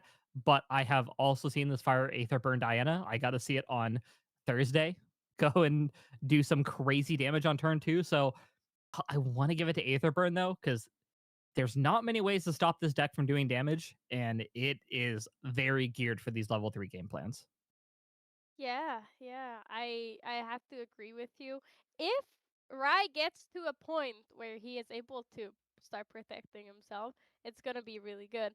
But Aetherburn is a very aggressive deck as well, just like you said. So I'm not sure if we'll even get there. It's Yeah, pretty that's spooky. the thing is like with Wind Rye and with Fire, even with Fire Rye, you have ways to essentially either turbo your way to level 3, or you have a lot of ways to protect yourself, especially with Wind. But with Norm, you're foregoing a lot of these traditional pieces. You still have things, of course, you still have Fluffy Shop keeps to be able to keep aggression off. You have Resolute Stands, you have Topsy Decree, but this is a weird deck because it does split its damage so 50-50 between a big attack and spells. It's very hard for a lot of decks, especially not Wind, to be able to answer just generic damage. So it is going to be a very uphill battle, I think, for for Rye in this matchup. Yeah, I have to agree with you. And the thing is, it's Diana's just so fast as well that even a wind, I feel like even when Rye would wind or fire Rye, but like you said, especially wind would struggle against this deck because for like Veiling Breeze, you just can't get enough cards down early on, and then fire. There's not much to remove because they just deal the damage, and you're just like, oh well, it's too late now. Yep, and So this is also a deck that we are also seeing with the Fire Dana. We've seen a bunch of different iterations on this, but this one is also very much its regale as tech to deal with different things, with things like Palvor Sword to be able to graveyard, and Nerd Sword to be able to pressure damage outside of just needing the bow. So this deck is very tuned onto a bunch of different damage routes. So I am very excited to see. And we're of course we're not going to have to wait long. Looking Glass is already in play. Fire Spirit is already ready to go, and Cheshire Cat Cheshire Cat. already down. Woo! Well, this is kind of the dream, because now you just have in this matchup specifically, you already have a card here that's just gonna be sticking around. Because how is Norm gonna take care of the Cheshire Cat? There's literally nothing you can do here for now. And we're Inner going right sword. Nerd Sword. Yeah, so that's 3 damage every turn. Like the clock has started, and it is going to be going pretty quick if you ask me. Yeah, yeah. Oh, yep. Spirit attacking as well. And oh, DJ Nova just passes. I think this is pretty slow for the deck, but at the same time, in this matchup, do you think DJ Nova has a hunch on what this Spirit of Purity is doing here? He's like, Um it is weird because if you do not follow Rye, and this is a deck we don't see very often, if you don't really follow Grand Archive, this might seem like a very weird card to use. And why would you ever play this, especially with them making a Tengu? Because you're now thinking, is this like a Norm Siri? What's happening? yes, So this is I just a level I would 0 deck. assume they may not be a no. What's happening? Yeah, even the demonic charm is like, okay, Norm Merlin? That's kind of weird, but okay, it's hard to tell. Oh, but DJ Nova might.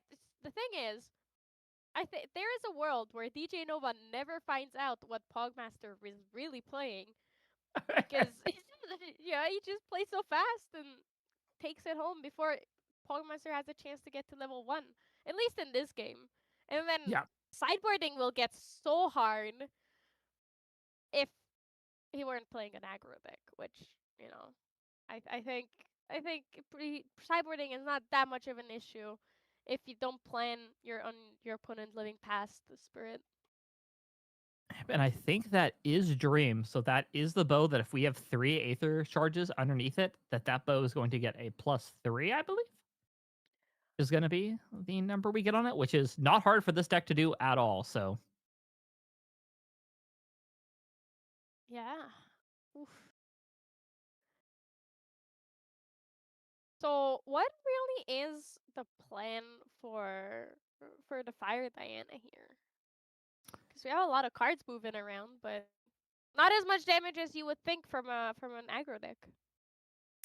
very much because a lot of this is as a note is happening during recollection is a lot of what is going on right now. We are essentially trying to get as many Aether Wings underneath the bow because if we get to that critical 3 number on this bow, we're going to get additional damage on the attack when we do this. So our goal here is to essentially kind of what you saw the water Aetherwing Diana do, where you're essentially going to pump this bow, make it a one shot. We're essentially doing the same thing, but we're doing it before we're level 3, and we're doing it with essentially a bunch of fire cards. So think about it the same way as we saw in round 2, just a little bit faster and a little more all in.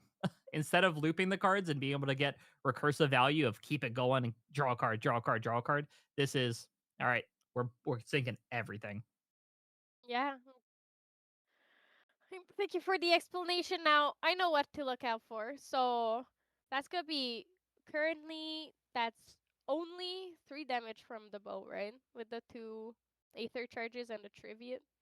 But I believe so. Yes. With one more though, I think we're it's sitting gonna be close to 9 7, almost. 9. Yeah, possibly. I think it's 1, 2. Now I have to double check the bow. It says on attack, if there are exactly 3 Aether charge cards in the attacker's intent, this attack gets +3. Yeah. So it So should. the bow's a 1, +3, +3, 7, unless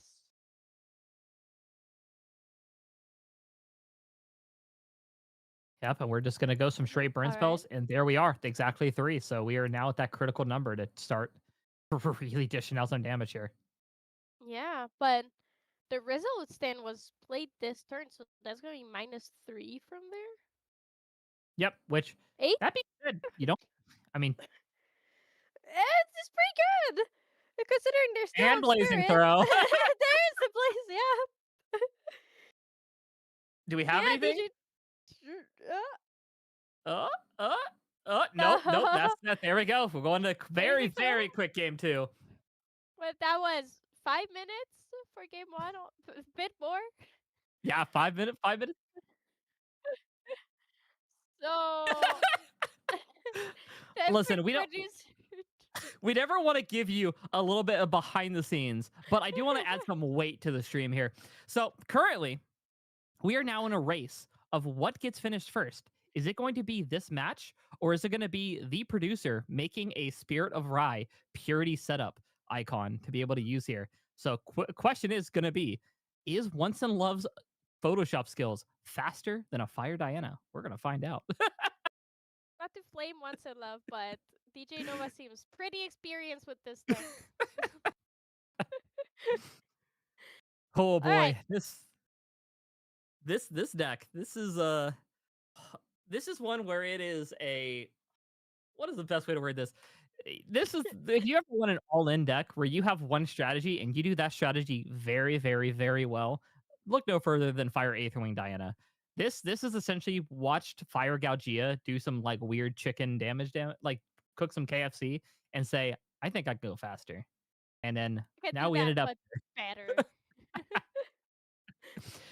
Now I will say for this setup that if you are at home being like, this deck looks so insanely like dumb, this looks like way too powerful, like I can't beat this, be aware that if you stop any part of this strategy, if you stop that attack on the bow, if you can maybe stop the bow from even getting those by either destroying it or keeping it off the board, be very aware that this deck is very, very fragile to interaction like that. So Yep. stopping them at the perfect point means this deck turns into a, I'm going to kill you as fast as possible, to a, I really hope I can draw every burn spell in my deck over the next 5 Yeah, turns. like, if not, because the moment you take down the Treveria Dream, it's like, oh, now I can play my burn spells, but they're all meant to load in there, and I'm meant to have this big attack, but now it just, what am I gonna do? Like, one Aether Wing that deals 2 damage is awesome, until that's all it does.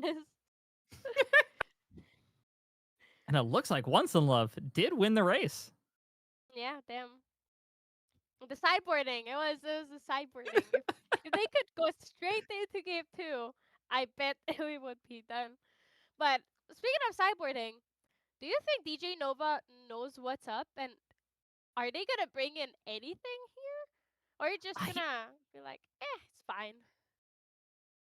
If you kind of know, I think you might bring in the Heated Vengeance as an alternative route to do some damage. And if you see this deck never really went past and took a turn off game 1, I would not be shocked if Impact Hammer and Heated Vengeance did come into the deck, just as another way to pressure damage, because it does not seem like a lot of your, what we would say, more of your Aether charges that are more defensive in nature, or in this case, kind of give you a little bit more of that build up. We could see a little bit more of a hybrid strategy going this round. So I think that may be the play, even if you don't know that this is Rye, just because you saw the deck play a little bit slower.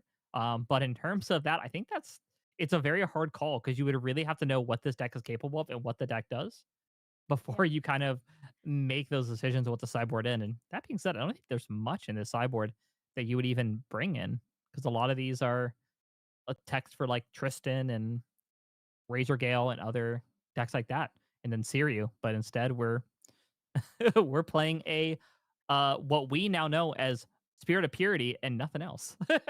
Yeah, just Spirit of Purity, Mnemonic Charm, just draw cards and do nothing. The deck. Yeah. Now, of course, for Pogmaster here, there is a lot of different options that we're going to bring in here, like Crystalline Destiny coming in for sure, Blanche coming in for sure, another Topsy Decree, Safeguard Amulet. I wouldn't be shocked if 90% of this sideboard got slotted in for some of these more. Honestly, draw pieces. Even Regal is could be playable here, because if you see the Aether Chargers that really hurt you, that aren't just like glimpse, you can be like, all right, well, I don't want the extra damage, so get rid of them and hopefully mess up their hand a bit. Yeah, I don't even think you would have a chance though in this matchup to do that. I think if you get to level 3, I think your goal is this, instead of playing Regal, it's True. hopefully just play one Arcane Blast and be done with it. Also very, very true, because it's, DJ Nova is also kind of frail on Diana here. The curse of being level 1 only is that you don't have a lot of life. And while we have a little bit of kind of like downtime here, kind of like with as we kind of the Rye gets their setup going and slowly gets her level 1, probably give a little bit insight for those at home who may also not know what this deck does, Spirit of Purity Rye. And why are we playing Spirit of Purity? That's one of the big questions probably at home is why would you play this rather than playing Fire or Wind like we've seen in the past? The big thing that Rye suffers from is when you start playing a lot of these arcane interaction pieces, they're going to graveyard. You're not actually getting the value of essentially where Rye wants to be and getting them in banishment. So you have to kind of bend over backwards to get the cards into banishment, so on and so forth. And then, of course, things like discard outlets mean if you're discarding arcane cards, you usually want specific ones. In Spirit of Purity Rye, you can essentially play a lot of these arcane tech pieces, things like Spell Sheared Arcane. You can use things like Anger the Skies to sweep the board, a lot of these options, and not feel bad about it because when you are ready to combo, you can lineage release your Spirit of Purity, forcing both players to banish 2 cards. For you, you're going to banish some arcane cards. Your opponent can banish whatever. You don't really care at that point. And now your tech pieces have essentially become +2 levels is the general idea of playing the Spirit of Purity. So in case anybody at home was like, why are we doing this? That there's a reason. There's a method to the madness. Yeah, it's still, even after explaining and knowing how this deck works, still pretty confusing, It's like I get it, but also it's such a crazy idea to have a raccoon in your lineage just for the chance of when you get the arcane cards into your graveyard and to hurt your opponent. And I'm like, I get it. It sounds cool, but I need to see it in action to believe it, Yeah. Because it can work. 100% know that. But damn, it's interesting. I really hope that we get there this game, but I'm gonna be honest with you, it's not looking really good for now. The damage is stacking up real fast. And as well, you can still release this early. There are situations with Rye where you could release this to get rid of floating memory from your opponent's graveyard before that. So don't be aware that that is not only for that arcane piece. There is some niche situations where you can do that as well. And we could see this maybe at the floating, but I think at this point we are already so deep in the Diana strategy that I think we might be a turn or two too late from that I feel like being the an moment option. you see them level up on an aggro deck like this, the floating becomes irrelevant. Cause like usually there aren't many one or more cost regalia in those material decks. You just want to get them out and abuse the freedom of being able to slam down cards and go for it. It seems I that believe we're stopping for a bit on Diana. Damn, it looks like a pass right over to Pogmaster. 4 cards in hand though. Do you think they're kind of scared now that Pogmaster is level 1? Or just don't have the combo, so they wanna be like, yeah, I have something. Trust I'm me. pretty I'm pretty sure they know that the cards they don't really have another way to get to that third without leaving their hand essentially without an option. So my thought here is Diana has it. It has the way to do the damage, but they want to have the option to pop the Crystalline Destiny if it would get played, or in some or be able to clear something off the board if it does get in the way. I think that is probably their strategy. Is most likely knowing their opponent has that many cards in hand. The Crystalline Destiny is always a fear that you're going to have. So being able to have a way to pop it, whether it's going to be one of your various fire shots or uh in this case, maybe just wanting the Oh, range 4 off the strides. oh, I'm curious to see what happens. I don't think we've really seen Ranger Strides outside of the Ranger Wake Up deck, which is Assassin playing Mad Hatter. So yeah, it's very uncommon to see Ranger Strides in an actual Ranger deck. I'm Yep, and here we excited to see. and here we are during Recollection. We are gonna go ahead and get that third shot. Also pressure some damage. There's also a nice way that if we can possibly get our opponent to pop the Safeguard Amulet here as well, so that way we can maybe again if we need to take another turn off or be able to kind of give us a little bit more options of what to do in our hand. Yeah, Pogmaster is really thinking like, damn, that's painful. He has flashbacks to 10 minutes ago, really, when he first experienced death by Diana like this. It's not fun if you're against it. It's very fun if you're playing it. But I feel like that's most aggro decks, unless you have the out to the aggro immediately. It's very unfun to be on the other side of it, especially in a slower deck like Rye, where you have to get to level 3, but most of the time you don't live long enough to get there. Yeah, every aggro player I've ever known, and I'm not going to speak just about one local, but every Not aggro naming player, names, but not going to name names, but if Savato was here, just saying, not calling him out a name, but if he was, if he is playing an aggro deck, he is the only person in the room having fun. that sounds about right. I played my first local in months, right before Christmas. I was on Diawachan. I was having the time of my life. All my opponents, though, they were so sad, and I felt kind of bad because I haven't played in months, but I was still, just aggro being aggro. Oh, Safeguard Amulet being popped as well. So But are we going to see in response to the Safeguard? Woo, we are! We are! stop. What a way to get through that. But okay, Wow.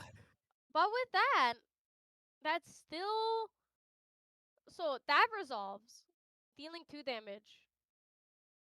Well, distant, right? No, wait. Diana's not distant right now, so it's just 2 damage. Just 2 damage. Yeah, so the way this essentially just went down is we played the Resolute stand and we let the Resolute resolve.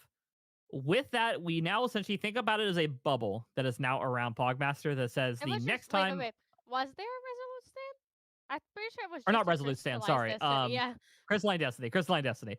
Imagine Crystalline Destiny get played. There's a bubble now around Pogmaster. And if any damage happens, that bubble pops and prevents that damage.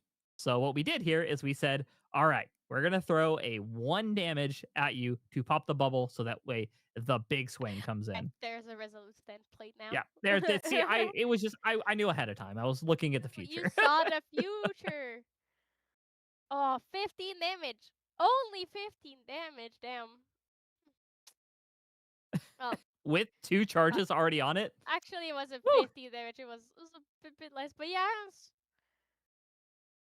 And it's every quite a card bit. down.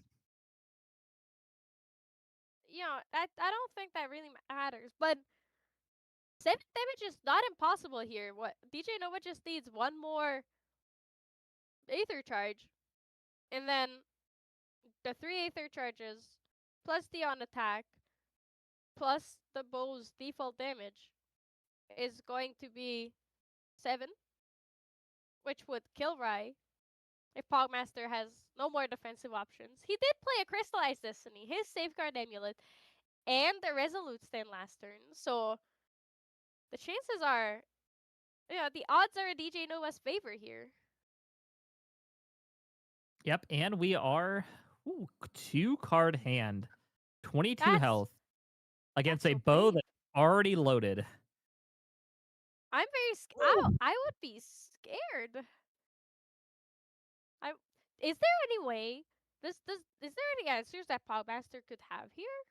Am I crazy or is he dead if DJ Nova has one more Aether Charge, which is likely, but not 100%, you know? Yeah, there's off a 2-card hand. Yeah. There's not. I mean, we could resolute to stop, but that also means that if we resolute stand, we're gonna go to the next turn with a 1-card hand. Yeah. And then, oh, wait.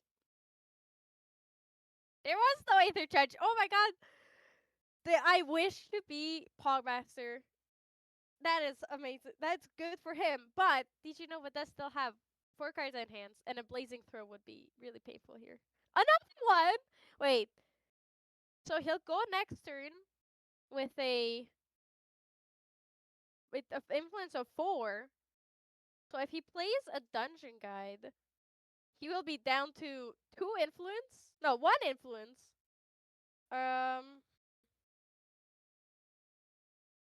Blazing Throw. Another one. Is that Another Blazing Throw. That's crazy. That's that's crazy, man. not like this. Not like this. Yeah, who needs Come Aether on. Charges when you have double Blazing Throw? I guess, yeah. How,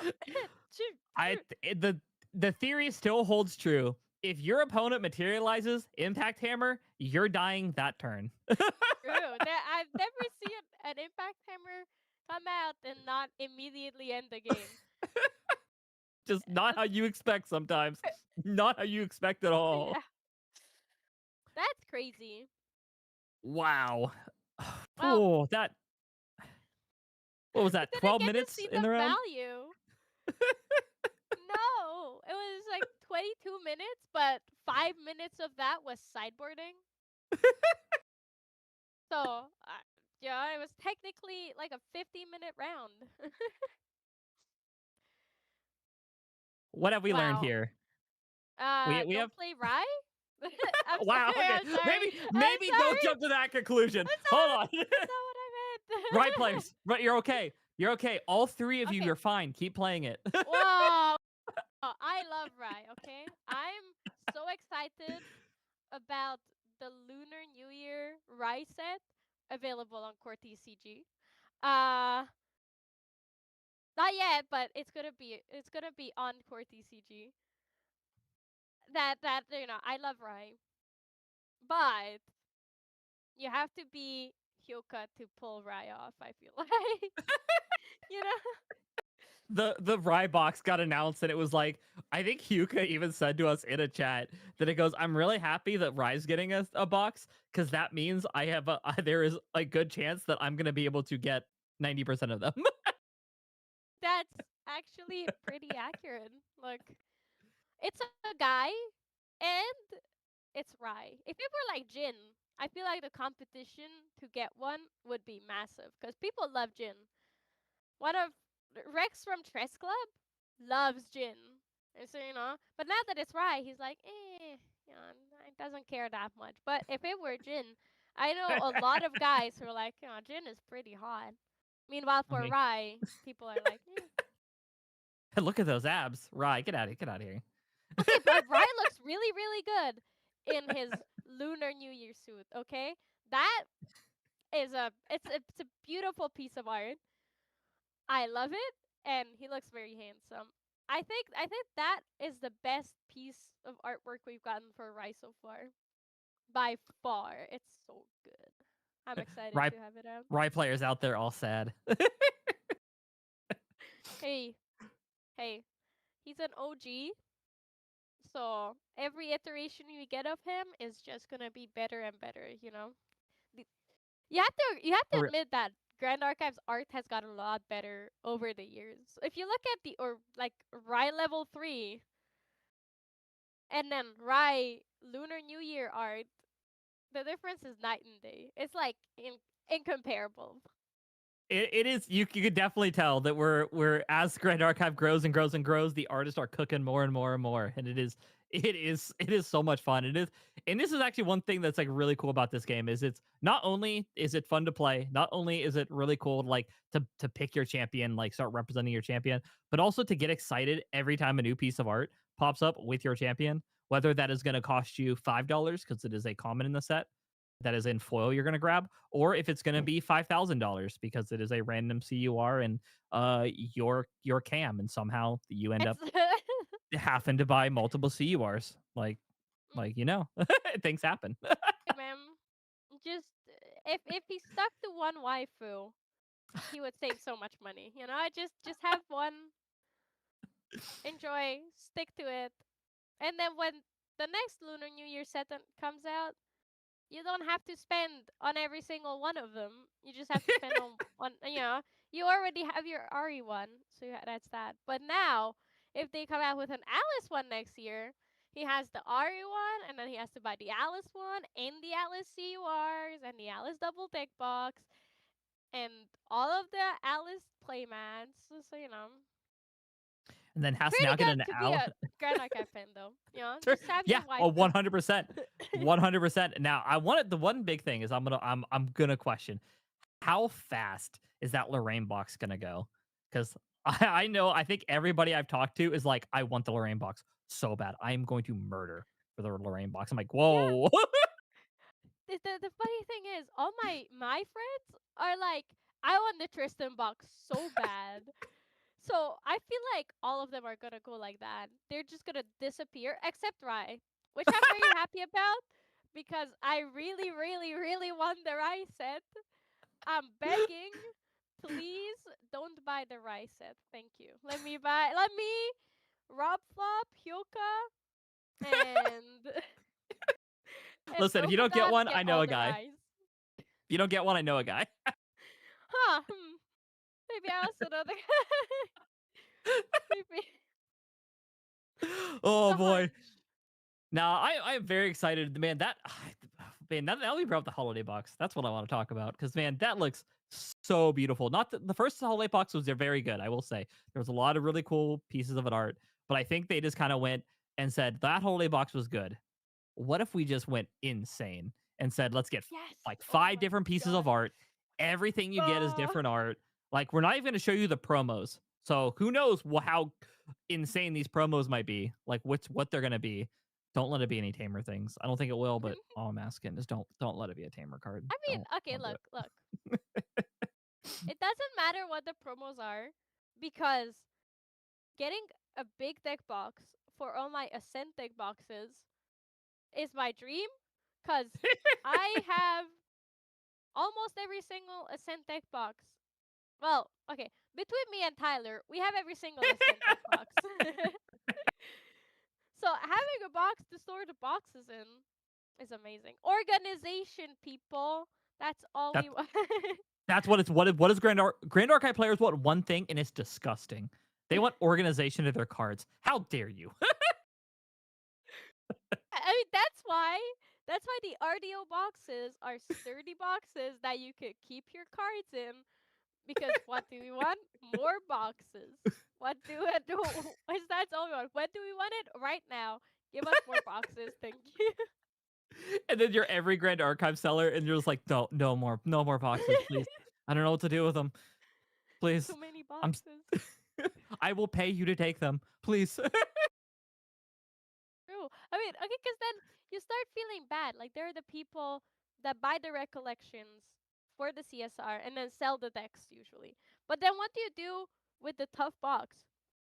Keep it to store cards in. It's more boxes. Oh, it's with the SP boxes too. I have so many of those SP boxes. They're Ooh. just on a shelf, and I'm like, eventually I'm gonna use these. I go in the boat. I'm like, I'm gonna use these to ship high-dollar card sales, and then I realize I can't open a high-dollar card to save my life. Rue, what?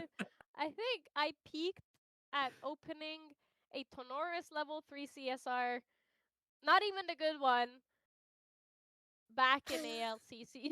and that was my peak opening experience. and that card is like $200, $250 compared to what some people buy one box, get a CUR. You know, it's 250 or 2,500. It's a bit of a difference. It's just a sequel, like whatever. And it's always the one guy. You go and you're like, I'm gonna get so many SP3. I'm gonna get that fracturized. You watch it. You buy all of them, and you're like, I got like 3 foils and nothing. And then the one friend is like, "Man, this game is so cool. I'm glad you guys invited me out to go here. I'm gonna buy one of these SP boxes. Let's see what it is. Hey, is this fracturized card good?" And it's like, get out, go home. No, it's actually a terrible card. Let me take it off your hands for you. Yeah, there are two wolves inside me. One wants to scam my friends and get cards for cheap. The other wants to be a normal, good person and not scam my friends. But the duality of fractals are so GA players. pretty. Yeah. Look, it's Oh so boy. hard. I It's want the the life is cards, so they hard don't as a GA know. player. You just don't know what to Yep. do. It's to make The money best or have thing- shiny cardboard.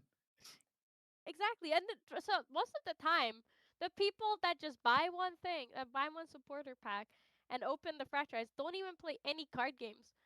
So to them, getting $100 for a card is already insane. So like, yeah, the This temptation. this is one of the games that it's also crazy to think about the not to not to go too heavy into the market and into this game, but I don't think I've had many games ever where you can sit across from a table with somebody, they open up one pack, and then they just look at a card and they go, "Wow, I think I just made $1,000." Yeah. It's like every your locals sometimes turn into lottery, and it's just like, sweet, that guy just got a new that guy just made some cash out of nowhere. Pack battles in Grand Archive feel so much more high stakes than in any other game if you go for value. Cause like one pack you get like a 50-cent SR, and then the next pack you get $100 foil, and then the next pack you open $500 because it's a CSR. And the highs and lows are insane. Or just be me and be a Terra fan. So every CSR you have is our beautiful Neat. producer put it is $2. Look, I think I've gotten offered more Lancelot CSRs than I can think of. And I love him. I even got the profile picture on Omnidex of just Lancelot. But there's a point where even I'm like, it's not even worth like $20. Why would I buy it? Like, why am I doing this? What am I doing? What am I doing? Yeah. But sometimes our friends message me as like, hey, this guy is selling a massive collection and there's a Lancelot CSR. I know you love him. I don't care for him. You want to just take it? So I have like 2 or 3 Lancelot CSRs that I just got because people don't care for him. And I'm like, that's pretty good. Yeah, Unfortunately, he's the only CSR like that. Like no other CSR, even Terra CSRs, people are like, yeah, I'll sell that. Lancelot is like, what does this card even do? I don't know. here you go. Yeah, I think when it came to Slime Kings, I was like, I luckily opened one myself. Hypest moment to be able to pull that. And then I think anytime anybody opens a Slime King in DFW, it's like, hey, NEETfull, do you want a Slime King? And I'm like, I don't Another need one? another Slime King. I don't need any more Slime Kings. All right, okay. Hey, I got a Terrasite stained glass. You need it? I'm like, I don't need any more Terrasites. No, please. I don't need more. At least it's cute. It is cute. That is the thing. We we only play one of them, but hey, it's cute. It's cute. I mean, it's like it's a GCR, so why would you need more than one of them? Unfortunately, unplayable. You should donate all of them to NEETfull and I. Thank you very much. Yeah, go ahead and you can send them over. We are actually starting a online mailing service, so we will be readjusting the ruling on Shadow Strike or on Shadow Reaver. So you will have to mail the cards to your opponent. So just be aware that is coming Yep. back. It's actually, yeah, you can't look at the cards, so you have to take them, put them face down into the envelope, and send it. Sorry, guys. We don't make the rules. It's just how it is. I don't know how that didn't take off. Like I thought it was a good idea when we pitched it. Like I don't understand how it never That's picked crazy. up. Like it was But like now that Andy is gone,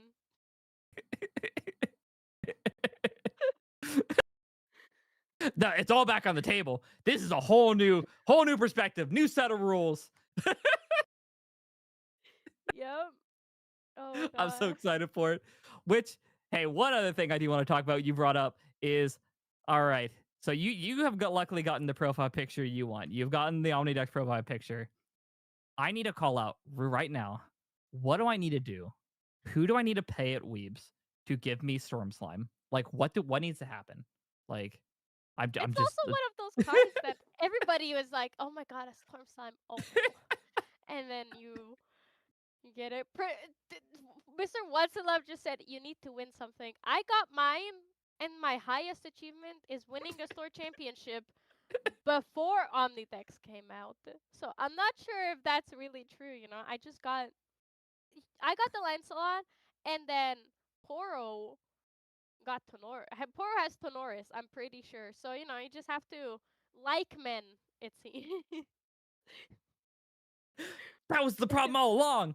No, I didn't figure it out. Why did I jump on that sooner? yeah, it's cooked, man. If Storm Slime were a guy, you would get it. But Storm Slime, unfortunately, because Connie got theirs as well, right? The cell converter, and cell converter is also either a guy or like more masculine appearing. So that's the strat, you know. I'm gonna get a Storm Slime now, and it's gonna be a super buff, just giant ab Storm Slime, and I'll be like, I'm happy I got it, but at what cost? Listen, CSR art for Storm Slime. It's already been pitched. We better see them. I want buff buff shirtless Storm Slime. The CSR. CUR 72. What a 72. Get the reincarnate. I got reincarnated as a slime collab going right here, right now. Let's do it. Bro, This is what I everyone would love want. that. That would go. Actually, that would be insane. The new, it's like our universes beyond is Storm Slime. It's reincarnated as a slime for Sylvie. We need more slime VTubers so we can do more collabs. That's True. the goal. That is the big brain strat.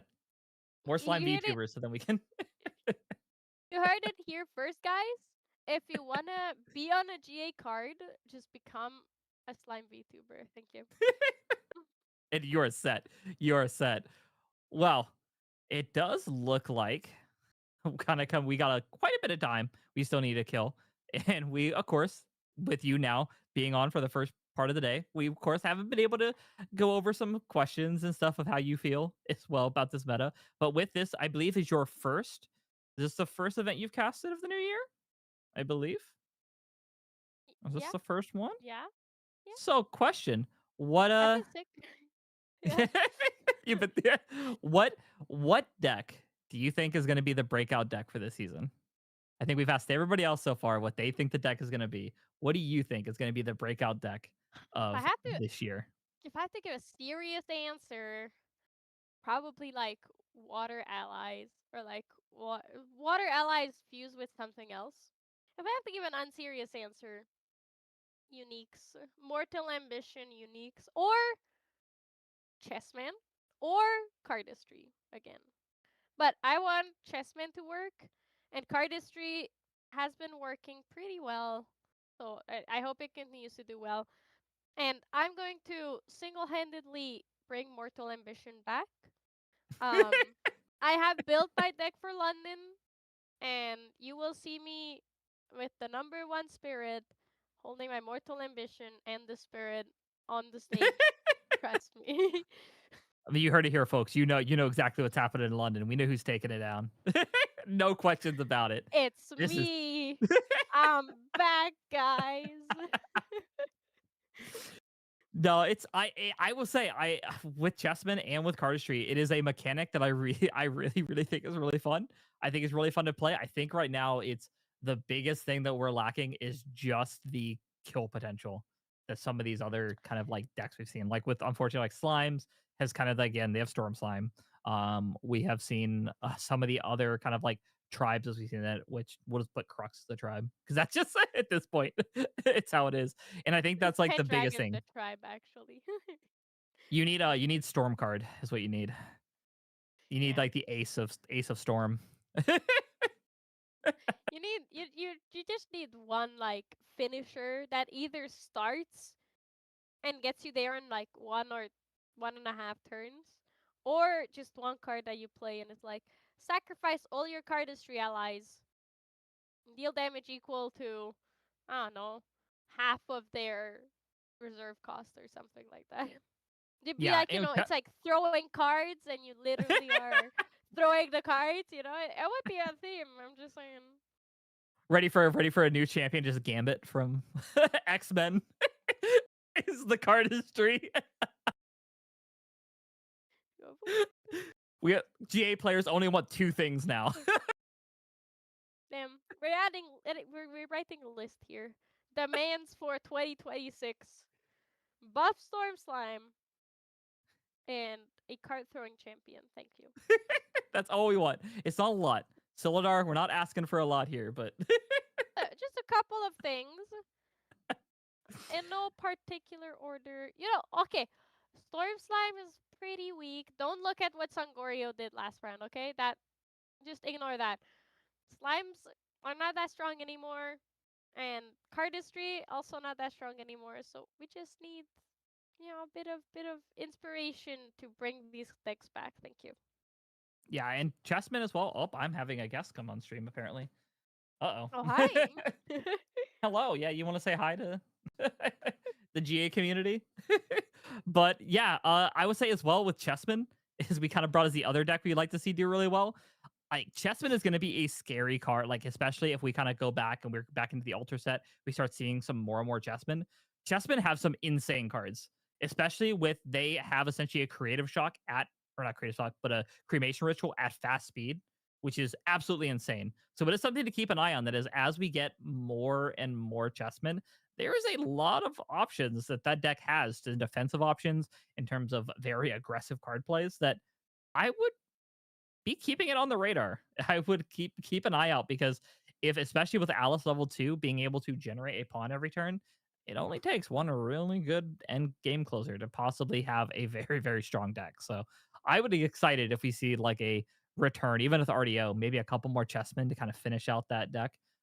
Maybe I'm not asking for a lot here, but maybe a win queen. So you're not asking for a lot. Just three things. Just three things. It like Three things. keeps going. Look, what else can we ask for? What deck is that, dude? If I were Henky, Ben Luxem, obviously.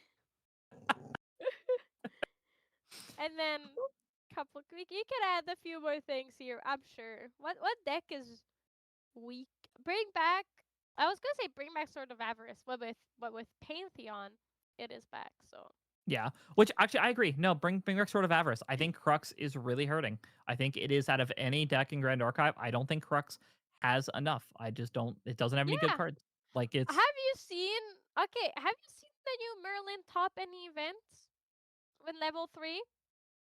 It needs Sword of Avarice. Trust me. Trust me. listen. Nothing can go wrong. Nothing can go wrong. Absolutely nothing can go wrong. Look, if oh my god, I wanted to say it so fast. The 0 cost, you can bring it out if you have enough prep canners. Dagger, no. Oh my Merkblade? god. Yes, if Merkblade is still not banned, that means Crux Merlin is too weak. That means we need Sword of Avarice. Look, the I logic think is flawless. I see no problem with anything here. 100%. Crux is fine. Crux is fine. That's Really fine, guys.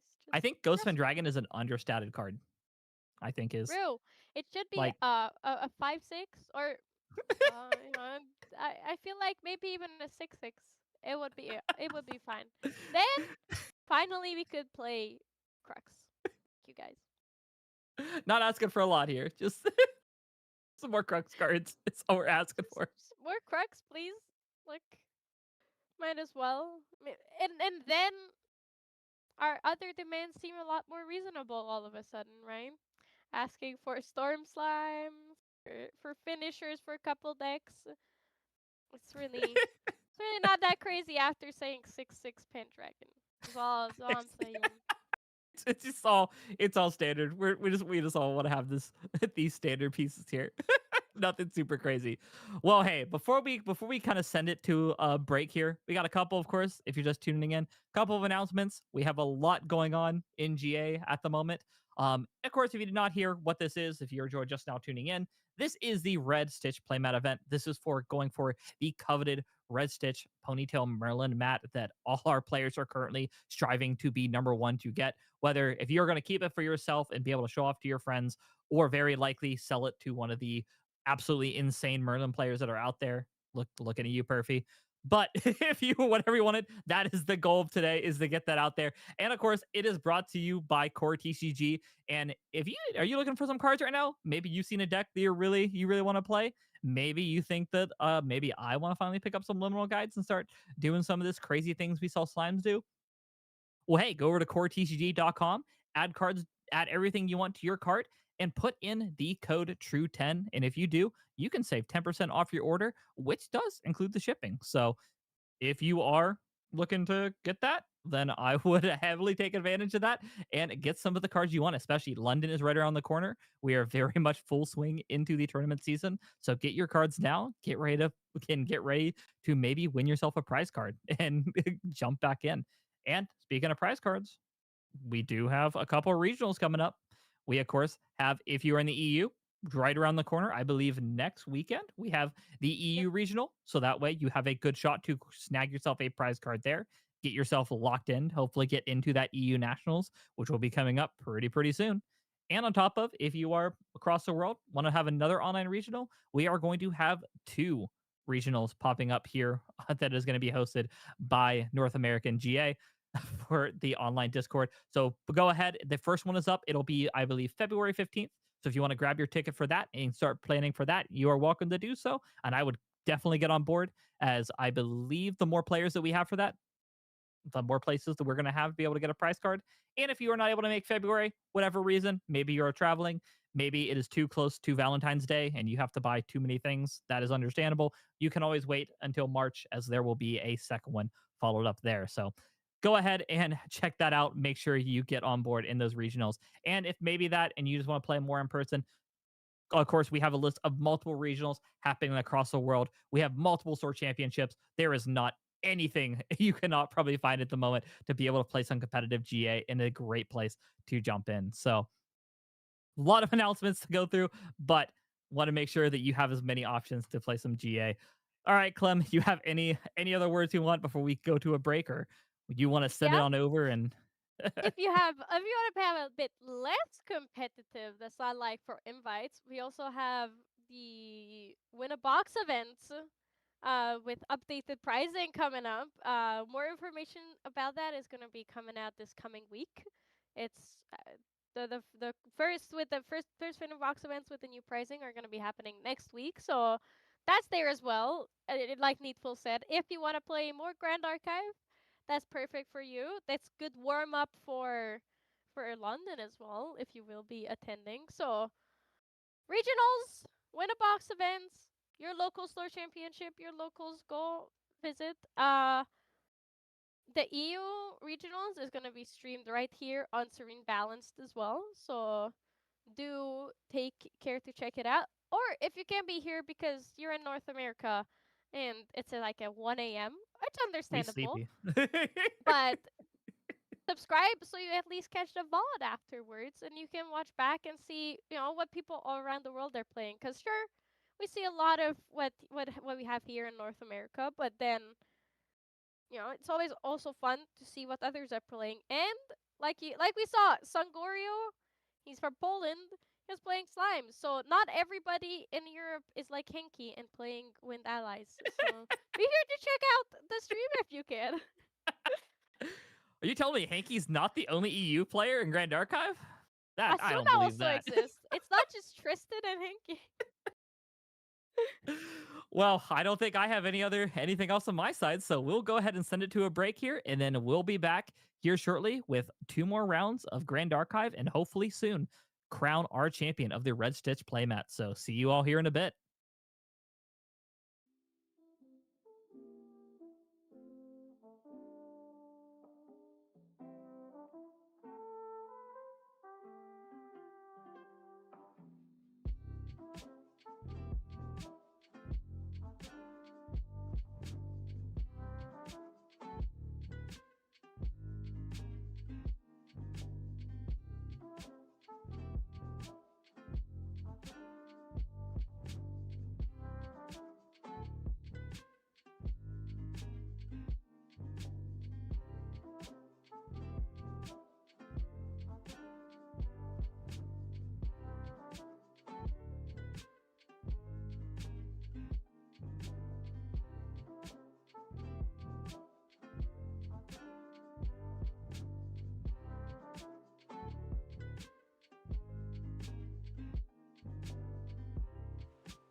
welcome back to round 5 of the TCG Red Stitch event. My name is Clem, and I'm back here with Garrett. How you doing? Doing amazing. Thank you very much. The last games were super exciting, right? Yeah, that just really wish we got to somewhere with the ride deck. It was very unfortunate that it didn't even get to level 2 really. So that was tough. But seeing a deck win so fast and then yap as long as the 2 games total lasted was pretty enjoyable on my side. Unfortunate for the players. Wish I really wish Riot did better, but unfortunately aggro decks will always just be aggro. So I had the pleasure or misfortune to face the exact same deck at my last locals, and I was playing CL. And even with 36 HP, since I played the Serene Spirit for the deck, with Abnegations and Crystallized Destiny, it was not enough to survive.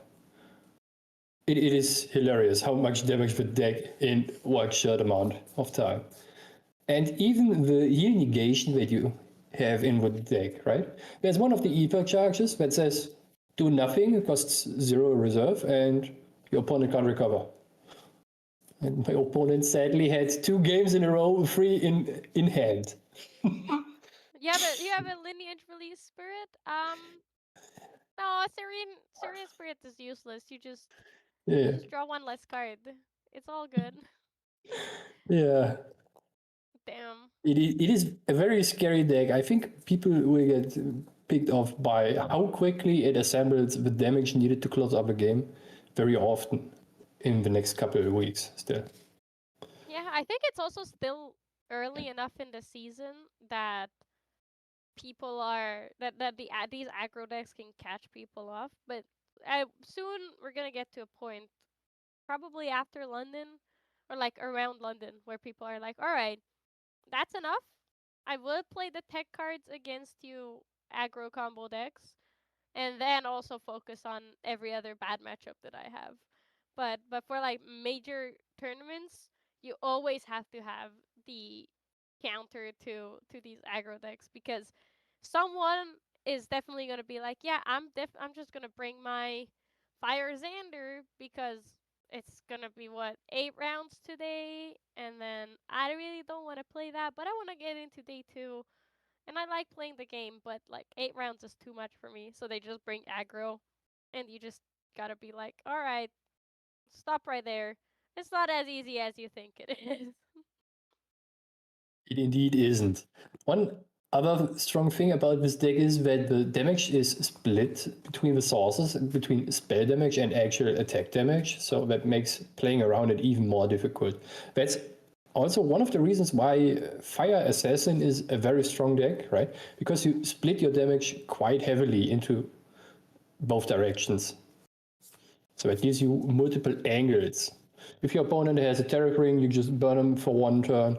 If he has the Safeguard out, you just swing with attacks for face. It's already pretty strong. Yeah, it's really well the same thing that was so scary about Merlin for a very long time. Of oh, there is the Pendragon beatdown, but also Fireball for 15 in a turn, and you have to be prepared for everything. But it's so hard, and the fact that these Aether charges still resolve and most of the time and load into your Aether ring really guarantees that they have both ways of dealing with you. So you're absolutely right, and that's this terrifying part about most of these decks, is that there's just multiple avenues. And before, they were mostly locked into one of them. So, like for Fire Xander, if they had the Arthur on turn 1, then he just went attacking immediately. But with the Diana deck, there is no really you're locked into one or the other, because all your burn spells load into and become combat damage and attack damage. So it's very tough. You're absolutely right, and that's the scary part of it.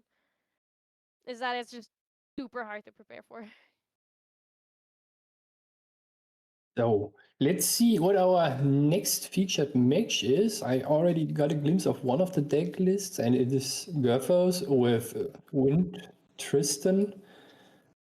Already a very familiar guy, and also a familiar deck for a lot of Yes. players and viewers, Symbols. right? Yes, Everywhere, I think he's symbols. pretty well known by now all around the world versus a level 1 Water Diana from Happy Jack. It's gonna be a fun matchup. I know I'm not even gonna ask, oh, who do you hope is going to win? Because I feel like you obviously want Tristan to win. No bias, pa. Every German is a Tristan enjoyer. We know that. You guys are I just have this thing for win Tristan.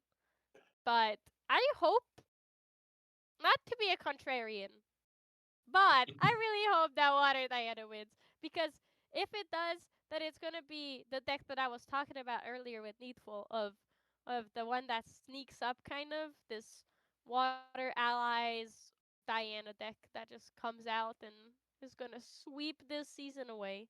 So I kind of really hope. I also want Water to win because it's been on a bit of a down recently. So it would be nice to see some things, but looking at a glance, do you see anything interesting about Gurthos's deck? Because it's sure it's Win Tristan, but this is one of the more high stakes tournaments in terms of this is a one of one red stitch for most of the players. I don't know if there's Mm. even another one out there of this Merlin playmat. So if you like cool merch, this event is the event for you. So right now, there's only one of the playmats, and it is most likely going to stay like that. However, those playmats are not limited to no reprints at all. It's just more like a novelty item that is very small in the production run. And in regards to your question that you asked me, the interesting thing about Gurthos' deck is that he runs Unmake Duality with the Looking Glass, but is on a rather lower count of norm cards. It's a mix between the good old true and tried Tristan list with just more draws early on. Nice. And Yeah, if it looks I'm interesting. not looking too bad and too wrong here, he is not on top decrease at all. That is kind of surprising There to are me. two Topsies. It's right above turbocharge. He's doing a 61 card build that every Oh, single person does with a one turbocharge, but right above the turbocharge. There's two Topsy decrees in the deck, so it's gonna be interesting. But we're right into the deck on Happy Jack's deck. Happy Jack, I believe, went first. It's so hard to tell with these new rules, but we'll find out. Um, Weaving Mana Stream is up, which is one of the most important cards in Happy Jack's deck. It's a card you want to see every single game if you're playing this Water Diana. another card you also want to see every time is from Gurthos already on his first turn is the Unmake Duality to draw two more cards.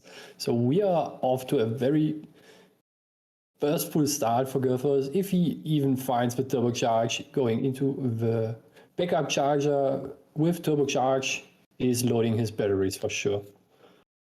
Yeah, and it seems that uh Happy Jack did start. He just didn't do too much on his own turn. And what was he's definitely distant, but was that a backstep that he played? Are you He is most seeing? likely have been a backstep, and he then got out the Mhm. Aqua Mirage Whisper into a Prudent Knock, and then just loading more into his Ether Wing here and hitting Gurthos already. So he is setting up the top 6 cards of his deck if he wants to.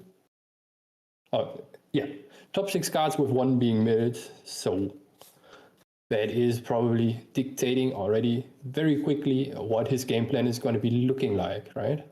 Yeah, so good to get this damage in immediately with the Aqua Mirage because you get to decide how your next turns are gonna look like, and there is the Languid Toad Troll coming out, so a Carpstone Coda is in the play here. Like, it would be quite devastating to have it there, but the third ball, oh my god, don't you love this card, Garrett? Love it. It's wonderful. And if Gophers now puts down, do you even want to use the Furble here right now? Interesting. So if since Gophers activated the Furble, now that leaves Happy Jack with an opportunity to activate Carpstone Coda for damage, as he just did, and hitting Gophers for another 6. Damn, he's collecting the damage counters so quickly. Yeah, that's a lot of damage, and he didn't even have time to level up because he played the third bowl to banish the frog and draw the card here. He didn't have time to level 1, so he is in a very dangerous spot here. It's possible that if he doesn't have defenses up, he's gonna lose next turn. So this might be an angle where you actually have to consider just dungeon guiding to level 1 to just not die. Actually, That is so mean. we might be seeing that. Putting 3 down is either a Sadie or a dungeon guide. There's a lot of things that could be at a 3 cost for 3 cost. So for smaller instances of damage, Gophers doesn't have to fret that much because he has Calming Breezes in his deck and Veiling Breezes. So there is a chance that he has some defenses. Yeah, it's most likely. He does have. That was... Fairy Whispers into Wimbler's Lookout sets up the top cards of his deck quite nicely, especially since he didn't put any to the bottom here. Every time I have been cursed because every time I see Windblast Lookout, I just want to say Windblast Outlook, and I know that's not the card.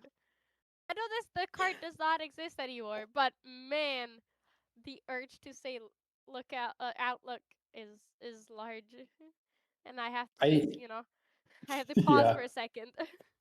I also always want to say Wind Bless Lookout, so I feel you there. Seems like Gophers just activated the Windless Lookout, collected the preparation counter, and just hit face here and then passed the turn. The Ranger Boots coming out from Happy Jack here. Unfortunately, comes in hindered, but at least it draws a card. So, and because Happy Jack kept a couple of cards on top of his, I believe he kept 4 cards on top of his library. So that means he knew about both of the cards he's gonna draw. So this is a good cycle, preparing for the future here. Losing a Diana's not that great, but it's still fine. Cheshire Cat hitting for 1. Yes, the Cheshire Cat is hitting for 1 since there's no weapon out. Yeah, and the reclaim. For Happy Jack yet. Oh, that was all of Happy Jack's turn. I thought he might have done something else, but he also doesn't have that high of an influence here, so understandable. Gruthos reclaiming the Windbless Lookout and leveling up immediately. So now he's on track and doing what he wants, getting those levels and those prep counters up. What would you do in this situation? You're on 12 damage counters, so it's not that painful, but Diana can always just come out of nowhere and deal a lot of damage to you. So would you be scared if you were Gruthos here, Garrett? I'm not sure if Gophers would be scared, but I would be scared for sure. I'm terrible when I have to play under high pressure, and 7 damage counters being put onto your champion is basically a attack from Cheshire Cat and 1 Languid Toad Troll being milled with a Capstone Coda. It's really not that much. Yeah, it is basically 2 cards hitting the board for you. actually. But Oh, but I'm it pretty seems that sure. Happy Jack is Ooh. going for the more defensive play, so it's not gonna be that that explosive of a turn this time, Hmm. unless Happy Jack just pulls something out of his pocket here. But seems not. Griff was also playing a lot more. Ever since the lane with Toad Troll has been gone, he's just been enjoying life, building his board, not really rushing to level 3 like you'd expect. Yeah. It seems like that Glyphos has a lot of leeway right now with not much pressure coming from Happy Jack here. We're most likely going to see from Happy Jack next turn the Inner Sword coming out so that his Cheshire Cat will be hitting for free and maybe even making himself distant with a card that goes neutral here just to get the bonus from the attacks. Because if you are ranged, it doesn't matter if you are attacking with a quote-unquote ranged weapon or with a sword. If you attack, you get the bonus. So it will be a swing for free. Kind of throw your sword in front of you, deal more damage with it. But yeah, it's very fortunate. Or if you're the ranged player, that there's no such requirement for it. Not as fortunate on the other side. Drowned in Aether coming out, so what this would do is that it would kill the Windblessed Lookout, and then Asin Protector would be forced to return itself back to hand. I'm curious to see if what Guruthos has here. The 3 cost something that he was thinking about. So this is actually a very difficult decision, even if you have an incapacitate in hand, right? Because you usually don't want to use your incapacitates for those quote-unquote low-value cards, even though you would have to return your Eastern Protector here. Yeah, but I mean, Guruthos has plenty of influence here, so it wouldn't hurt too much to return it. Depending on if he even has another ally in hand or not. Because if he doesn't, then that Asin Protector is not gonna be back for a very long time. It's always a risk in Tristan, right? You don't play that many allies, so if your one gets removed, your Asin is most likely just gonna get stuck in your hand. Luckily, a lot of lists opted to recently add a couple more allies to the deck, and going heavy with the dungeon guides as a playset, you frequently saw just 3, and also having heavenly guides now in the deck gives you more things that you can actually return and just put down on the board. And instead Heavenly of... Guide is... Please. No, yeah, you finish, Instead of... Okay. Instead of going for anything funny, Gophers just played down the good old windmill engineer to going influence neutral and having something on board for future plays. He did have the other ally. I think that's why he didn't really care about the Windblessed Lookout going away here. What I wanted to say about Heavenly Guide is that currently it's a really, really strong card because there are so many level 3 decks that most of the time you do get the value off of it and you get a free level up, which is incredible. It's exactly what you want to see. And the value is insane. Especially in Tristan, the card is pretty good because from level 2 you go to your Weaver, and then you reclaim the Heavenly Guide to go into Dancer, and suddenly you are +4 cards. Ooh, Yeah. this is a very interesting pick from Happy Jack here for his materialization. The Bauble of Scarcity.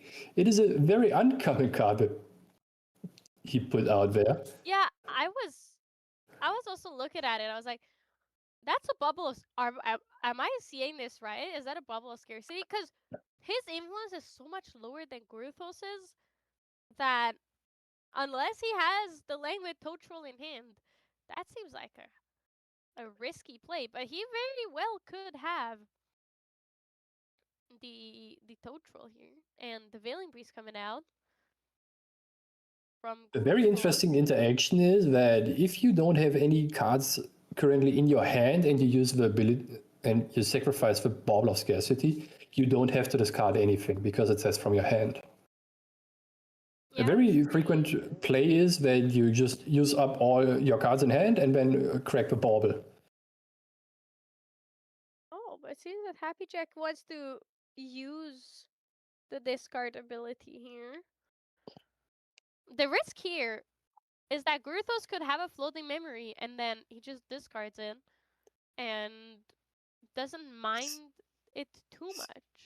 So what I think is happening here, or what Happy Jack is trying, he activates the Ball of Scarcity, he has 4 cards in hand, In right? response to the Veiling Breeze, right? Yeah. So let's see what Gruthos now chooses Okay, yeah. for the Innovate Agility. Unfortunately, we won't be able to tell it just off of hand signs because there is the stealth or spell shroud hand sign here. But a weaving mana stream, I believe, Yeah. got discarded for Happy Jack, so he gets to reuse that next turn. It is really, really good. Meanwhile, Gruthos is all hands down and shuffling his memory. He has so many cards. That is terrifying, man. Yeah. I think the Innovate Agility being there was a key because if he didn't respond with Innovate Agility here to the activation of Bauble of Scarcity, he most likely would have lost to the sequence of, in response to the Veiling Breeze on the attack of the Cheshire Cat, that Happy Jack discards the Languin Toad Troll, and then still before resolving, the Veiling Breeze activates Carpson Coda for the 6 damage that would be lethal. Yeah. So amazing play from Gruthos, but now he's down 2 defensive cards, which means if he does, as long as if he doesn't have a response, oh, never mind. There's a Topsy Degree. Oh boy, Dude, holy moly! he's having all the cards here. Is all the defenses We are seeing a Mad discarding? Hatter. Oh, Mad Hatter gone and Super gone. Not just gone from hand. The Weaver Mana Stream is very useless now. As unfortunately it wasn't banished for floating memory. Just banished. Finally, we see the Inner Sword, so that Cheshire Cat is gonna start hitting for a lot more than before. But Guruthos still has a full grip of cards in his hand. So answers are plenty. He could easily just come out and respond to anything that Happy Jack throws at him. In Tristan, the Cheshire Cat is actually very hard to remove because you don't have any inherent abilities outside of maybe Tempest Downfalls that can't even target the Cheshire Cat, as I just realized, because it's a spell. So you kind of have nothing in your deck to get rid of the cat. Yeah, it's pretty painful. Yeah. But the thing is, Happy Jack is not dealing a crazy amount of damage right now, which is very tough to see for him. Cause you want to be at more than 13 damage counters at this point, or at least at a more substantial board. At least he got another Toad in the graveyard. All right, there Yeah, is that a is chance. okay. Is Happy Jack now pulling the trigger with another Carpson Coda in response to the level up? Oh, yeah, that resolves. So it seems not. Wow, it's pretty tough.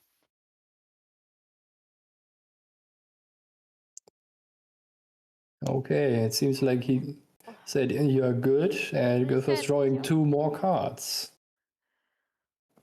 Power of Tristan with 4 preparation counters. Just draw all the cards. So now Happy Jack. Now I feel like officially Happy Jack is in a pretty bad spot. No real board presence. No Aether charges. Alignment Toad Troll, sure, but Tristan is now on 22 life. And a dungeon guide, so 25. So This game could turn very quickly after the initial heat that Happy Jack put onto Werfers here.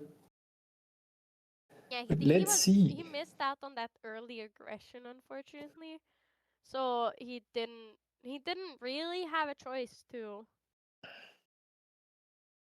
he did his best. Gruthos just had the answers, as Wind almost always does. There is the Shadow's Claw coming out as well, so Gruthos now can attack for quite a bit of damage, so we might see the end of Happy Jack coming up very, very soon. It's pretty tough. Very, yeah, it is a very tough spot to be in and a very unfortunate turn of events here for Happy Jack. The early Verbal kind of denied all the good plays he had available, even Yeah. though he could take advantage with one Carpsong Coda on it. Yeah, I mean, he did his best, right? At least he got some value off of it, but it nearly wasn't as much as you would want to see. There is the Flash Grenade coming out, so as long as Happy Jack has a way to make Diana distant next turn, he can prevent some damage, but I'm really not sure if that's going to be enough. Sure, he'll survive another turn, right? Because currently he's not even really dead on board, but he's sure very, very close to it. There is a redirected attack, so Gurthos didn't even take the damage from the Cheshire Cat. The thing why Werfers had to redirect at least one attack here is because otherwise he goes into Carpsong Coda lethal range again. True. That is always a thing you have to consider now, especially with your opponent having 4 cards available in hand. Yeah. So now he's a lot safer, and he does have some prep counters for next turn. There is Safeguard Amulet, so the Carpsong Coda doesn't do much anymore.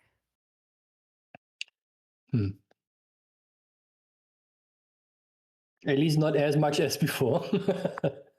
Definitely not as much as before.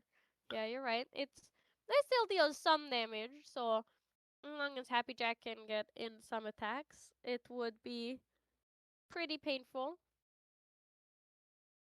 So at the very least, Happy Jack still has 6 damage on board. Yeah, but Gurthos is dealing damage right now.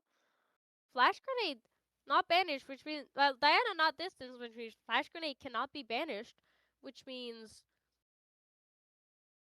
there is a possibility for lethal here. Oh,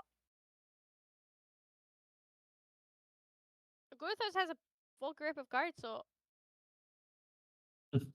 let's see what Happy Jack glimpses here.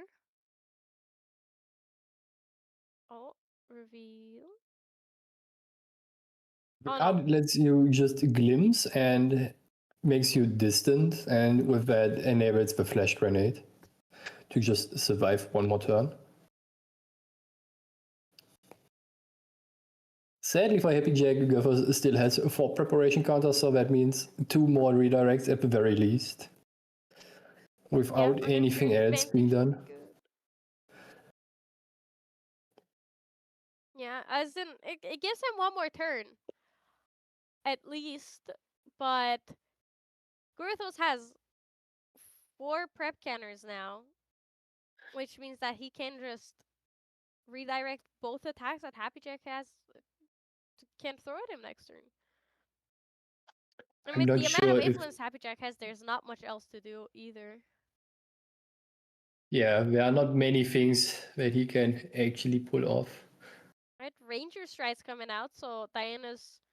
Because distant lasts until the end of his turn, Diana will still be distant, so that Ranger Strides will give the 4 damage. So it will deal something, but Gurthos has still 4 preparation counters. and a full Let's grip of see. cards, so he could have the answer very easily. Look at him think what to do. Does he, like you said, if he takes the damage here, he's in Carp's Coda range. Luckily, Gurfas So- still has the safeguard amulet, so there is not much to True. fear You're right. without You're right. using any influence at all. Because unfortunately, those ranger strides are kind of useless with for preparation counters on Tristan. The attack can easily be redirected. Oh, Happy Jack. Paying 3. Oh, Considering. Is it, Thinking very hard. is it maybe a Crystalian Archer line that he wants to go for? Oh, Froststorm Frostborn Paladin. Paladin, yeah, that works. Banishing the Undercoon Vantage. That Vantage doing a lot of work here.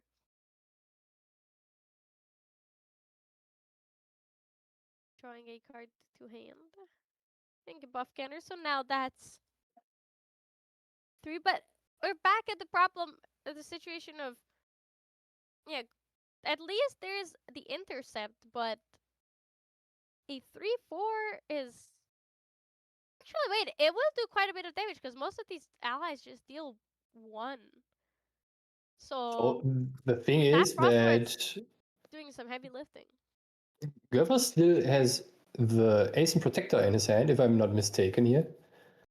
That means you just force There was one Ace Protector that was banished. I'm not sure if he had Was another. it? If he saw, yeah, you can see on the left side of his screen there is an Ace Protector Oh, banished. you are correct. Yeah. Oh, Mastermind Scheme doubling the prep counters, going up to 8 now. That Frostborn Paladin unfortunately is not gonna do much against a Shadow Strike.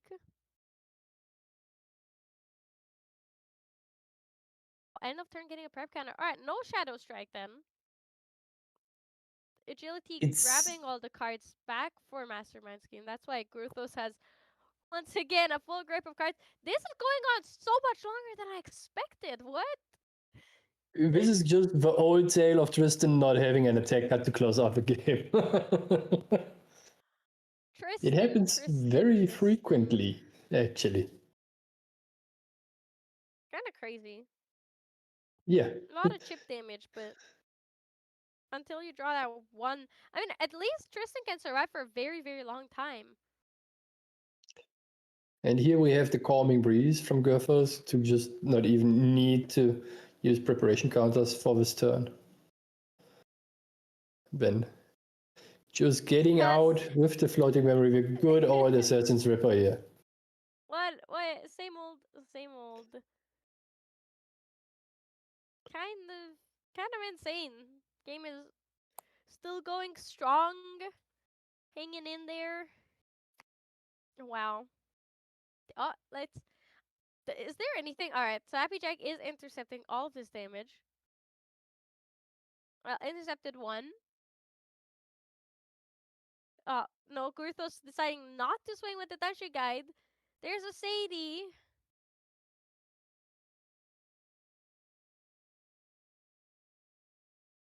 Is he just trying to bait the retaliation from the Frost Zone here? I think he is. And it seems that it's not really working. Happy Jack's like, alright. Intercept. But is Gurthos, like, attacking with that Dungeon Guide doesn't hurt that much. Sure, it's 1 damage, but he has the Ripper. He has 2 Shadows and Tristan. So he can go attacking for a lot, possibly even lethal. Oh, what's that card? It's drowned in ether. And it says it gives an ally that is rested -3 health. So Sadie could be dying, but Gurfos opted to pay 2 to get her back to hand. Understandably, I feel like.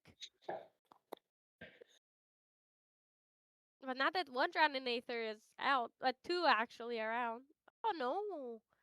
Happy Jack is cause if Guruthos didn't if the damage didn't go through at all, obviously there's no reason to attack with the dungeon guide. So understandable why he didn't go for it. Ooh. Getting the smoke bombs, banishing another Cheshire Cat. Paying 3 for the backup charger. Finally getting to grow that influence. He is back at a sizable amount of influence here, and now the cat attacking again, and Gophers thinking if he wants to redirect. I believe he immediately was like, no question, I am redirecting. Because the moment he draws a Shadow Strike, this game is over. And he doesn't even need. It definitely doesn't need 10 preparation counters for a Shadow Strike. Considering that Happy Jack only plays up to level 1. 2 are more than enough right now. Yep. Yep, so he has plenty of prep counters to spare.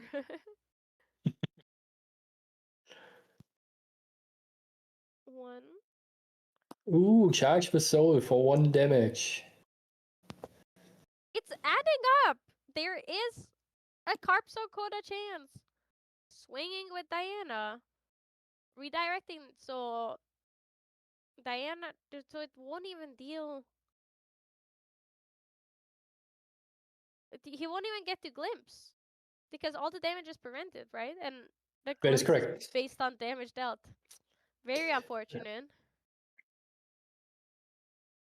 One thing that I personally, as a Tristan player, don't like is that I take a lot of chip damage early on, because it is kind of annoying. It puts you in a position where you actually have to consider your damage counters and not ignore them because you kind of run out of defensive cards at some point, especially against those decks that attack you from different angles, right? Yeah, absolutely. So it's tough, but still that 20 is not a lethal amount because he still does have the Sacred Amulet. And there's another one mentioned from Guthos coming out.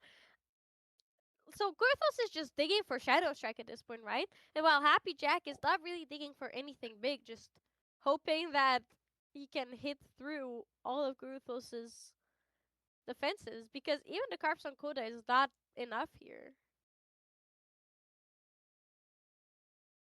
And here he Ooh. uses the smoke bomb on his Froststorm Paladin after intercepting a lot.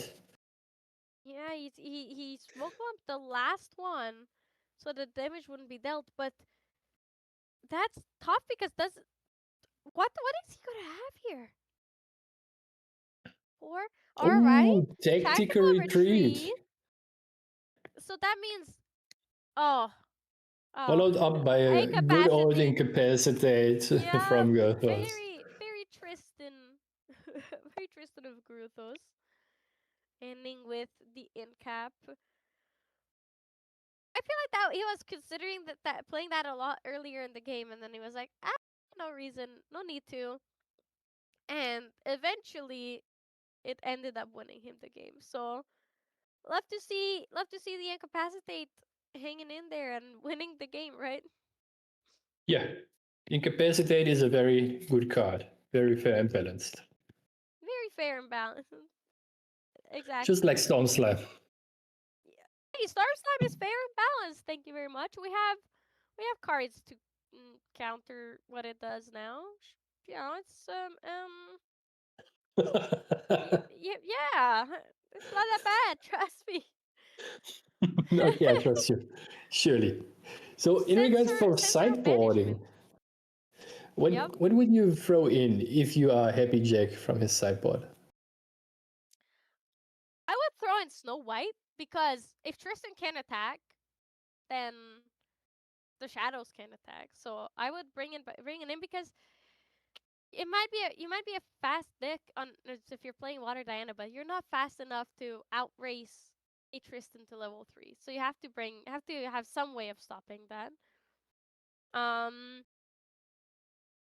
Staggering Strike, although it wouldn't have dealt, it wouldn't have done that much and it doesn't do that much once the shadows are out, but preventing Tristan from getting to 4 counters when she gets to level 3 just hinders the influence gain so much that I feel like that would be I would just bring it in because it's free 3 damage and removing preparation counters. And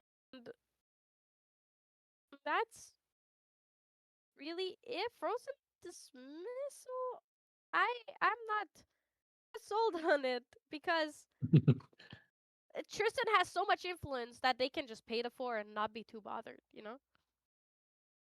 Yeah, Frozen Dismissal is a very annoying card if your opponent plays it early against you as a Tristan player, because it kind of negates your Sadie best case, and just the least good case is that your opponent can't, you can't activate properly an Ace Protector here. Yeah. So there are actually quite a couple good targets that you can hold off with Frozen Dismissal. Yeah, And it's pretty good, you're right. for But Goethals, I think he's for sure throwing in the Sensor of Restful Peace. And I can see another Innervate Agility and some Tempest Downfalls here for him, making the life of the Water Diana player very miserable. yeah, definitely it would be even less fun playing against. It will be rather even less fun playing against Tristan here. So I have to agree with you. Not only because you're the Tristan expert out of the two of us, but also because you're right. This it sounds like a miserable time for Happy Jack if those cards resolve. But do you think we're gonna see a bit more from Happy Jack, or is it gonna be same old, on these first couple of turns? Same old, same old. Go distant, level up, and get in that chip damage that you were talking about. That's really annoying for Tristan. So the first turn for Diana is always the same. You pass and just wait what your opponent does, and then get distant, get out in Aether Wing, and start the game actually from there. And it seems like it's really just the same turns as before. Goethals Yeah. again with Unmake Duality. That is... I am shocked. I am absolutely taken aback by this turn of events. Oh, look at that. Happy Jack at least gets to play. Well, okay, wait. That's not very good. He gets to play the backup charger and immediately banish it, but no level up, no Aether charges. Goethals has free reign in that case. Also backup Yes. charging. Yep, look at that. He is definitely backup charging with a smile on his face compared to last game. Looking Oh, at just Happy watch Jack being Turbo like, Charge? Ah. oh, oh, the first damage coming in from Goethals and not Happy Jack does not spell good news. This is That is... really not what you want to see. Being behind on Ooh. damage on an aggressive deck and having to materialize your Aether Wing Raw? Oh no. Oh That is very no. unfortunate here for Happy Jack. Oh boy. At least he had the prudent knock to load into it, but no Diana. Nothing to make Diana distant. No floating memory. Another prudent Oh, knock. another prudent knock. At least, okay, it can't be too bad, because at least he's card neutral and he's doing the before recollection. But being on level 0 still, and being the first to take damage in a game, in a matchup where you have to be the first one to deal damage, or you basically lose the matchup, is tough. No chip damage at all either. No allies, no nothing. Oof. It's not Yeah, looking good for Happy Jack. it indeed looks very rough in a matchup, as you said, where you want to be the aggressor, and you have to play the passive part. That is not a favorable position to be in here, Yeah, because look at especially that if your Goethals. opponent gets up to level 1 so quickly. Exactly. before Recollection, Gurthos had enough influence to reclaim use Sadie's ability to reclaim it to hand, basically, and then just gonna be able to replay it. And there's still no pressure on that Sadie. No on-kill ability, sure, but also no allies to deal damage to Gurthos. So now Happy Jack's here on 4 damage. And the Sadie consistently being able to brought back to hand, giving one more prep counter each turn. So Gurthos is going to be at that 4 very, very soon. Oh, that's rough, man. Oh my god. Yeah, I can see a turn where Gurthos now levels up next turn, activates Sadie's ability, and then survey the winds just to get 2 more cards back to hand. Yeah, actually, it could be possible. Fracturize on the power cell. Ooh. I really hope that this Fracturize means level 1 finally coming out. But no distant on Diana is... Even though technically he still has the Aether Wing, having an extra Aether Wing is just always really, really good.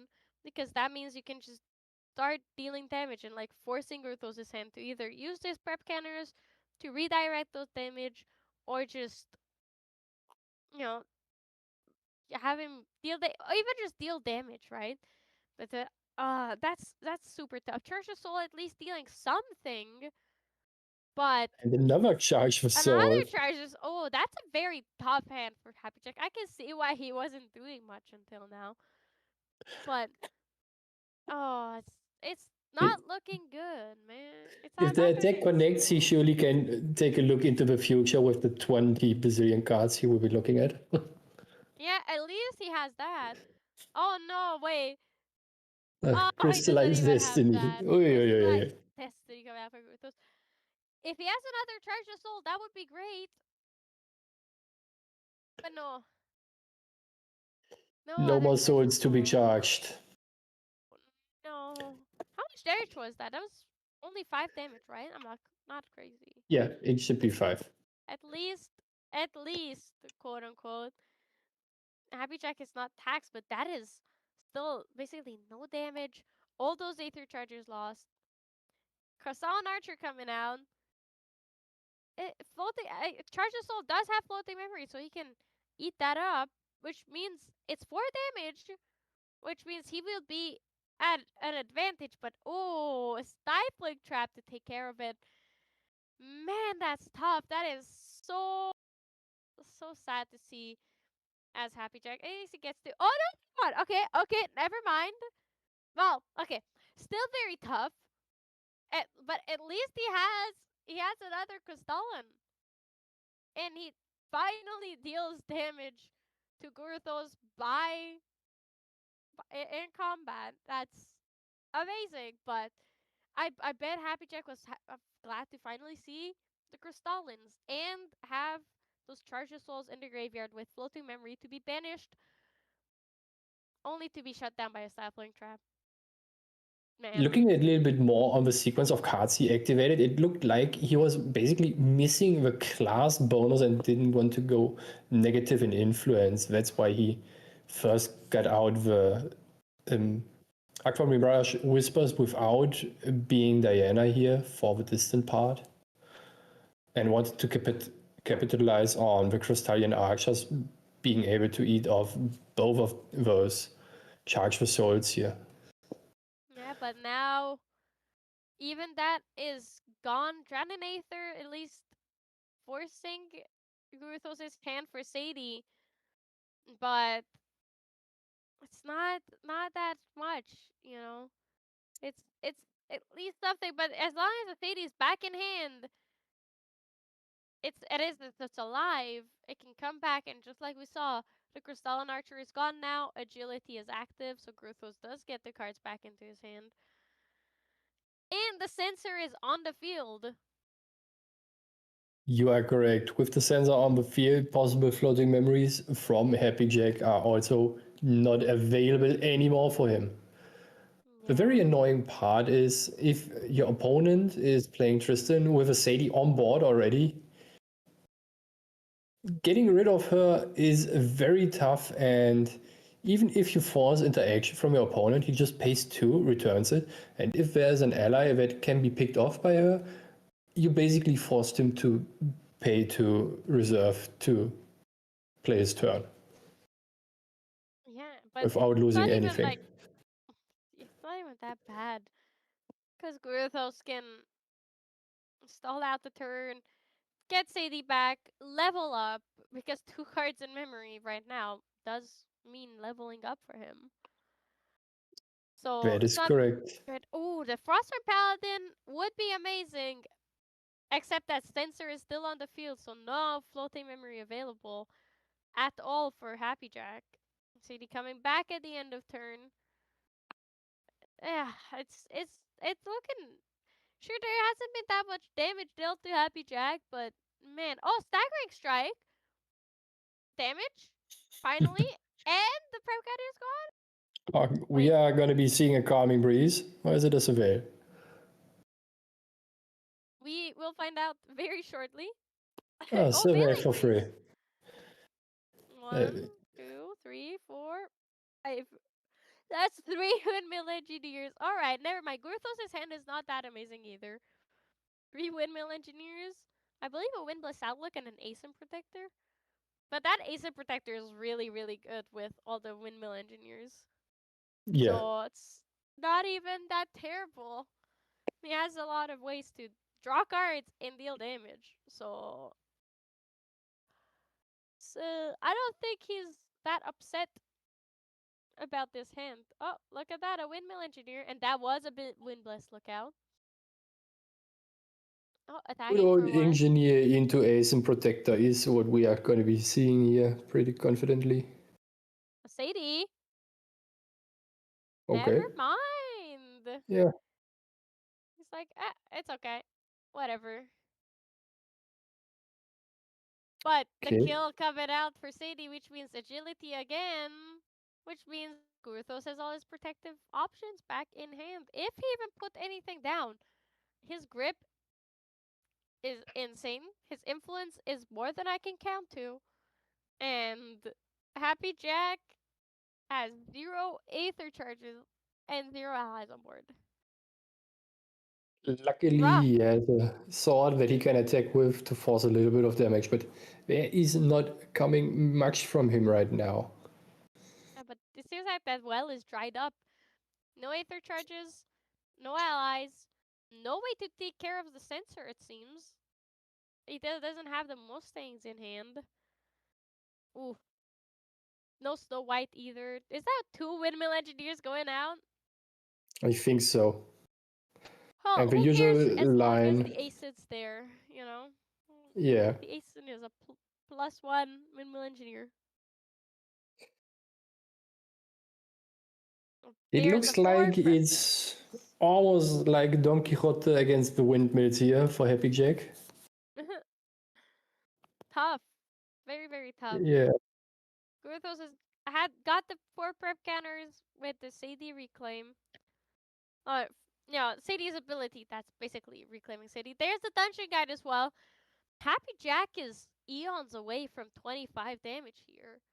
Nothing on board, no Aether charges, just Diana on her own with an Aether ring in her hand. But it's hard to do anything when you don't have arrows, you know? How do you shoot the bow without an arrow?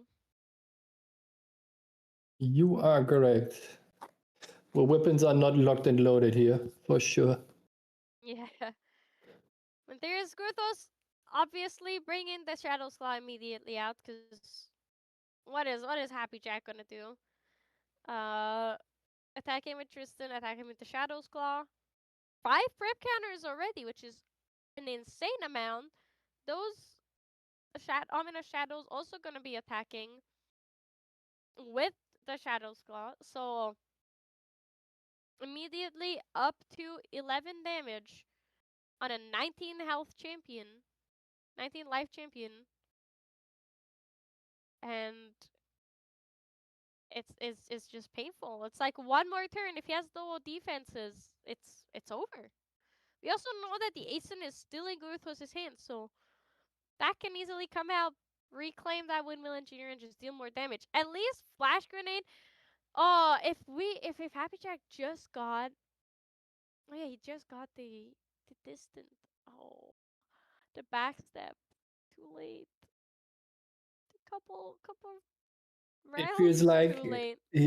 the very rough early game from Happy Jack is kind of putting him in a position where it seems very impossible to get back into track here for him. Yeah, the track is gone. He's strayed too far off the path, and now it's it's. Not I only really Gurthos cannot allies see a are way drowning for in him. ether. Yeah.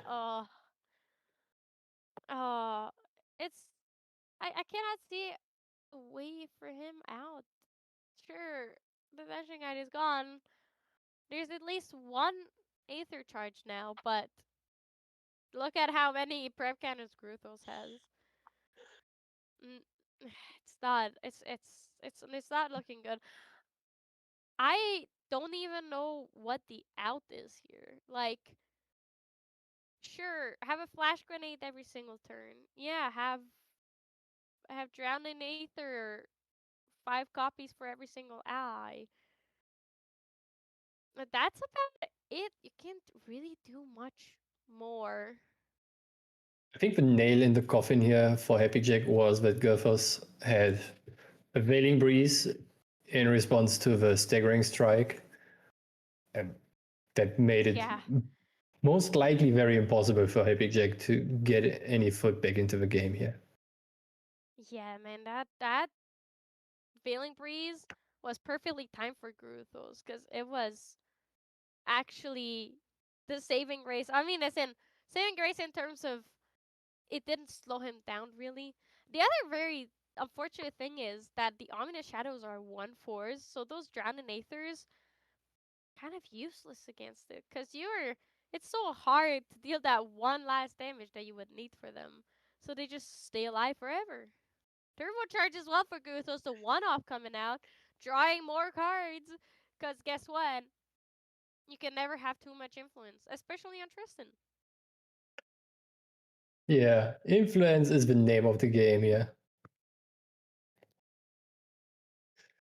It is also very devastating for Happy Jack that he can't capitalize on the floating memory he has. Especially the weaving mana streams here. The tactical retreat is tough. Banishing the tactical retreat is actually terrible here. Because if Tristan gets an attack in, that's 5 damage. Putting him at 11, putting him at 16, plus the Windmill Engineer. Let's say you take care of the Windmill Engineer, sure. Even then, Gurthos can still play an Ancient Protector and bring back a Shadow to hand, which would make the Shadow disappear, sure, but he would basically win the game on the spot, because what can Happy Jack do at that point? Yeah, not a lot of things actually. Yeah, it just feels like we're going we're overcapping the value here. It's just we're at a point where Gruthos is just winning more with the fairy whispers and everything else. Look at that influence. It's actually crazy. Yeah, I feel like that the game is over this turn. If not, I will be insanely surprised. I'm curious to see how Happy Jack can survive this. Okay. Okay. Okay. What are we seeing? I'm just waiting for the incapacitate here. Yeah, because as long as Happy Jack is not distant, Gruthos wins, basically. Yeah, Like, with that that, is in what no it way with reads. that influence. Yeah, he doesn't have the ink cap. There it is. Happy Jack does not have another card.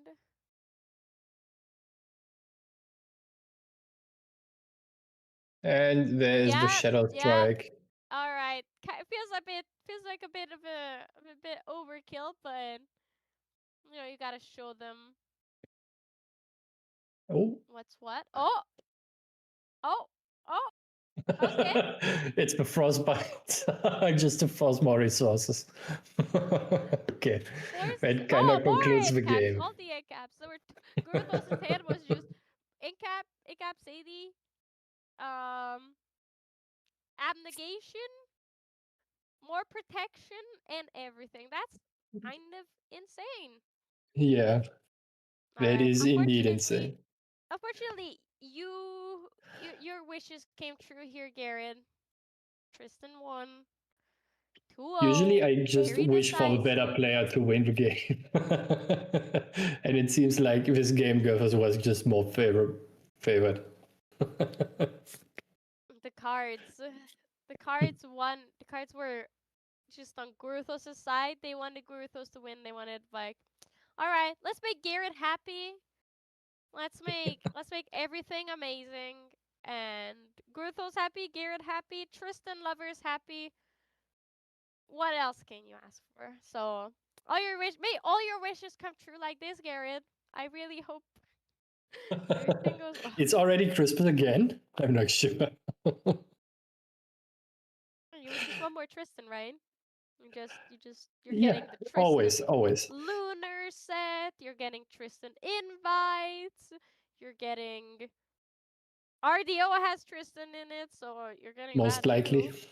too. Unless something happens. The interesting thing about Tristan as a deck is that there is never a point where she is really super bad, but there are points in time during every meta where she is highly unfavorable into a couple matchups that are very frequent. If we look back into the DTR season, at the end of the season, people showed up with a Syrio deck that did go more wide on board, right? And that is very hard for Tristan to deal with. Multiple kind of bigger allies and threats on the board. She's struggling with that. And I think that just shows that during every meta, there's basically a bell curve of decks that are always going to be playable, but not super favored into matchups. Even though it seems that some decks just are always in favor for the player, right? And if you then look at the people who perform with, for example, Tristan, it's always the same handful of people. And very rarely someone who never played the deck before. Yeah. And it just shows that repetition is the name of the game, and if you get comfortable with the deck, you can do something. Yeah, that's true for almost everything. So that's still an amazing game to watch because it's always beautiful watching players with, like you said, so many reps on their decks do well and play the deck, because I feel like a lot of people would have made small errors here and there into this matchup, and Gurthos didn't, and that's why he decisively went 2-0. So that was a really fun matchup. Even though the deck I didn't want to, I deck I wanted to see win didn't win, but it's also kind of an unfair matchup because Tristan's just incredible. It's such a good deck. There's so many things that are so good with it, and Guruthos is also an amazing player. So it's tough, him pulling out Especially that in this matchup, spirit. right? Yeah. Oh my god. Tristan as a deck is equipped with a lot of hate pieces by default against decks that play either into heavily graveyard and or attacks. So if you can't split your damage sources as much as, for example, the Fire Diana deck we saw before, that playing against this with Tristan is actually a real nightmare.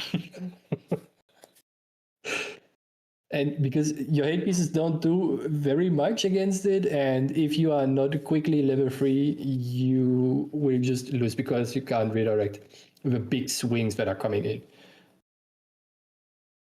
Yeah. Tough one. we only have a little bit of time left in round. So Garrett, as our in Europe representative, what do we have coming up in Europe? What's up? So What are the next Saturday we have the online regional happening at the Cake TCG Discord server. Make sure to take part in it or just watch the stream that is happening next Saturday for Europe. And I believe we also have the Win a Box tournament at the TCG Online League server happening on Saturday and Sunday, right? Yes, sir. Hmm. Will be that's not streamed. It's just a really cool win a box event with revised pricing. So that's gonna be happening as well. And then online regionals in for North America as well, because for us the European times are tough. For Europe, the North American times are tough. So we gotta have something for everybody. They're not gonna be streamed on the SBP channel, but they're gonna be streamed by the same team. It's gonna be us on there as well. But it's gonna be streamed on the True Champion Gaming YouTube channel. So look forward to that. Subscribe here. Subscribe to True Champion Gaming. Once again, thank you so much to them actually for taking over the North American League and letting us be here and making all these cool events happen. So it's wonderful to see them. Do you have any last words, Garrett, before you go sleep? Ooh, I hope that a cool deck wins today, and I wish every viewer a lot of fun watching all the games. And thank you for having me. Thank you for being here.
Well, hello there, everyone. I bet you didn't expect to see two new people here on the caster's desk. It is myself, Valkyrie, and I'm joined here with NEETfull for our round 6 of the Red Stitch playmat event.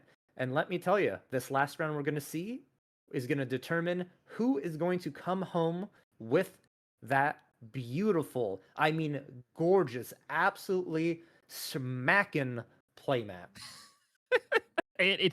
Listen, it is absolutely gorgeous. On top of it being, of course, somebody's favorite, you might say. There might be a couple of Merlin fans out there. There might be a few people that may already be like they already have bids and offers going out for this brand new playmat. So I'm excited to see who takes it home. I will be honest, I'm not a little biased, but there is a Dallas local that is currently playing for their spot to take home this mat. So might be a little biased on who I want to see take this home. You know, it's kind of exciting to see someone who's a local perform so well at an event with such high stakes.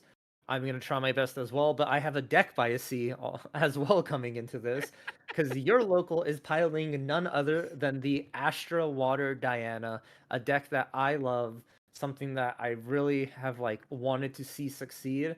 And it's playing against sort of the villain of this format, or someone a deck that's starting to like prove itself to be the best, which is the Wind Shadow Strike Tristan, a deck that came out in MRC through a recollection, and it sort of has been a mainstay. It's either the best deck in the format, smashing slimes and other matchups, or it's just like slightly below, where you still can't forget about it because it can catch you off guard and just eliminate your whole tournament run. For sure. And it is one of, I would say right now, for a lot of people, it is the boogeyman of a lot of events, for a multitude of reasons. It is very much a deck that realistically has not changed that much since its iteration. It is just very consistent. And we have to also highlight the biggest thing about this deck is there is a lot of players that really, really, really love this deck. There is a lot of time, there's a lot of practice, there's a lot of knowledge transfer that has happened on this list. So not only is it now right now in this meta doing very well with so many people playing a little more greedy strategies, people just trying to draw as many cards as possible where playing things like Shadow Reaver can just take advantage of that and then take that away from them and use it for themselves. So you not only have that going for you, but the fact that there's so much tech out there, there are so many nuanced play patterns that these players know of, also means that yes, it is a very, very good deck, but for a very, very large amount of reasons.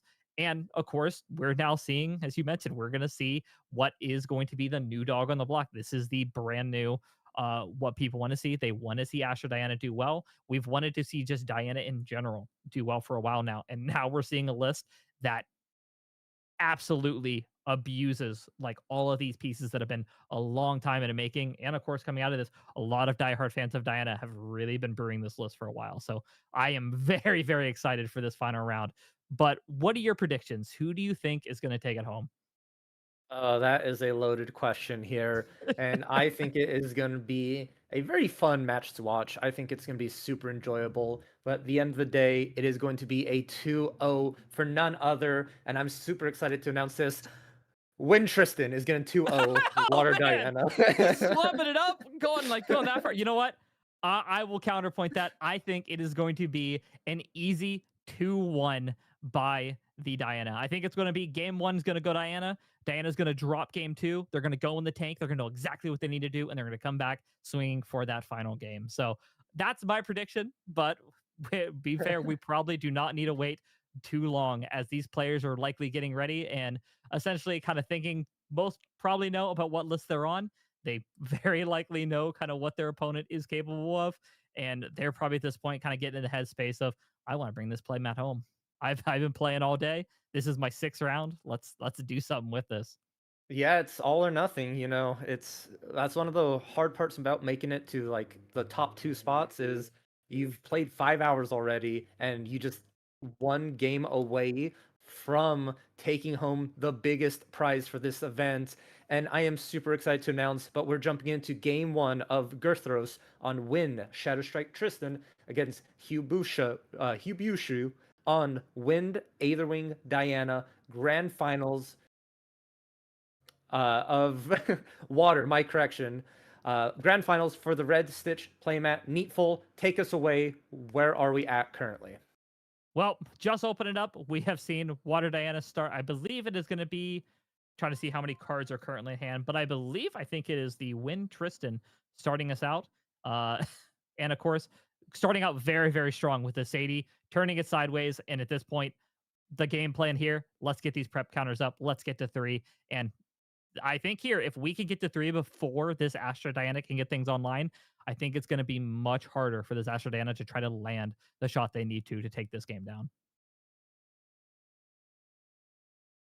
It is super good to see both these players actually opening with near ideal starts. I'd like to say Sadie turn 1 for Tristan, and I believe that was a Weaving Mana stream as well for Diana. So really like starting the engine super early, prep counters and the how would you even describe Weaving Mana stream? Like a reusable attack flow? Like That's probably the best way you could describe it. Like if you're going to level 1, it's probably its weakest overall because you're likely not going to have the bow out to be able to put it under there. But as soon as you have a bow in play, you're essentially saying, I'm going to put this floating underneath the bow. I'm going to attack with the bow, and then I'm going to put it right back in the yard. And you're just going to keep rinsing and repeating why every single Regalia in your deck is at least a 1 cost or higher, include, of course, level 2 and level 3 as well. So it is a critical part of this deck and why you see decks want to banish graveyards very, very quickly because they do not want that staying in there. Because the longer that stays in there, the more value that the Diana is going to be generating. Yes, it is very good. Although there is something that Tristan can do with this Weaving Mana Stream in the grave, and I'm not sure if something the Diana player is thinking about a second Weaving Mana Stream, but we do have a Thurible that is an option for materialization that can just go ahead and remove those 3 cards and really set back just this value that you've generated. We see Sadie being returned and Thurible materialized. Do we have an answer or response for this? There are 3 in hand for Gurtharos, so it will be exactly the 3 cards in the graveyard. Yep, and this is one of the biggest things that hit this deck and is kind of something that where they were talking about in locals about this list is one of the hardest things to do is the fact that graveyard hate is so incredibly strong against this Diana list that they kind of have to take that into account when they're playing these patterns is they have to know that they can't rely completely on their graveyard, that they have to have other outs from here because being losing 3 or 4 floating just because you're playing your natural game plan can be backbreaking if you're not taking that into account. Is there a possibility that you just activate a random card like Undercurrent Vantage, something to throw an additional card to save one of these Weaving Mana streams? If you can, yeah. If your opponent does not put enough cards down to say, "Hey, you're gonna lose everything," it is very willing to throw something else out there just so you can kind of keep that mana stream because mana stream over the course of let's just say 2 or 3 turns in this deck is essentially going to pay itself back as long as you're keeping it in there. So, but of course, we're seeing from Guthros knowing very well of what that plan might be, not taking any chances, saying you need to banish 5. You're not getting anything else out of there. And you are correct. There we go. All those are gone. And this is exactly what you mentioned. They need to now think of a way to win without your float, without this value engine that's built in for Water Diana.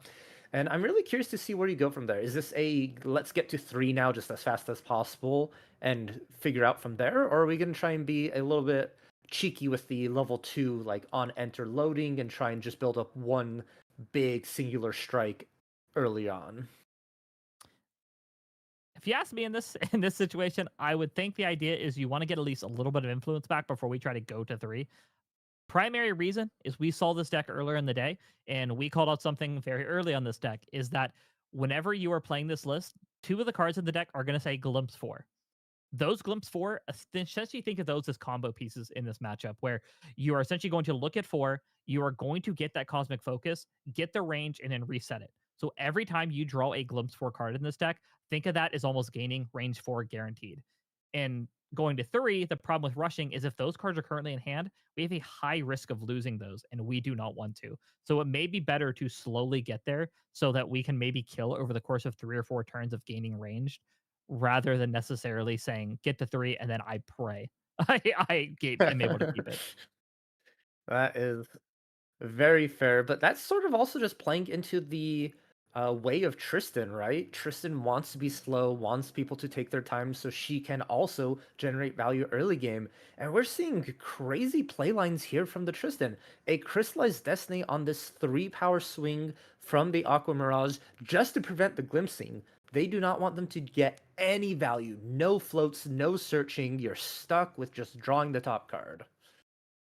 Yeah, they are playing incredibly well. And to be fair, this is Guthros. This is not your I just picked up Grand Archive and I'm playing today sort of thing. Guthros has many accolades in this game, a very, very strong player, a world's competitor as well. So this is nothing new for Guthros to really start planning these routes out and knowing exactly what they need to do, even for what most would consider a fringe deck like uh like Astra Diana. Exactly. I think this is honestly a turn nameplates off kind of matchup, right? You don't look at who you're playing against, you just look at the matchup. You're like, I'm against Tristan and that's it. I don't care who is piloting this deck. I am here to win and I am going to do everything I can. And I honestly think that's some of the best ways to play at a tournament or a big event, especially when you're near prizing. It's just, the person you're sitting across from the table, they're just a player. You're focused on your matchup, you're focused on your deck. Very much so. And this is also a situation where staying calm and thinking about the routes is more critical than ever. The rest of the day to this point has just been play as well as possible, take some risky plays, play for the high roll. And at this point, this is where you may take a little bit more time, play a little bit more safe. As I mean, that's what I said. There's no other shot. This is you win here or not, and you don't have another shot to take this home. And we should also mention, look at the scoreline between these two players. We have Diana on 5-0, but Guthros at 4-0-1. So if there is a draw by chance, we still have a little bit more of advantage for the Diana player just due to the scoring system. So it's really an all or nothing here for Tristan. You have to win in order to take the game or the tournament, I should say. Of course, you have to win to take the game, but it's that while Diana sort of has two options: win or survive long enough for a draw. Yep, and that's probably on their mind as well, knowing that if they drop a game here, they would, in this case, may only need to win one more. And knowing Tristan and the way Tristan play patterns work, there is a high possibility that Tristan may not necessarily have the speed or time to close this out. Not likely, but it is something to kind of keep in mind that this is a little bit slower deck than some of the other things like we see with like aggro and some decks like Merlin. It's very beneficial for the deck, but also detrimental. You're putting it very clearly of, it's really good that it takes its time, gains value, and can close out a game. But the bad side is it takes time to generate value to close out a game. And, we've seen that sort of come into fruition for some of these decks. That's sort of how, like, when Byakko, going all the way back to round 1, sort of was able to take games. But enough of that. I'm honestly surprised. Look at Diana already sitting at level 3, is distant, 3 total influence, but with a loaded Aqua Mirage. I think this is a very good spot to be in. Very much so. And as well, we've already seen the Crystalline Destiny go down. We have already seen one of, and if most likely these players are looking at past events, knowing what people are likely going to bring based on those, there's a good shot that Diana knows that, hey, there's probably only one Crystalline Destiny left in that deck. So I have a good shot to start really sending everything because there's not many other options they're going to have to get out of this without me also throwing the risk of countering it. Yeah, it's just running out of the options. Deck lists are fairly common. Like if you see a Tristan, you'll probably know everything there. Maybe one or two like unique tech cards. But yeah, I honestly think if it's ever time to send it, you send it now when the most information is revealed. And a big glimpse coming here. I believe it was like 10 cards being glimpsed. Something that at the end of at the end of 5 rounds or 6 rounds, your 6th round, having to just do this like math and looking is very mentally taxing and draining.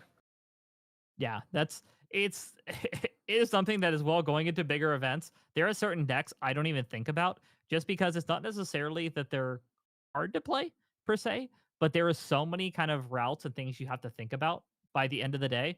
By the time you're on round 7, 8, or 9, you're like, man, I don't want to think about this anymore. I don't want to do math. Just trying to take the easiest route possible, easiest line, coast on through. Probably why North America we love aggro so much. Is we don't have to think. We'll just play 9 rounds. If we get there, we get there. We don't. All right. See you at the next one.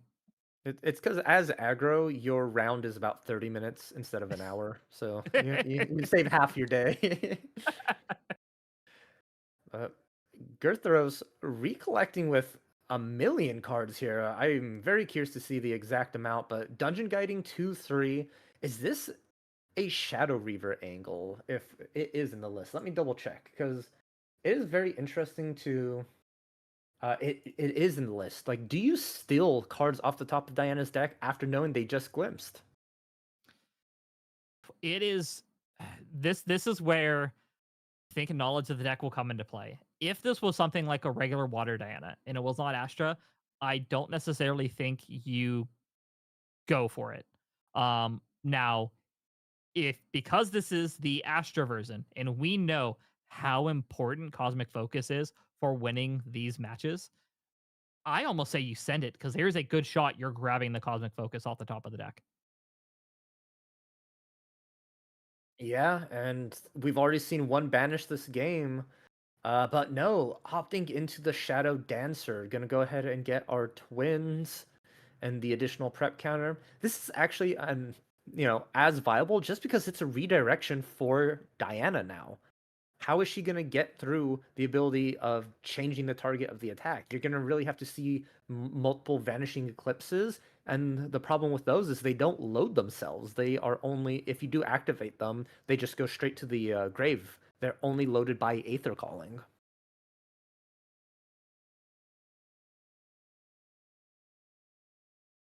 Oh, and we are going all in. We are now the gas is on, pressuring the damage. So the clock has started for both of these players, but right now it looks like we're gonna have at least a couple of turns with 5 prep right now to be able to redirect. So that's 2 attacks that are very likely not getting through.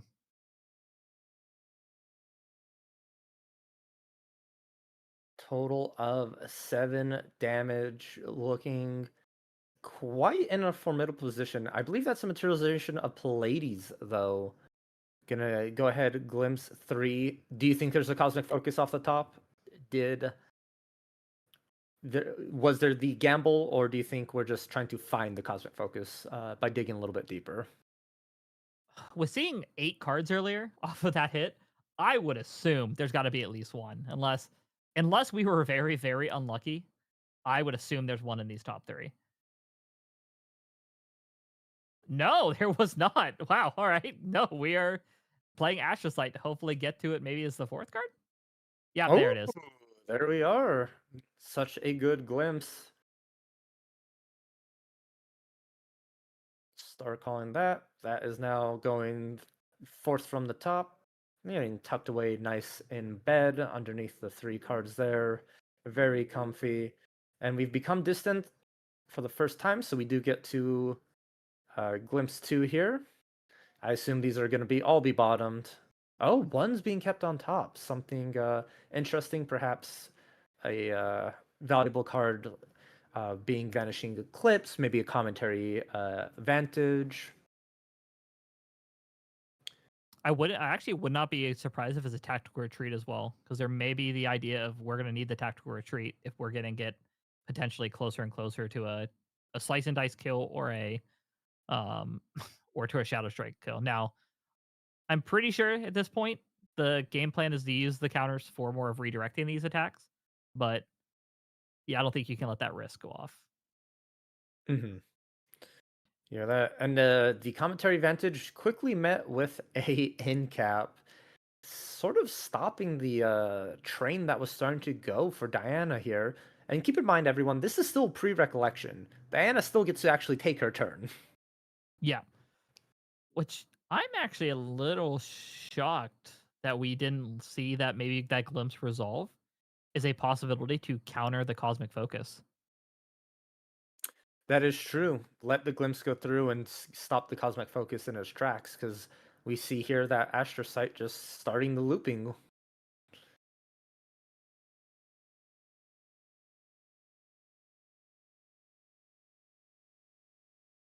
What do we have now? We have arranged for distance. So far this attack is going to be looking at 6, 7, 8, 9, 10 with this Constellation's Blessing. But the problem are those 2 tokens for the side of Tristan and that 5 preparation counters. Which at least it's enough damage to take down a token, but doesn't feel great to not be landing that into face rather than a token. Honestly, it's very true, and I'm really curious why we're still digging here, because we are just getting this Cosmic Focus looping, which is nice, but it's not going to be any meaningful damage into the uh, champion. I guess we're really making sure the Omnis Shadow does get taken out. Unless there's a sneaky way I'm not thinking about that can remove the Omnis Shadows for Diana with only a few cards in hand. Because I think we can still redirect even the unblockable, so even if that was an option. Yep, redirect. Eat it. We do get those nice astro shards though that will allow us to glimpse a little bit further into the next turn, so we can kind of keep this loop going. So again, kind of doubling down, which shocking that we didn't try to go for the cosmic focus and slow this down, because from here on out, I think the game plan is going to be keep looping that cosmic focus until eventually Tristan is out of resources. Yeah, you're right. There's only one more Omnis Shadow. If you just take another small turn, loading up that Pleiades, getting another Astral Shard on that next turn, if there's no answer or way to stop this, that's a huge swing for damage that can just close out the game. But what what do we even want to see here from Tristan? Like, we're having to expend prep counters for the Omnis Shadow, so possibly just like a Mastermind scheme to make sure you don't go too low and that Shadow Strike is still a viable option. Yeah, it's interesting because normally I would say in any other matchup I would be like, we definitely want to use a innervate agility here to gain stealth and just essentially blank a turn. But we also have to remember that Diana has a bow with True Sight. So even then, the later this game goes, and as that's going to be our last bow we rely on, that's not going to be an option anymore.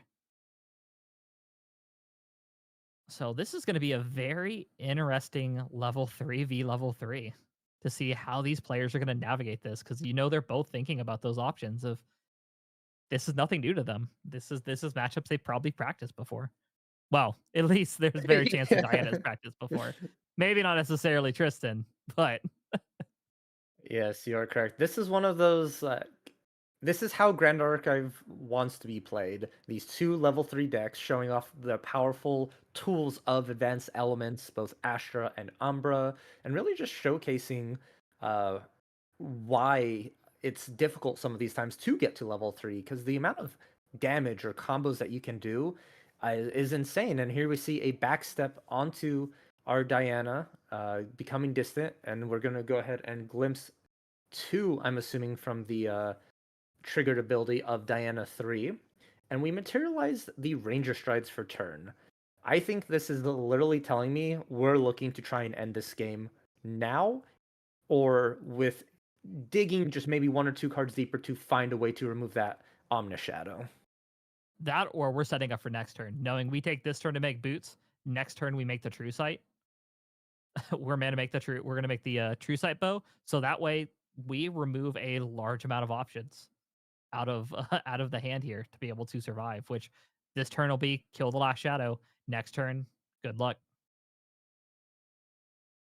We have a Charge the Soul dealing 1, And they have to be careful as well here because Diana does run negates in Poised Occlusion and Frostbind, so you can't just keep 4 cards in hand for Crystallized Destiny and feel like you're comfortable. And it's going to start creating an awkward play pattern here for Tristan if that's the case. If you're really like, uh-oh, do I like hold up a Crystallize and hope they don't have anything to respond to this, or do I just pass the turn and call it good?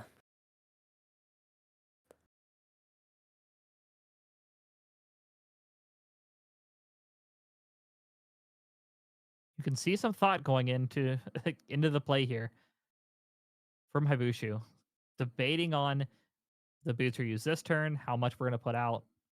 So, and we are seeing. Looks like we are going to attempt to return the Tristan back to hand. Sadie is making her way. The boots are being popped to draw. What did we attack into with the Diana? That is what I'm curious about. Tristan does not look like they took any damage here. Was that possibly an attack just into the Omnis Shadow? Unsure about that. We will see from there. Perhaps it was just an attack into Sadie as well. We didn't have a very high, a large amount because we didn't really have any extra range or anything. So I think we're only swinging for 2. So there's a chance it was just a Sadie to get it to bounce back to hand. Let's get it off the field. Ooh, and here we see a Shadow Strike. Prep for 5. That's going to go ahead and be 9 with the Shadow's Claw at 10, being that 24, and that one Omnis Shadow would close out the game here. So we're just going to go ahead and glimpse. See a Cosmic Focus. That will put our champion at distant, and I assume we're going to choose the effect end the combat unless your opponent pays 2. Yeah, and he is. Don't forget, we did see we are on Serene water for this list, so we do have a 6 health buffer here to attempt to survive. And yep, we did see the tactical retreat that we thought may have been a target to fetch for earlier. Oh, and we forgot about the spirit possibly here, going almost completely hands down and investing every single prep counter into the Shadow Strike, now leaving Tristan vulnerable and wide open for a counterattack. There's only 2 cards left in hand. What can you hope for? A Resolute Stand, perhaps, is the only other possible option? That's I think the one of the other options that we could possibly go for here. Now the other question is what material is, and what is it? Only 2 cards left in hand for Tristan? It is. Pool, that makes things a lot harder because I mean, Innervate Agility is not an option. So maybe a Veiling Breeze could be a possibility. A Veiling. To stay alive here? Yes. I think that is honestly the only possible option to stay alive. But the problem is Diana can just go tall above a Veiling, right? Even if you Veiling for 8, if Diana's swinging in for 30, that 8's not going to matter. True. Very true. But don't count out that we have also now we have lost access to water here as well. So we are completely reliant on Norm and on Astro cards to get us there. Oh, no, you are correct. That is very true. The lineage release of the spirit keeps you alive, but at what cost? There is a price for that. And is the price just too much for Diana to close out the game? We're distant. We have boots. I believe that's a Constellation's Blessing being loaded up. So just let's counter damage real quick right now with on board. We have 4, 5, 6 from range plus 4 from the boots. So we're at 10 damage currently. So we are going to have to loop a Cosmic Focus once or twice.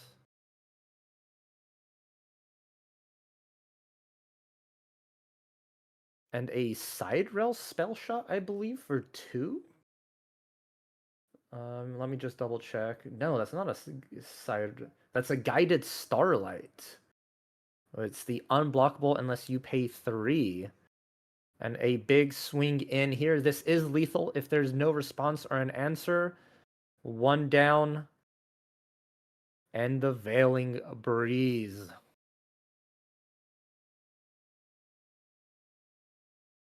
How much wind is in there? Stop showing us the wind.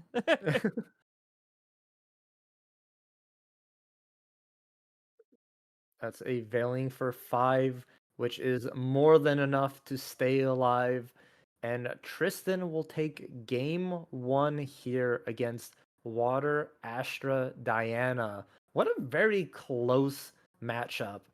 I went down to the wire. I was not expecting how close that would have been on our game 1. And I think that came down to 100% where I think maybe if we would have just had one more way to get to the cosmic focus, I think that game would have completely gone even through. As you said, we could have gone top heavy even through. But I think it just came down to we had all the answers. We had the Course of Ailing to be able to stay alive. And on top of losing access to water, probably hurt that hand quite a bit. A lot more than I think Hayabusa really wanted to. But no, that's the only way out. Yeah, and just doing the math on that, it was a swing for 12. That's exact lethal on the Tristan. If there was a cosmic focus, you would need to loop it twice to guarantee it, but it was a Veiling for 5, so cosmic focus is +4 damage technically. So yeah, it was honestly just 1 point of damage off from anyone's game. The Shadow Strike almost left lethal into the swing back. It's just crazy. And to think there's only 2 Veiling Breezes in the whole list as well, and having it in the most clutch moment possible. That seems to be the tradition of wind. You run a 2 of, but somehow, some way, you call upon the gods themselves to grant it to you when you need it. That or you just draw half your deck. Either way works. That'd be one of the two. But let's go for the more reasonable possibility. And speaking of reasonable possibilities, let's take a look here about what potentially these players are thinking about boarding in. And we'll first take a look here at Tristan, see what may be entering the list. I could very high justification for possibly the Penumbra Waltz coming into play as an additional way to kind of gain that protection. Very likely we could see, as we saw prior in other Tristan lists that we've saw throughout the event, Tempest Downfall could come in as a way to kind of get a little bit of that extra damage, knowing that we're going to be losing some of that in the use of prep counters when redirecting these attacks to the shadows. Yeah, we've seen Tristan win games with Tempest Downfall, just helping the easy math. The additional Innervate Agility definitely, I think, should come in. It's one of those, it forces your opponent having to bring out Seeker's Aether Wing, and if they get kind of too greedy with the Aqua Mirage or the Pleiades, it's a great way to just stop their turn. Yep. And I think the biggest out of everything is that Sensor Restful piece is coming in. Yes. you know that is like the snap card, like, all right, that's in. Now let's figure out the rest. And looking at the sideboard for Water Diana, and my apologies, everyone. Frostbind is actually a sideboard card. It is not a main board card here for this deck. So I definitely believe these are coming in, and potentially the Frozen Dismissals as well to stop a turn 1 Sadie. We saw how much value that Sadie generated and helped for Tristan. So if we're able to put a pin in that right away, definitely something to consider. Along, it's wind. They're gonna have ways to get stealth in the Innervate. We're gonna bring in the 2 Pure Beyonds just so we could get True Sight. Oh, 100%. And on top of, with Frozen Abyssal, I think we're also, one of the biggest things to hit is we can just slam that on an Ace Protector if that tries to come out. I think losing Ace Protector here and catching them off guard with that could shift the game very, very quickly. It is, yeah. Just a huge commitment, like Windmill Asin. You commit so many resources and you end up with, a 1/1 and all cards down in memory. It seems like a pretty good deal for Diana. Would not be shocked. I think the biggest thing for me with looking at this list is I want to see what their notes look like. I want to see what the guide looks like for what you sideboard out in this deck. Because it feels like every card in this list is important. It feels like every card is for the main strategy, and that if you're sideboarding things in, you're having to make some like cuts on things you normally don't want to. Yeah, it's tough. Diana, just building Diana in general it's a weird experience because you want to have distance enablers, at least a decent amount. You see one turn one every time. And then you have to have a chunk of Aether charges, otherwise your Aether Wings are going to do nothing. And you have very little wiggle room for actual other cards in the deck. And you really don't want to mess with your distance enablers and your Aether charge ratios. So, as you said, sideboarding just turns into a weird game of how valuable are these like 8 extra cards that I have space for, and can I switch them around? Very much so. Very much so. And yeah, and it looks like both players have figured out what they're putting in. It looks like we're shuffling up now, getting ready to present. And as we mentioned earlier, we are at the halfway mark for this round, and only one game is done. So I think there is also a lot of pressure here, more than normal, for Guruthros to essentially close out this game. Because if we unfortunately let the Diana take this game, there's a real risk that we're going to have to start playing very, very quickly and making some very risky calls in that game three. And I do not think that's a place that he wants to be in. Yeah, you're gonna have to just really rely on a fast or not shadow strike, slice and dice at that point, and it's not consistent. We've seen it. If you don't draw those lines, then it's not something you can actively always go for. But both players jumping into game two. Diana just finishing her glimpsing here. And classic water Diana plays is you draw your cards, look at it, go, yep, pass turn. And I will say this. I have played against Ibushu before. I have played him in the regionals, I believe 2 or 3 times now. And of course, the local, played him multiple times. He has a very good habit of looking at his hand and being very honest with you, being like, man, this is a bad hand. And then somehow it is the greatest hand you will ever see in your life. It's one of those when you consider a great hand is everything optimal and a bad hand is just one card off of that. Very much so. So I'm wondering if I wish I could sometimes hear the players here because I'm wondering if that's going to be the same thing that I've experienced in this going into these games. Well, I'll let you know if they have something to make you distant turn one. It's a great hand, and here we are under current vantage. Not only are we distant, not only does that have class bonus floating memory, why not? Glimpse 3 on top of it. Eat your cake and have it too. I'm tired of them looking at all their cards. It's the worst, man. Honestly, it is. And here we see the level up. And I honestly think we're just going to go Aqua Mirage Whisper. Yep, no need to get the Seeker's Aether Wing. Not going to be too scared of the Innervates. That's more of a late game card. No prereq Aether Charge, though, which feels kind of bad. Usually you want to see a Prudent Knock or an Aetheric Calibration, or at least a Charge the Soul, something to start getting that engine. But it could also be in consideration playing around a Thurible. Yeah, it could be. It could be playing on Thurible, but on top of that, it could also be we may also just have a ton of Astra in the hand. It is unfortunately the same kind of thing that some of these other super advanced element heavy decks sometimes run into is you have a great opener, but the rest of the hand is nothing but advanced element. So it's kind of a waiting game into 3. Yeah, hopefully you draw a playable at that point, something to save you from the advanced cards. Sadie coming down. And we're just going to tactical retreat that. So we do have playables. Stopping the combat phase, saving some damage, getting that additional float in the yard as well. And it's completely safe from Thurible, as that's already been used. It's just kind of scary being so low on influence right now. Ooh, and there's the Ace and Protector too. Ooh. This is definitely looking very very bad for Hibushu here, because this is not only do we now have an intercept on board, but we also return the Windmill Engineer to be able to not to start getting that influence even higher. This is a rough spot to be in.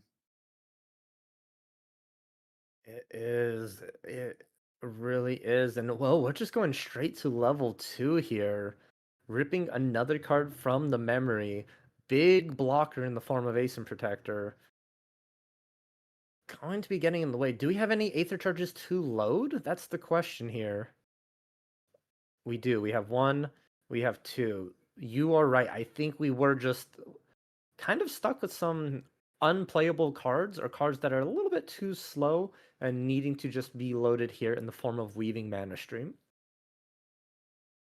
Yeah, but this is a deck that does unfortunately suffer that if you do not hit with that first Aqua Mirage, it is a very like long hurdle to have to essentially now overcome, because not only are you missing damage early, but now you're also missing that ability to essentially sculpt your deck to what you want to see at the end game. This deck very heavily relies on getting these first couple hits in to make sure in those top 4 is going to be that cosmic focus.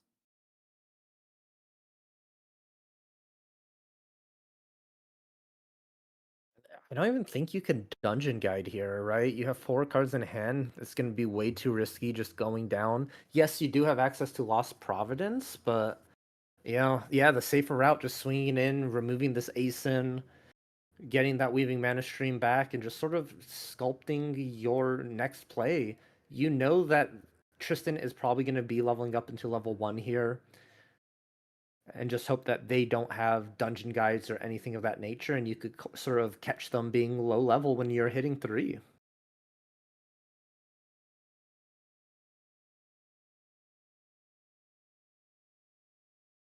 It looks like we're tanking 2 cards and possibly debating a third that we're going to tank to the bottom. Yeah, I think at this point you're just putting down everything that's not an advanced element, not gonna push your game plan further. It is just, I need to see cosmic focuses and I need to see constellation's blessings. Maybe a dungeon guide, but at that point, everything else, it will not matter here. And what's hitting the grave? Is that another Weaving Mana Stream? Yes, it is. That is another one, it looks like. And just like that, it's starting to look like a very comfortable level up into level 3. 2 Weaving Mana Streams, and we would need to commit 1 card in memory, and the 1 card, if we're going to commit, actually is a Fracturize. And I think we just hit the sensor off it, didn't we? We did. So that is a very good route to 3. Not gonna lie. I wouldn't even say good. Probably the most optimal route to 3. 3 floating memory, 2 being Weaving Mana Stream. Your opponent is now stuck at Spirit, no sensor on the field. I think it's very possible we see a one-shot coming through next turn. Stobyung Spirit, it is highly likely. Which we don't see it often. We very rarely see it. But I'm wondering if Guru's Roast is here is thinking, do I Dungeon Guide to 1? Do I stay out of kill range by doing it? You do have the Fractal to just guarantee 2 cards you want to get banished. But, yeah, so it's one of those, do you have that Veiling Breeze, do you have the Crystallized Destiny, or did you just draw the other portion of your deck that doesn't really protect you? Surveil, we're digging a little bit deeper. You know, having 8+ cards in Influence is great, except when your opponent is trying to go ahead and win the game on their next turn. Yeah. This is very much Call an Ambulance, but not for me. All right, we see at least 2 win cards in memory if there is a Veiling Breeze, 5 total cards in memory.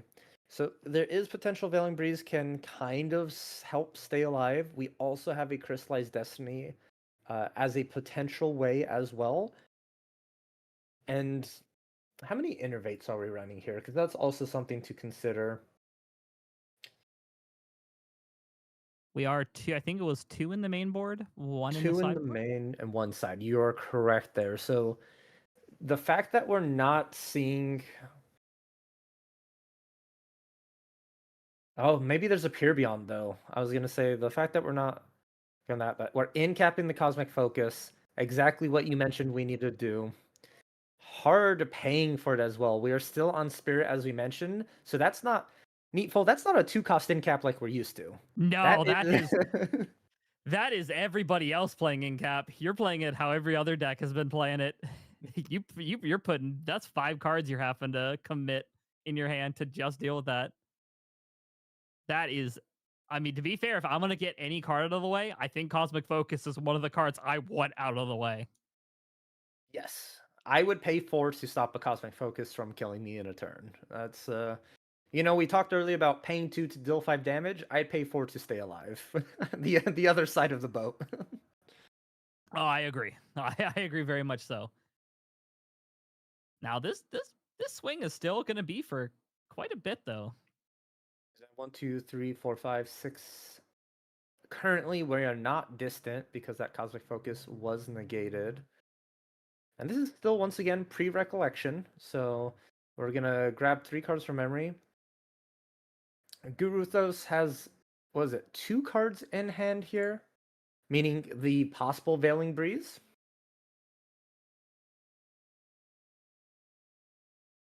Which I can justify if we have the 1 of 2 or the 1 of 2 Veiling Breeze. If late in the game or we've dug half the deck. But having it here, that is what we just, that is where like somebody's looking down on them. Oh, and my apologies there. It was not pre-recollection. This was during main phase. We were hard committing there. 6 damage, going to be glimpsing 7. And just clearly a setup turn, right? Your opponent had to commit some resources to stay alive here. You pretty much got a free off turn, Lost Providence activated out of your material deck. You're glimpsing 7 here to set up, and hopefully you're finding another Cosmic Focus. And you clearly have a Charge the Soul in memory, which is an Aether charge to be load into Aqua Mirage on your next turn. So you're sitting in a pretty happy spot. Yep. And if we can mill a floating memory here too, that means we have potential just to do boots, draw a card, and then draw one, and then draw one more off the province to at least do 1 trigger during recollection. Oh, that is true. We also have the Weaving Mana Streams as well that we could use for boots to load in. So a lot of possible options, a lot of possibilities here. And yep, doing the smart play. We're not staying on Spirit any longer. Let us get out of here into level 1.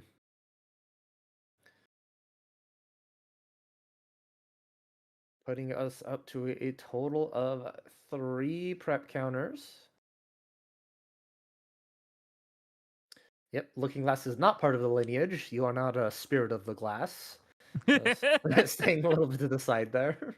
Could you imagine? I want to talk about good cards. Just Looking Glass as a Spirit. Actually, I think it's better this way because I think you got to start with 2 year 12 out in play right off the bat. Pretty good. Pretty good. I think this, unfortunately, game 2 is one of those times Tristan just sees small bits of engines, but not a complete, like, factory, right? You see an ASIN, you see a windmill, you see a Windbless Lookout, but nothing really more than that. It's just kind of getting a little clunky in hand. Yeah, very much so. And especially now with already your opponent already at 3, having that 25 life pool does mean that unfortunately the early slice and dice play is just not is likely not a possibility.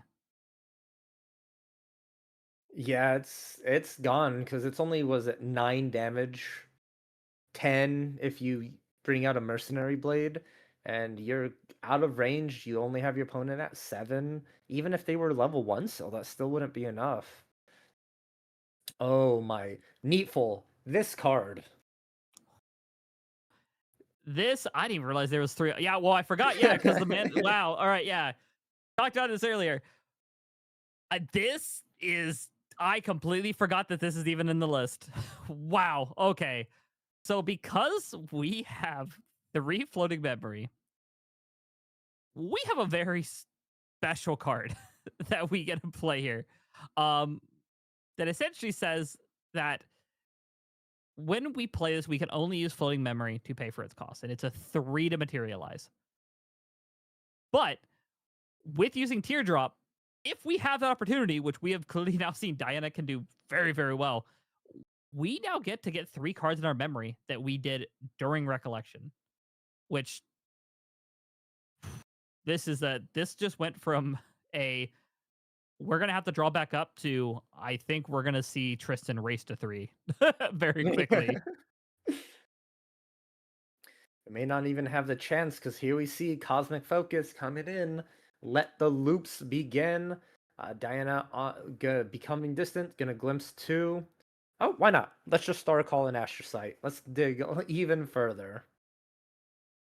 Oh my god. Another one. Another one. And we are missing that one and drawing again. So much value. Going literally from 3 influence to about 7 just instantly. And we still have that Lost Providence on the field as well to draw an additional card if needed. Also, why is this card also cost 0? You know, I'm not gonna complain. I think they finally gave Diana a good card. She's finally earned it after all this time. It only took 2 iterations, 2 complete planes, and we figured it out. What was the trick? Make a card that you just get to keep playing over and over and over again. Checklist for a good Diana card. You're right. Free, recycles itself, increases your damage. And gives you distant. Yes, yeah. The star calling is just more icing on the cake at that point. Yeah, you don't even need it. They're just like, you know what? It's an Astro card. Get star calling. I guarantee you, if this card was Crux, people would be calling it Avarice 2.0. Oh, it would have been asked to be banned immediately. It's like, get it out of here. We're gonna charge the soul a little bit. Deal 1, loaded that up. This Aqua Mirage Whisper is going to be swinging in for quite a lot right now. We're another charge of soul. We're at 1, 2, 3, 4, 5, 6, 7, 11 damage right now. That is more than lethal. No, I'm kidding. 1 short of lethal. By round 6, math it is the hardest thing to do. I'm just calculating this charge of soul. This it's gonna deal 1 here, putting you at 8, and then 11 is gonna be lethal. Incap that charge of soul. Smart move there, trying to stay alive. Guruthos also doing a lot of math there on and making sure, like, okay, I'm out of range. And we're seeing the swing. Yep, just gonna take it, putting you to 17. And you know what the fun part about this is now, NEETfull? Glimpsing 12. Or 11. Glimpsing 11. We usually only see Rai do this thing. Yeah, yeah. Yeah, would Diana just be attack version of Rai at this point? Shh. Don't let him know that. Don't. Diana players are really sensitive about that. Don't let them know. Oh no, I'm sorry. I didn't mean. It's okay. Your deck mechanics are unique to your own. It's okay. You don't use levels at all. You're completely you're your own thing. You're different. You're different.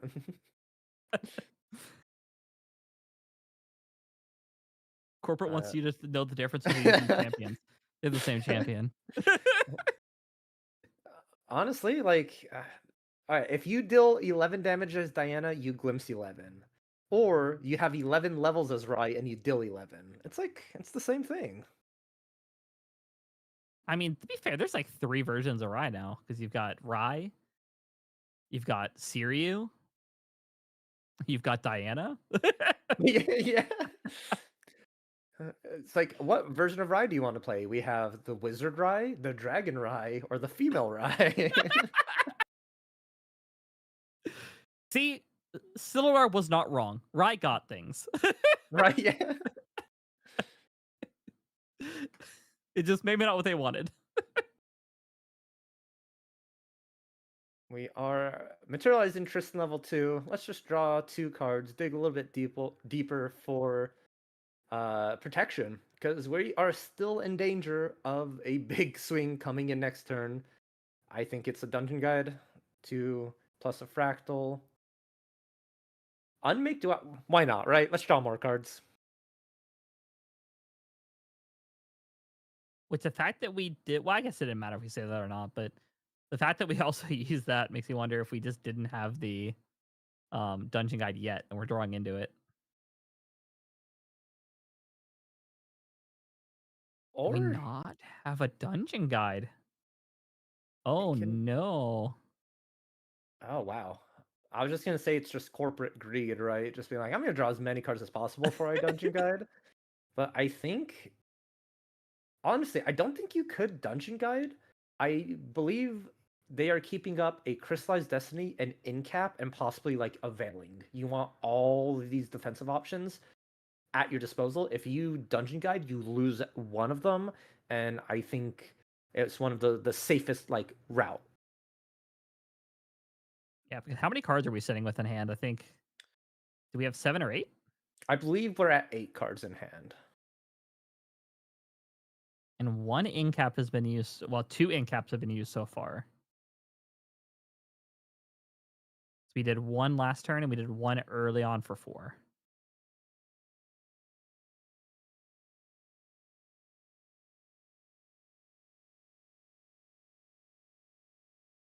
We saw Pallades enter Glimpse 3, Aether Call, a Constellation's Blessing. And Diana's like sitting on a lot of influence herself. After the well, I gotta look up the card name again, the Teardrop Diadem. Just the fact that you're able to draw so much and replenish your influence is crazy, because it just loops the weaving mana streams for you. So it's really, you only invested a singular floating memory into this card. Very true. And on top of, yeah, the mana streams are back in the graveyard. like nothing's happened. NEETfull, do I have your permission if someone plays more than 1 Cosmic Focus in a turn, can we call it the Fruity Loop?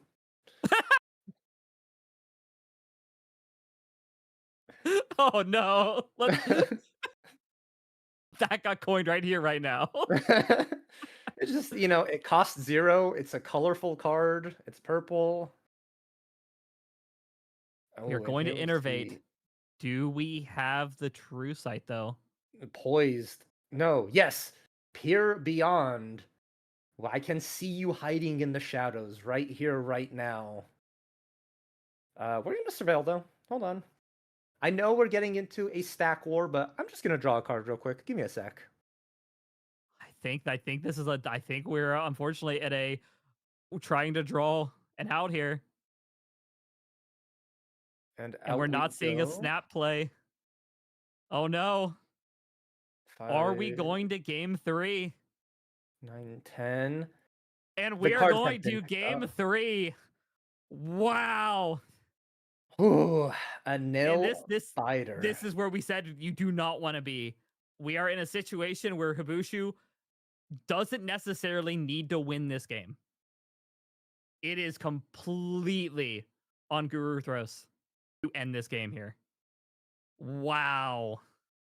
Ladies and gentlemen, do you feel it in your heart of hearts? Are you starting to believe Astra Diana may win her first ever event coming up? It's all boiling down to this game 3. We have 5 minutes on our clock right now, 5 minutes overtime, and a dream for this player here. Can they secure this victory, take down the Boogeyman deck, win Tristan, and not just any deck, a deck piloted by, as you said, a world's competitor as well? This is insane. This when I thought that what this boiled down to, I never thought that it was going to come down to I assumed we were going to see a Shadow Strike, but I did not expect Diana to be the one to threaten this run. This is absolutely insane. You are correct. Now, as much as we're hyping up Diana, keep in mind, Tristan, there's a faint possibility, there's a fraction of possibility that they can just perfectly turn to slice and dice you. It's a non-zero chance, and it all comes down to, and I hate to say it, especially with this deck, it comes down to how good is this opening. Uh-oh. This is Pretty how it good. starts. This is how it starts. Do not count your victories before it has been marked on the tournament sheet. There is still a chance. Both these players are in the game. We have 1 prep counter. 3 is the magical number. 4 is instant death here. And we also have the reclaim for it as well. Oh, we're seeing it. NEETfull, this is the this line. is a nail biter. Oh.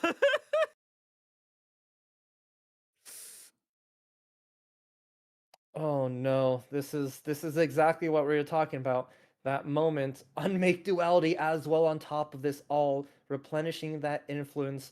We're probably gonna see that Wind Blessed Lookout come out again for that 3rd prep counter. And if we see an Assassin's Ripper on next materialization, you know what's coming. Uh-oh, And it's Surveil. so we are at that critical number. We are about to be at 4. Oh. It is a possibility. We talked about it. The stars are aligning. Diana is the Astra champ, but it looks like Tristan has the star map at this current moment with the way things are going. Mirage Whisper materialized. Do we have any Aether charges beforehand? Yes, refreshing charge. We'll recover none, but that is a good float.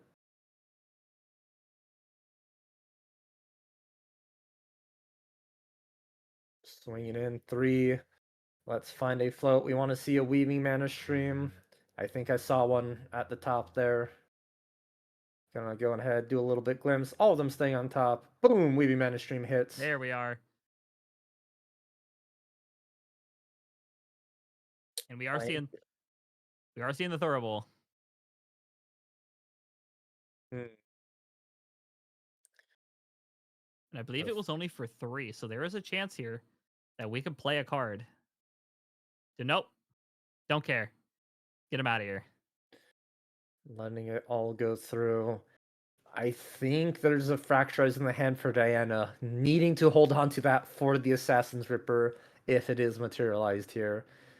There we go. The all-important 4 prep counters.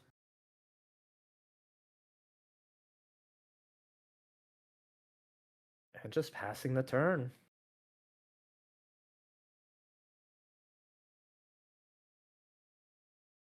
Backup charger for Diana, maintaining that influence. You don't have any float, not going to take a level.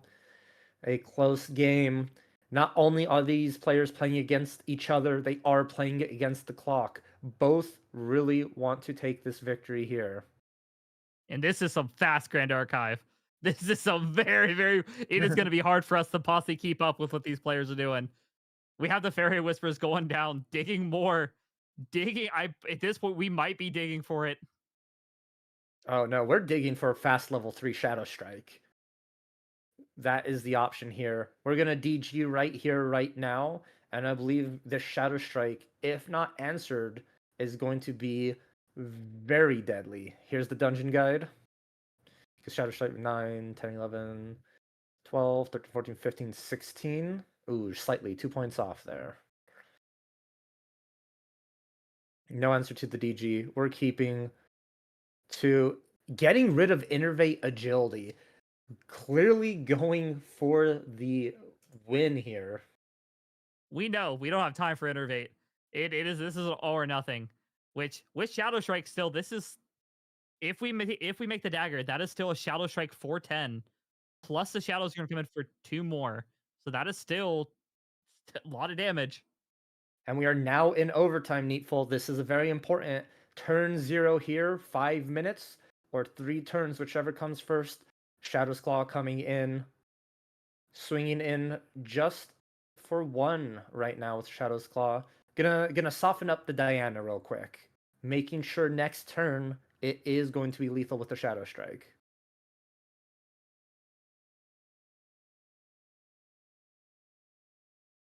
Which Alrighty. at this point we might be banking for the Diana at level to 2 here, and then Dungeon Guide 2-3 to possibly stay alive. And not anymore, not with a Mastermind Scheme. Oh my. And exactly 2 cards in hand to be able to pay through the Frostbind if need be. Oh.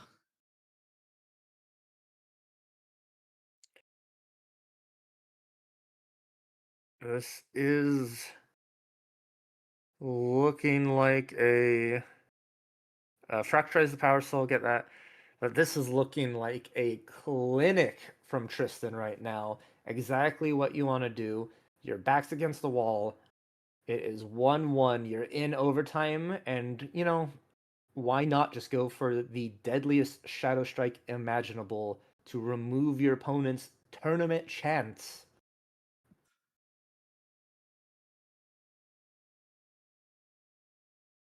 Both players zooming, going fast, making sure they get these lines, because I don't think either are going to be happy or satisfied with just a draw. They want to win.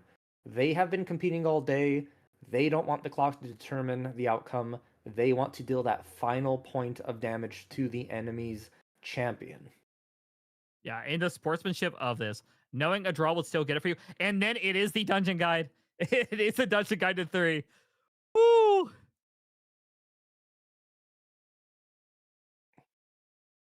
The important part, though, that Shadow Strike along with the Omni Shadows is still going to be lethal against Diana.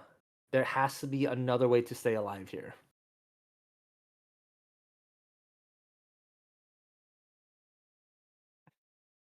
Cosmic Focus, are we going for the game here?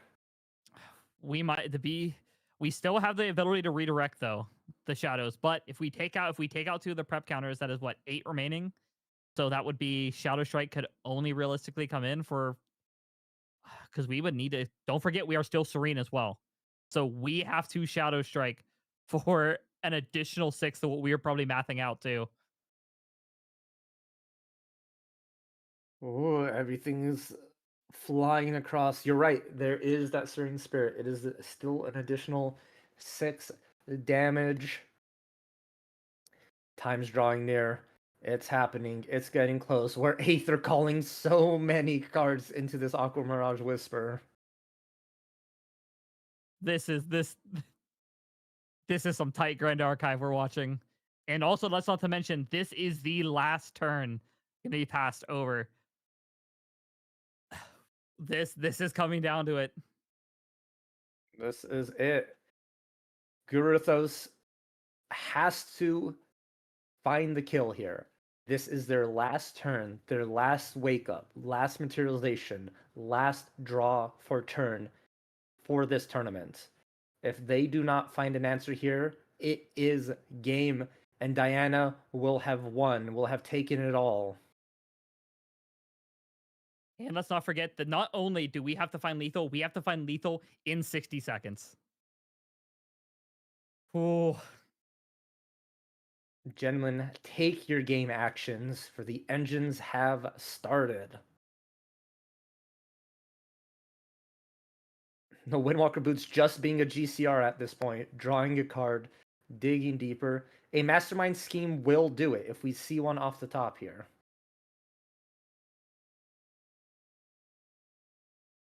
Three cards in hand for Diana. Has to be a Frostbind, right? It has to be. And you have to make the play here. There is unfortunately 20 seconds. You have to math this out. The clock it is ticking down. Oh, This is the you need to play the card. You have to find the lethal. Shadow Strike is on the board. Poised Oh, is that time Occlusion. over? Oh In no. cap. Oh lineage release no! spirit to Just a stay few alive. seconds to seal the deal. Oh, Oh, we called it early on that it may come down to this, that it is not going to be necessarily the damage that calls this game, but it is going to be the clock itself.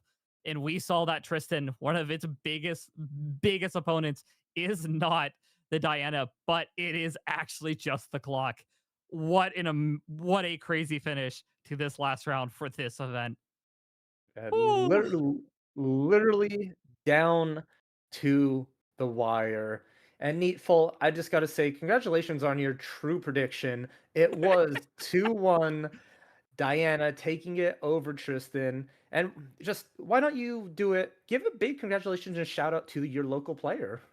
No, congratulations, Hayushu. You absolutely, it was an absolutely crazy 3 games to watch. We watched game 1 where we 100% thought that this Tristan's taking it down. We 100% were played it perfectly. Every answer was there. It just did not feel like a match was even going to happen. Turn that around to game 2, a complete opposite, where we're going down low on influence, but we don't care. We're going to play out our teardrop, go back and influence, and just pressure so much damage so incredibly quickly to take it to a game 3. And then we also got to see one of the fastest games of Grand Archive played by Tristan that we have ever seen, and just barely missing that clock. I can't believe, and I am so hyped that this game and how it went. And the congratulations to going into this event, taking this down, and not only taking it down, but in the last game, taking down easily one of Grand Archive's strongest players, but also on the Boogeyman deck of this meta. What an absolute crazy closeout to this event. I'm still reeling from casting this. This is absolutely insane. It is picture perfect, something you couldn't even dream about writing. This is why I love Grand Archive and sort of everything that comes with it. And unfortunately, it's coming to an end here, everyone. We've enjoyed our time with you all, but we're getting ready to say goodbye, but not without a final words from, of course, today's sponsor. We'd like to give a big thank you to our core TCG for sponsoring this event. You can get 10% rebate on your next order by using code TRUE10 at coretcg.com. Super wonderful that they are helping provide for this. It is amazing to have support from companies, things like that. Also, keep in mind, tickets for your 215 online North American regionals are on sale at truechampiongaming.com. Spots are filling fast, so make sure you go ahead and get yours. That will be streamed on the True Champion Gaming YouTube channel, but run by our production crew here. So super cool to have that as well. And once again, everyone, keep in mind, if you want more Grand Archive action next week, we are running the Win a Case or Win a Box tournament starting next week. And now there is going to be new and improved entry pricing. So stay tuned for the update about that later this week. Any closing words here from you, Neetfull? Not from my side. I think that said enough. And again, this was an absolute fun event to cast. This was absolutely great. A nail biter all the way down to the end. And I want to thank everybody for coming and watching. Everybody in the chat getting hyped along with us, and to just see probably one of the best games of Grand Archive that I've seen in a very long time. So nothing else from my side. So I think with that, I think we can close it out and get on and get ready for the next big event, and get ready for this regional season to kick into full swing. So I'm excited. Thank you, everyone, and have a wonderful rest of your day. later, everyone.